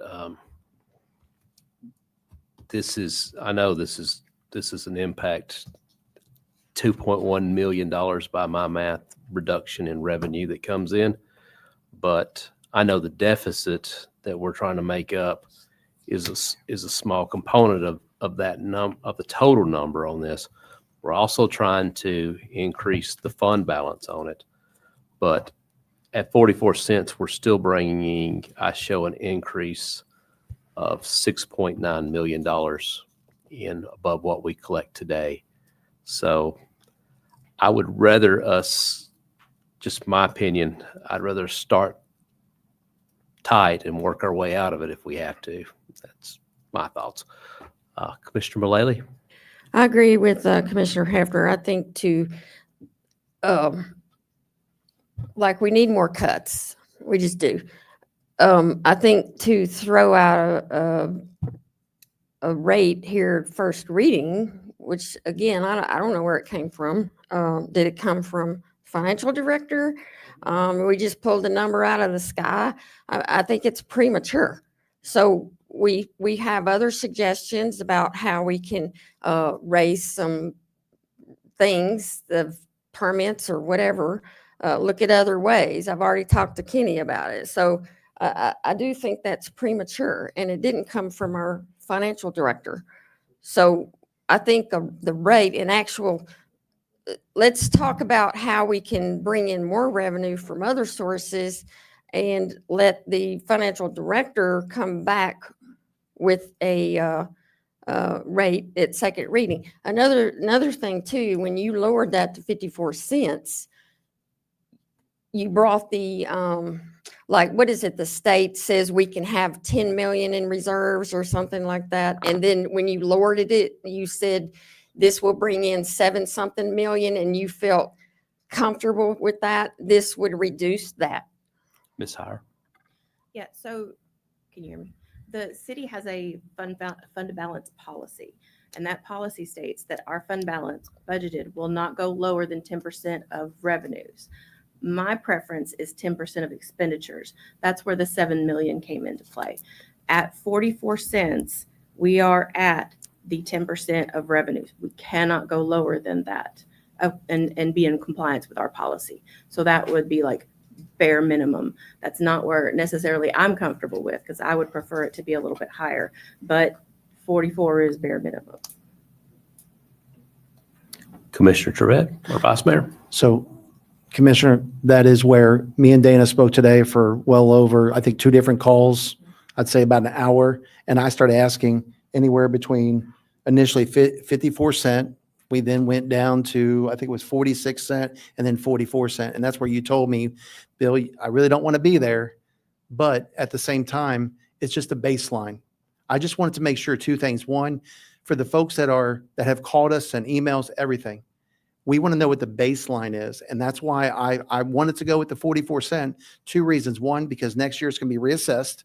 Okay. And we don't know what that's going to be the second thing is the fact for everybody that's in here that came out here tonight, over 70 plus people, which again, I'm just speculating because again, I think I lost count after 50 and then the room was still packed out there. But I want them as the folks that are still online tonight, as well as the people that came here and spoke, that 500, 600% increase, they know what the bare minimum is based off of what our finance team is talking about. So that's why I said it. So yes, that's the true statement right there. I just wanted to see the bare minimum, and then we can come back next reading and we can work from there. And I agree, Commissioner Hefner, we do need to be able to find out what that is. And we know as citizens, because guess what? We all pay it up here. We all live in the city. That's why we're a commissioner. But at the same time, as these folks that are retired, that are on fixed incomes, or if the folks that are just coming in and they're not understanding this and they don't know that we had not had the EMTs just a couple, just 18 months ago. We didn't have the great fire department that we do today. We don't, a couple of years ago, we didn't have the best police department a couple of years ago. So for the folks that are brand new tonight, that are still coming into this room, arguing their case, why is my taxes going to go up 4 times? I wanted to have that conversation. That's why I asked for 44 cent as a baseline, and then we can work off from there. That's it. Commissioner Millett? Again, it's premature to do that because if it comes back and Dana says we need more, then you're going to have to tell the people, well, we got to raise it again. So that's why it is just premature.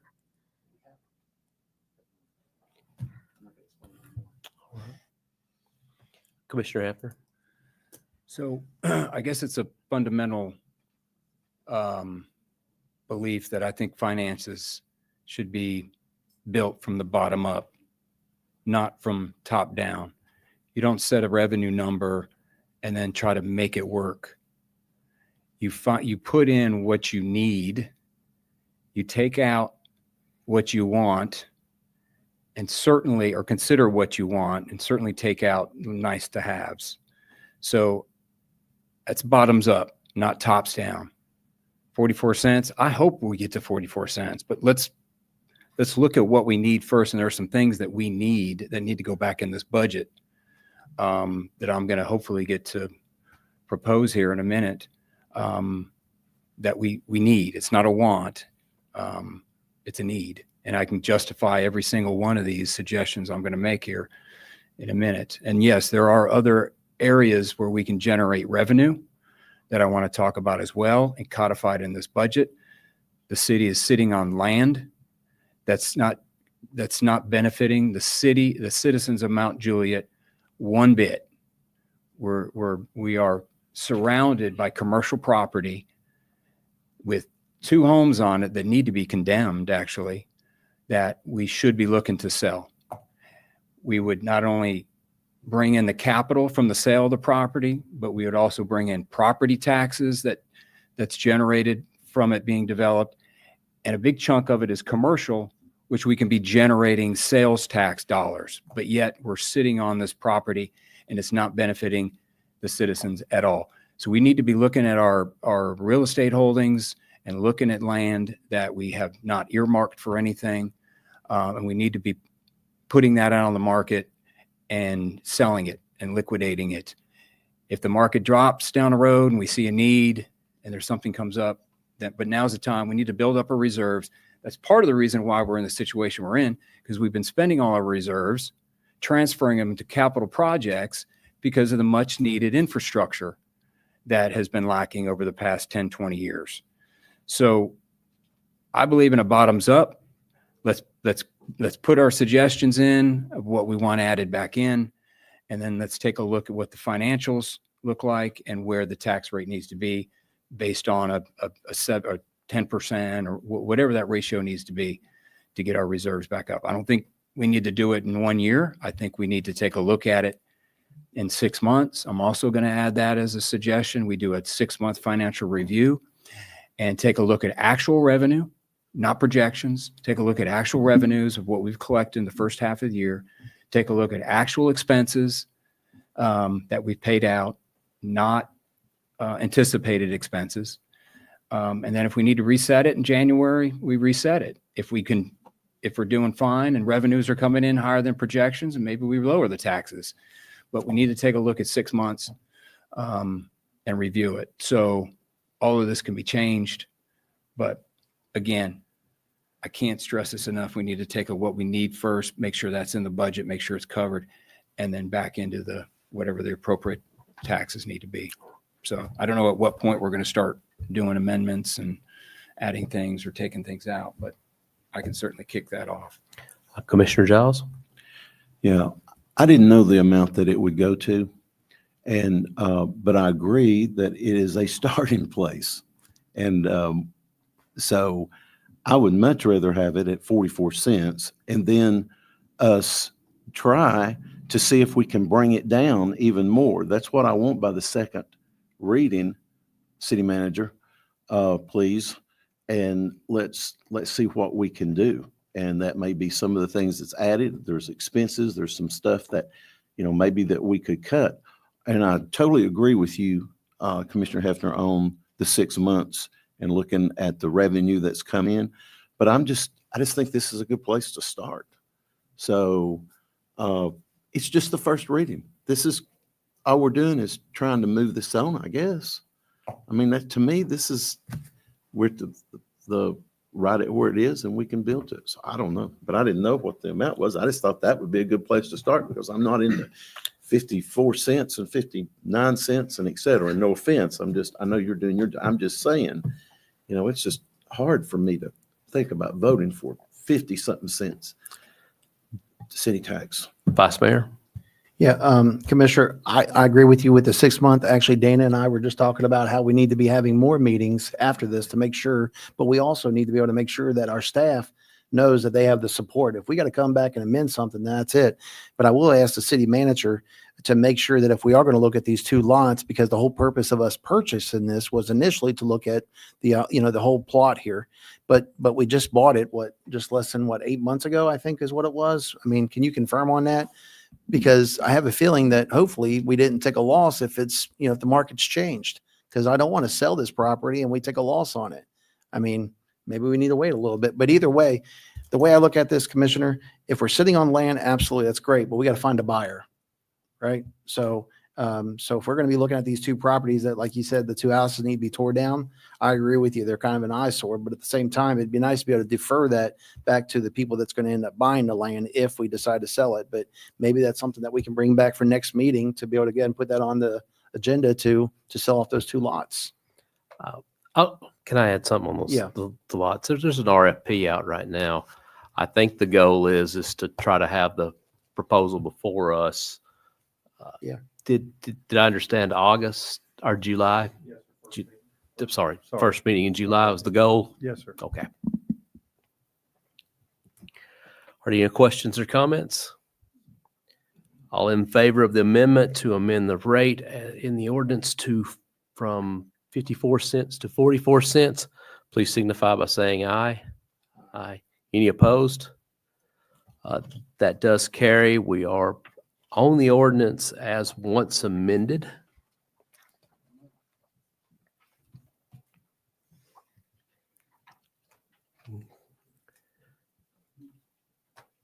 Commissioner Hefner?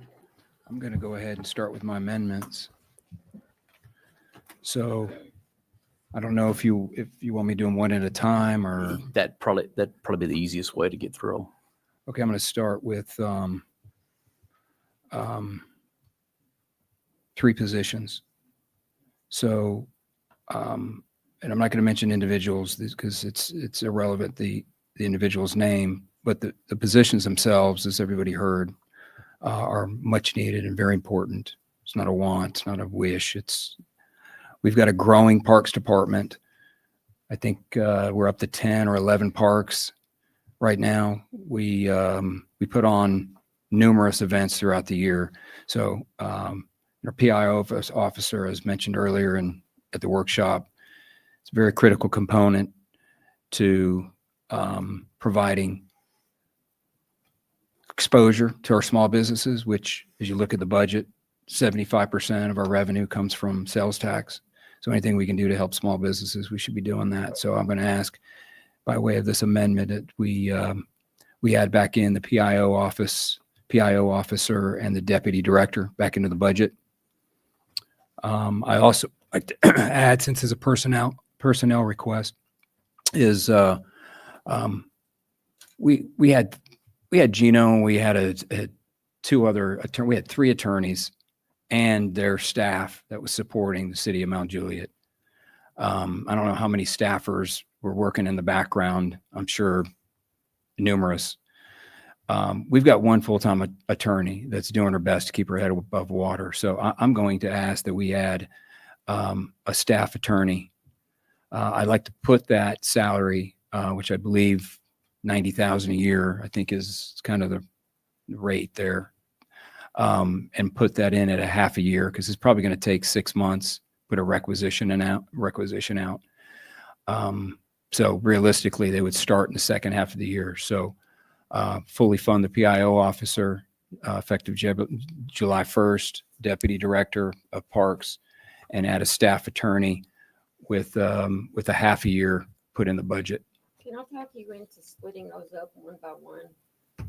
Which one do you want taken out? One position at a time and do a vote. I have no problems with that. Which one would you like to start with? Let's start with our staff attorney. Do you want me to make that way of a motion? Yes, please.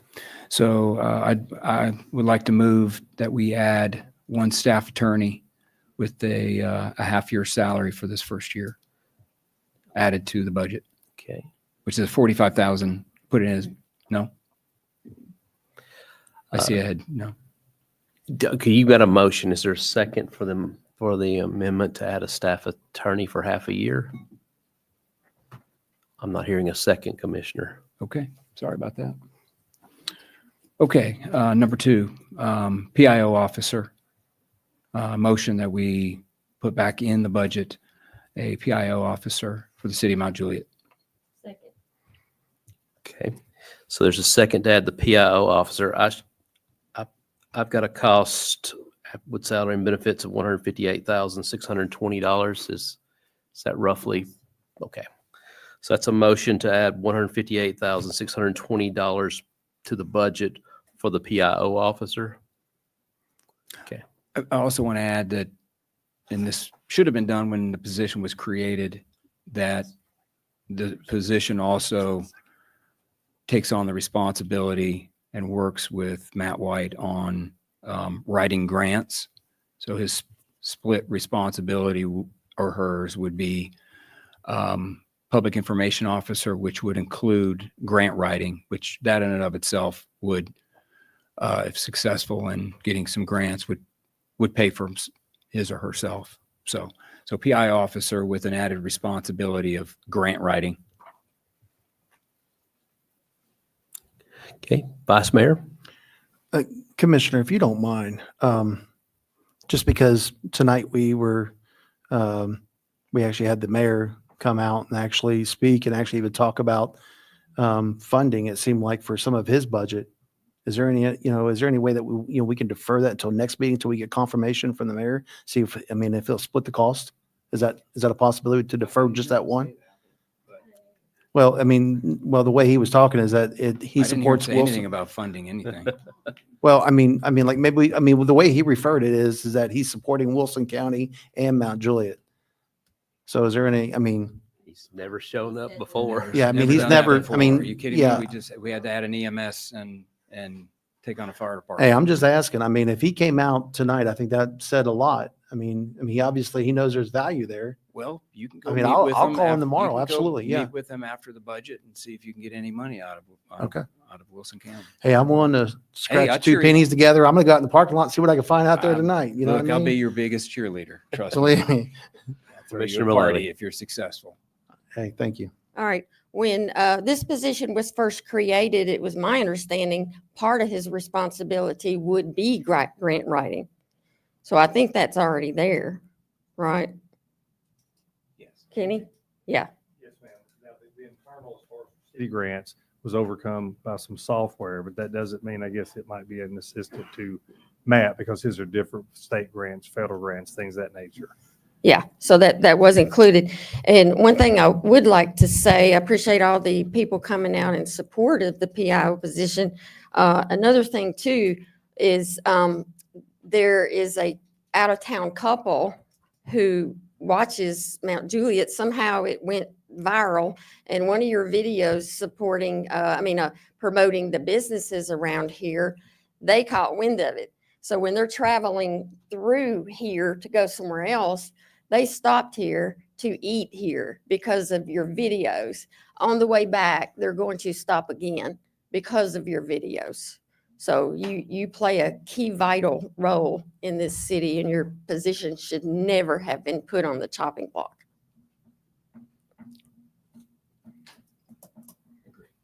Any other questions or comments? Commissioner Giles? Yeah. Well, Commissioner, and I wasn't here when that position was put in place and that kind of thing, but I'm relying on our city manager to look at his staff and these positions to tell us what could be done away with right now. And from my understanding, some of the employees from each of those departments could do that kind of thing. Step up if they had an event coming up and et cetera. So I'm just supporting what Kenny Martin said, because I don't supervise anybody here. Commissioner Mullally? I have a problem with other departments being sacrificed because, and this is no offense, I love our public safety, but when our public safety is half our budget and other departments are being sacrificed, jobs, key roles, I have a problem with that.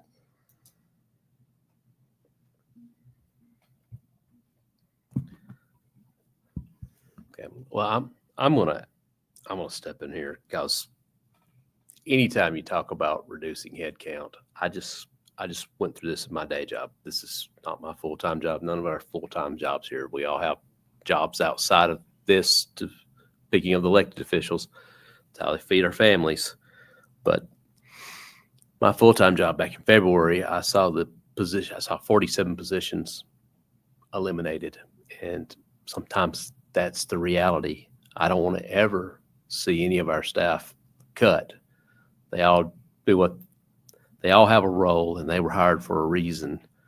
But I have pressured our city manager to look for ways to cuts. This is one of his recommendations.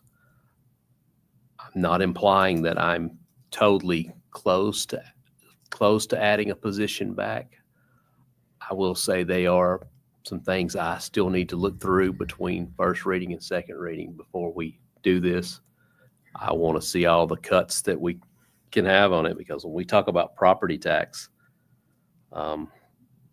this is one of the compounding things, the recurring costs. So for me, I'm going to have to sit here and vote no tonight on first reading. Are we ready to vote? That's interesting, given you just reduced the suggested property tax that our city manager proposed. I find that a little hypocritical, but. Well, I appreciate your opinion on it, whether it's Not an hypocritical. opinion, it's fact. He recommended the 54 cents. And we reduced that to 44. So following your logic, if I take that recommendation, then I would also take the recommendation there. So I get it. You slice it one way or the other, but that's where I'm at tonight. City manager? Mayor, I feel it's important to add this, and I understand, as I proudly mention all the time, I've spent 35 plus years here, and I want to make sure the employees, which I've spoken to, department heads, I reiterate that again tonight. I don't take any satisfaction whatsoever in making any suggestions or recommendations. Matter of fact, it's just the opposite. It's created quite a bit of stress not only for me, but for other people as a human being. But looking at the totality of the property tax, which I've expressed to the commission, at the end of the day, my job is to present a budget to the commission that you can work with. And sometimes that means making some recommendations I'm not necessarily excited about in any shape, form, or fashion. And I just want you all to know that. I don't take any satisfaction that we're sitting here. I think we're extremely blessed in so many ways. I'm not going to say we're not.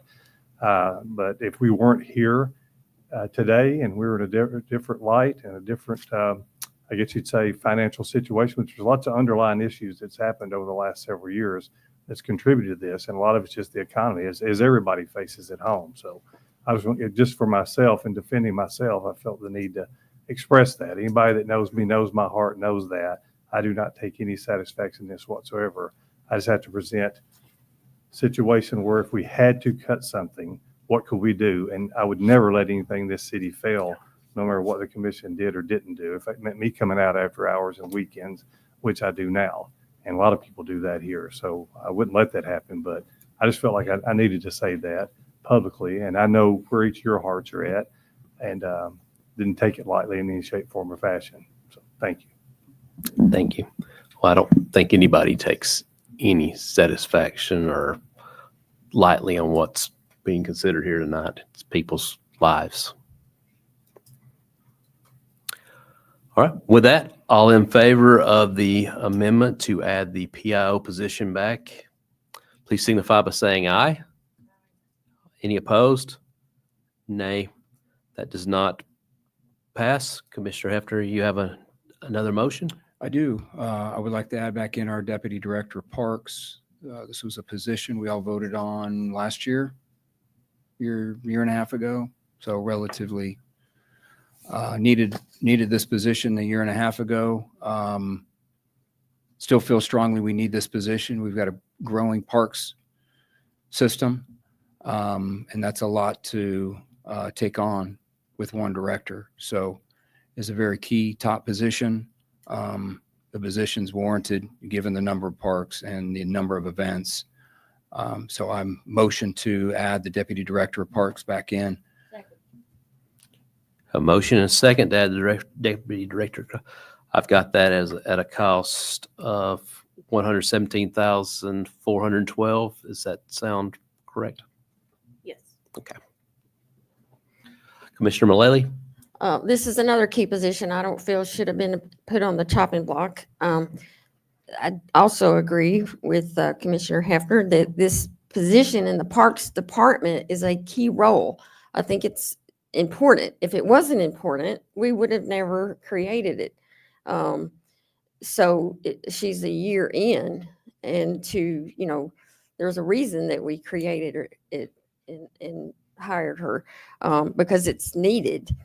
I think would be detrimental to eliminate this position for the future of our parks. We have award-winning parks. The position is needed. It plays a vital role. So I totally agree. Mr. Lee? Guys, what I'd like to bring to your attention, I don't think you know, is this time last year, I had 5 people, already had two of my positions have been eliminated. I mean, that's 2 of them out of my admin. That leaves me and her in admin running 10 parks, running events, or running everything. You take her away, I'm standing alone. There's something going on here, guys. This is not budget. You can't tell me it's budget. Art Giles, you have been, sir, it's holding your office 8 months. You have not stepped 1 foot in Mr. the Lee. parks. I'm just stating facts, sir. That's sir. I was over there Sunday. Oh, yeah, you're down there at a race at a. No. Enough of this, guys. I'm not cool. Guys, this is not No. right.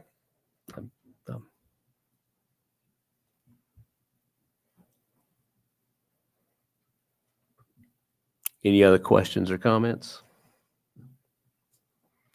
All right. All in favor of adding the Deputy Parks Director back to the budget, please signify by saying aye.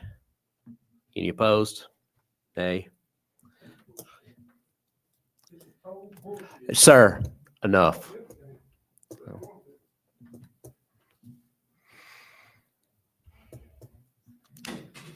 Any other amendments?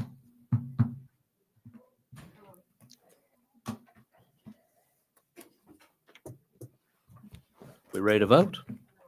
No, Commissioner Mullally, the floor. I would like, I had asked Dana to give me COLA figures, so I got them. What I would like is you to find more cuts, send it back to the departments, find more cuts. Because I would like our employees to have a COLA, cost of living. You know, it costs money to go to the grocery store. You have to pay whatever the grocery is. You got to go pay for tax to go, the cost of living increases for everyone. Doesn't matter if it's city or private sector, it increases for everyone. So I would like, when you find some more cuts and you find some more revenue sources that we can take from outside of property tax, come up with a recommended amount that you feel safe with so that our employees can have a cost of living raise. I think that's only fair. That's across the board. That would apply to everyone. So that's not a motion. It's a request.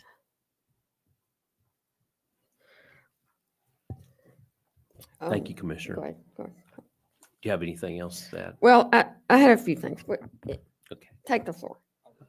Vice Mayor? Real quick, Commissioner. So are you looking for a merit increase or a COLA? Okay, just want to make sure, just because again, initially when I was talking to the finance director, there was a little bit of confusion there. I think last meeting at the budget meeting, which I know you weren't there, but again, I just want to make sure that, that we're clear there. So the cost of living stays with the employee. So if it's a 1, 2, 3%.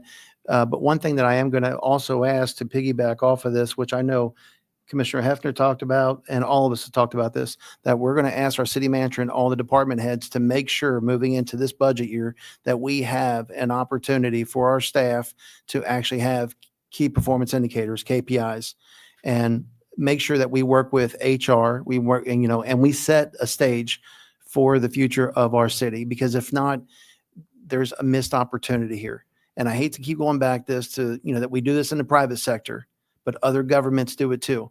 And we need to start making sure that, I'm going to use Matt as an example, okay? Just because he's sitting in front of me, and at the budget meeting, he brought in $10 million worth of grants. We're not looking for, obviously that's an opportunity for him. Okay, if it's $6-7 million, whatever that number was.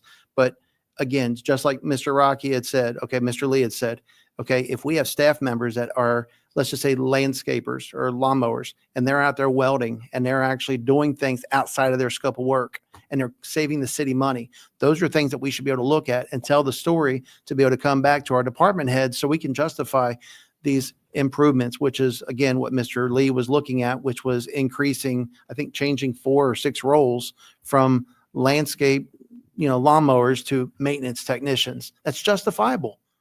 But again, as a commission up here that doesn't hear the full story because we're not out there shoulder to shoulder with these members, how do we be able to justify this?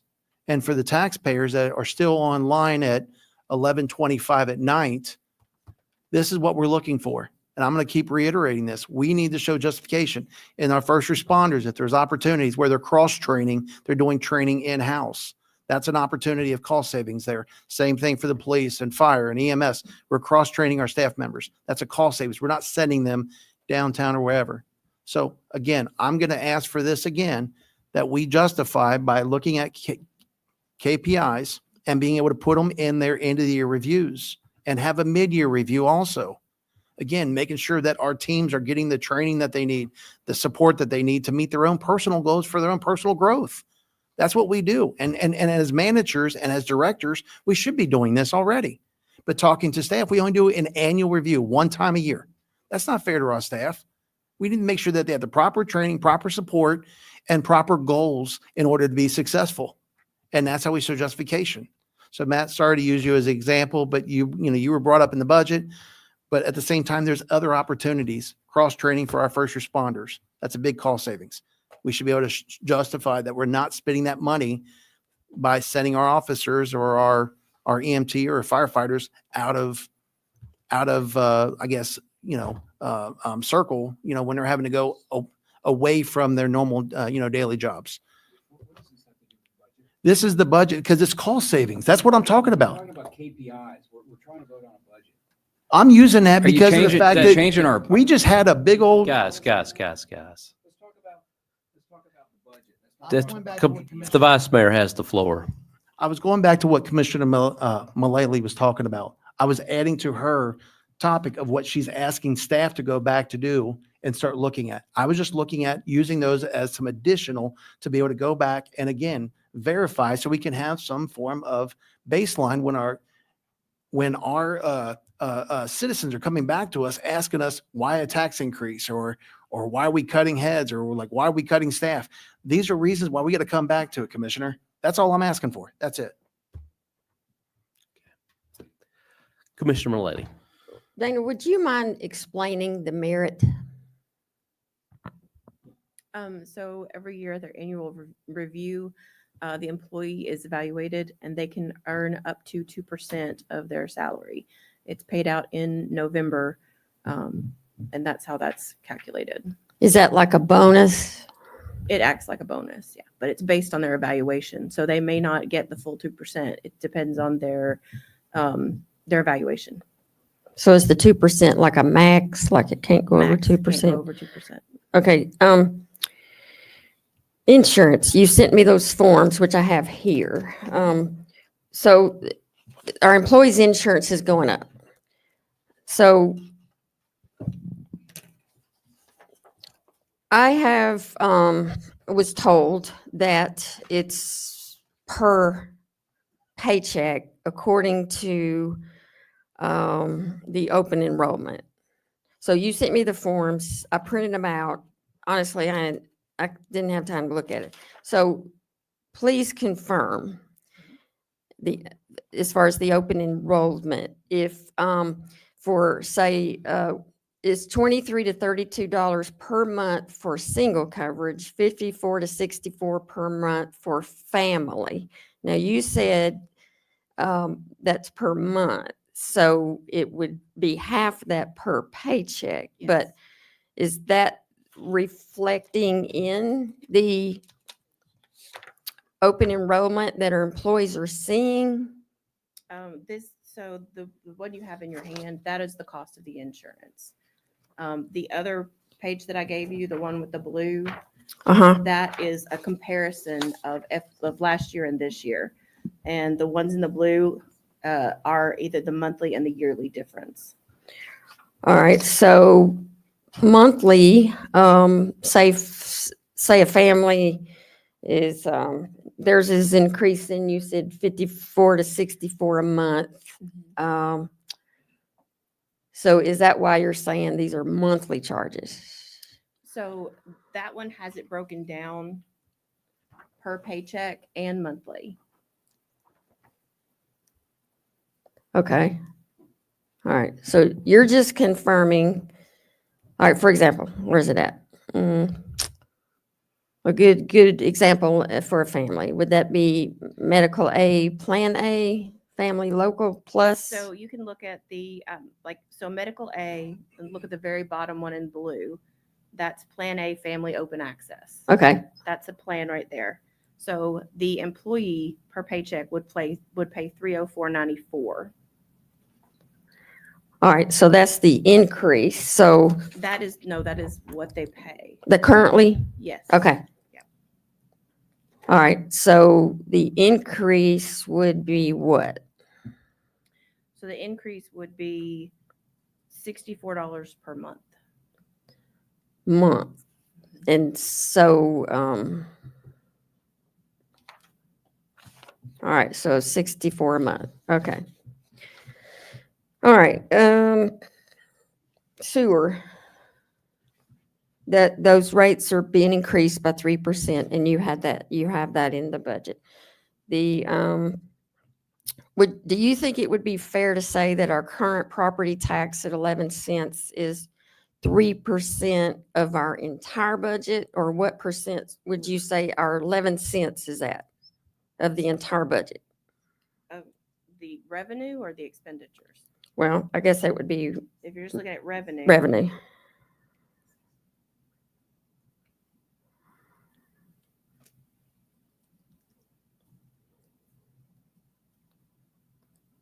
It's about 3%. 3%. So that's, you know, it's minuscule. So another thing that's down is our building permits. I know you, because we had the conversation, we had like early 2000s, it was up in the what, 600s? And now it's down to, yeah. So that's a big income reduction that we've seen in building permits. So, all right. I don't want to address it, but I'm going to have to. Again, I love our public safety. Love them. I think they're the best. Right now, we're at half the budget. So what happens in a couple of years when they become 75% of our budget? I mean, what happens? So I'm not hounding on them. I'm just talking dollar signs. So currently, and I'm just talking personnel and operations. Police, we need annually 17.7 million. That's just personnel and operations. That doesn't include capital. Fire is 12.2, and that includes EMS. So that's $30 million just to run the departments, right? So if that now is at half the budget or close to it, then I guess, and it keeps going up. So what are we going to do when that becomes 75% of our budget? So my point being, how many more key positions in other departments are going to have to be sacrificed? Does that make sense of the point I'm trying to make? So I know that they can't be, for example, fire. They can't operate within the property tax. I get it. And to Chief's defense, when he was hired, it was already in the general fund. So he's building a department. He's doing a great job. And so, you know, we've been funding that. Now, part of that, I'm going to take personal responsibility for, and I think we own some of that responsibility too. And I'll just give you an example. This is for me because I voted for it. And it's because of pure ignorance. Because I don't know fire. I don't know equipment. So when they come and ask for something, oh, you need that? Okay, I'm guilty. For example, the aerial truck. So we passed it. I didn't understand what an aerial truck was. So that's on me for not finding out what it is. But, and correct me if I'm wrong, please, but an aerial truck is for what purpose? To fight high-rise fires?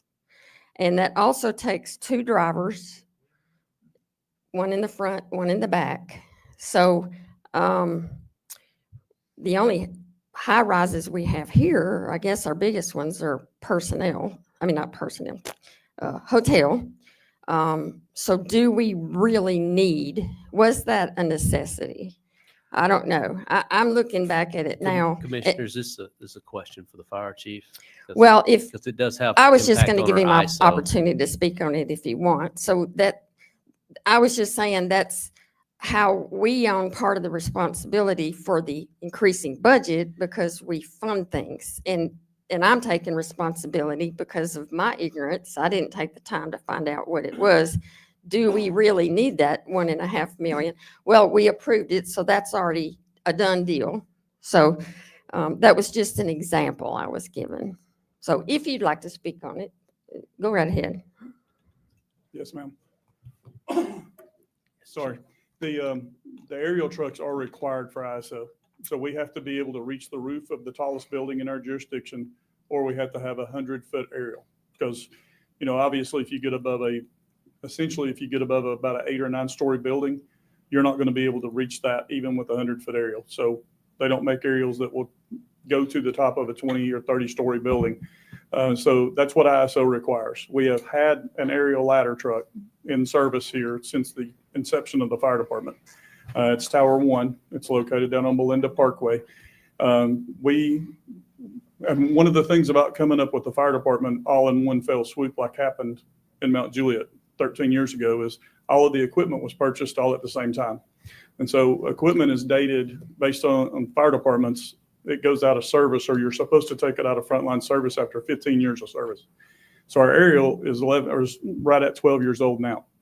And so it'll be, by the time we get the new aerial in, it will almost be at the date of replacement that we need to have it out of frontline service.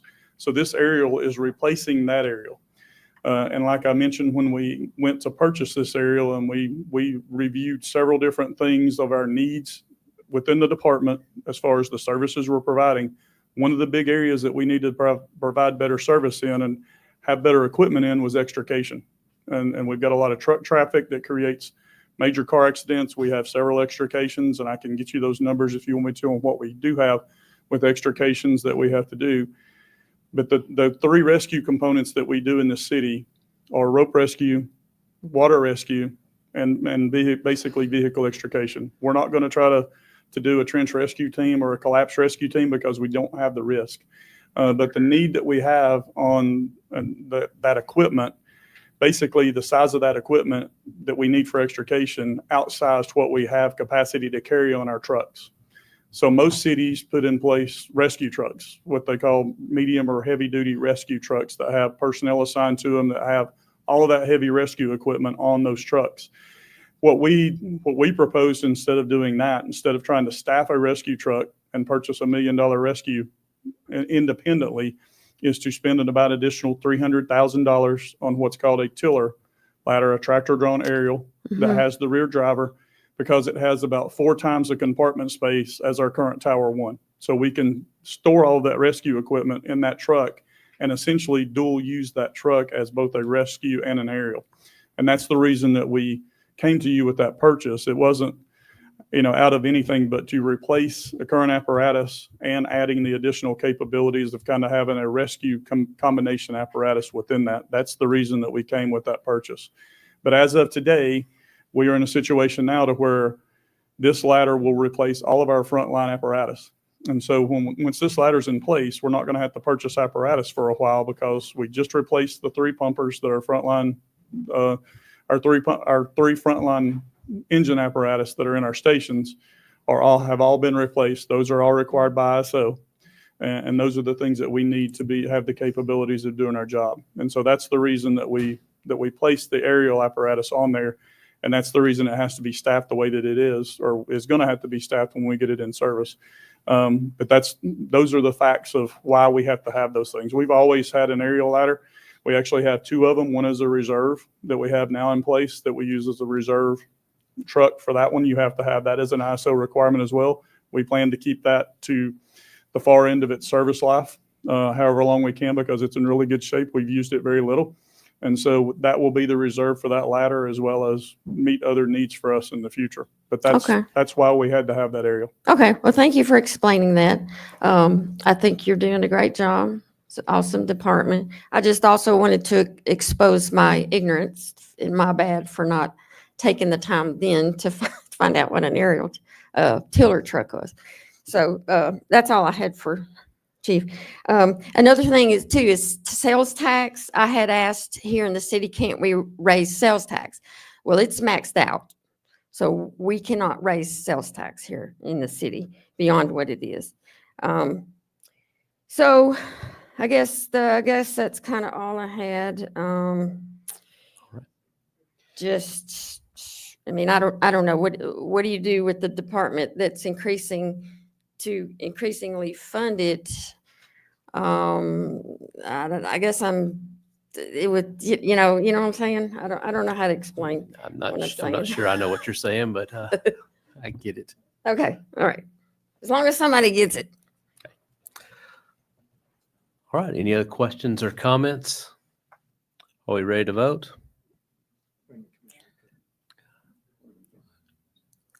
No,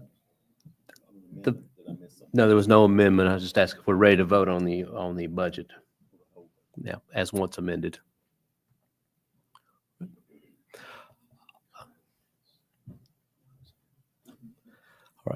All in favor of the budget as once amended, please signify by saying aye. Aye. Any opposed? Got, was that a vote of 4-1? Okay. The budget does pass. It will be back for second reading on the 23rd. The next item on the agenda is appointments. 15A, which is an appointment to the Planning Commission. I'll be appointing Commissioner Bobby Franklin to that position. The next item is an appointment to the Library Board. I'll be submitting the name of Mr. Rick Brown. He come with a recommendation from the current board to serve in that position. And I have spoken with Commissioner Brown, and he has agreed to serve in that capacity. I believe it's a 3-year term. All in favor of Commissioner Brown, please signify by saying aye. Aye. With that, Commissioner Brown is appointed. Our last item on the agenda is adjournment, and without objection, Commissioner Mullally. Okay, I think that was an objection to adjournment. Is there a motion to adjourn? Motion. I have a motion. There's a motion to reconsider which item? There is a motion on the table to reconsider the budget. Is there a second for reconsideration of the budget? There is a second. I just want to change my vote. Okay. Is reconsider a debatable motion? Okay. Is there any advisement on the advisement of reconsideration of the budget? All right. All in favor of reconsideration of the budget, please signify by saying aye. Aye. Any opposed? Back on the table with the budget, and you would just want to change your vote on this? Just in the motion. Understand. So I'll call for a vote again on the budget as once amended. All in favor of the budget as once amended, please signify by saying aye. Aye. Any opposed? Nay. The budget still passes, and without objection, the motion to reconsider is hereby laid on the table. And without objection, we are adjourned.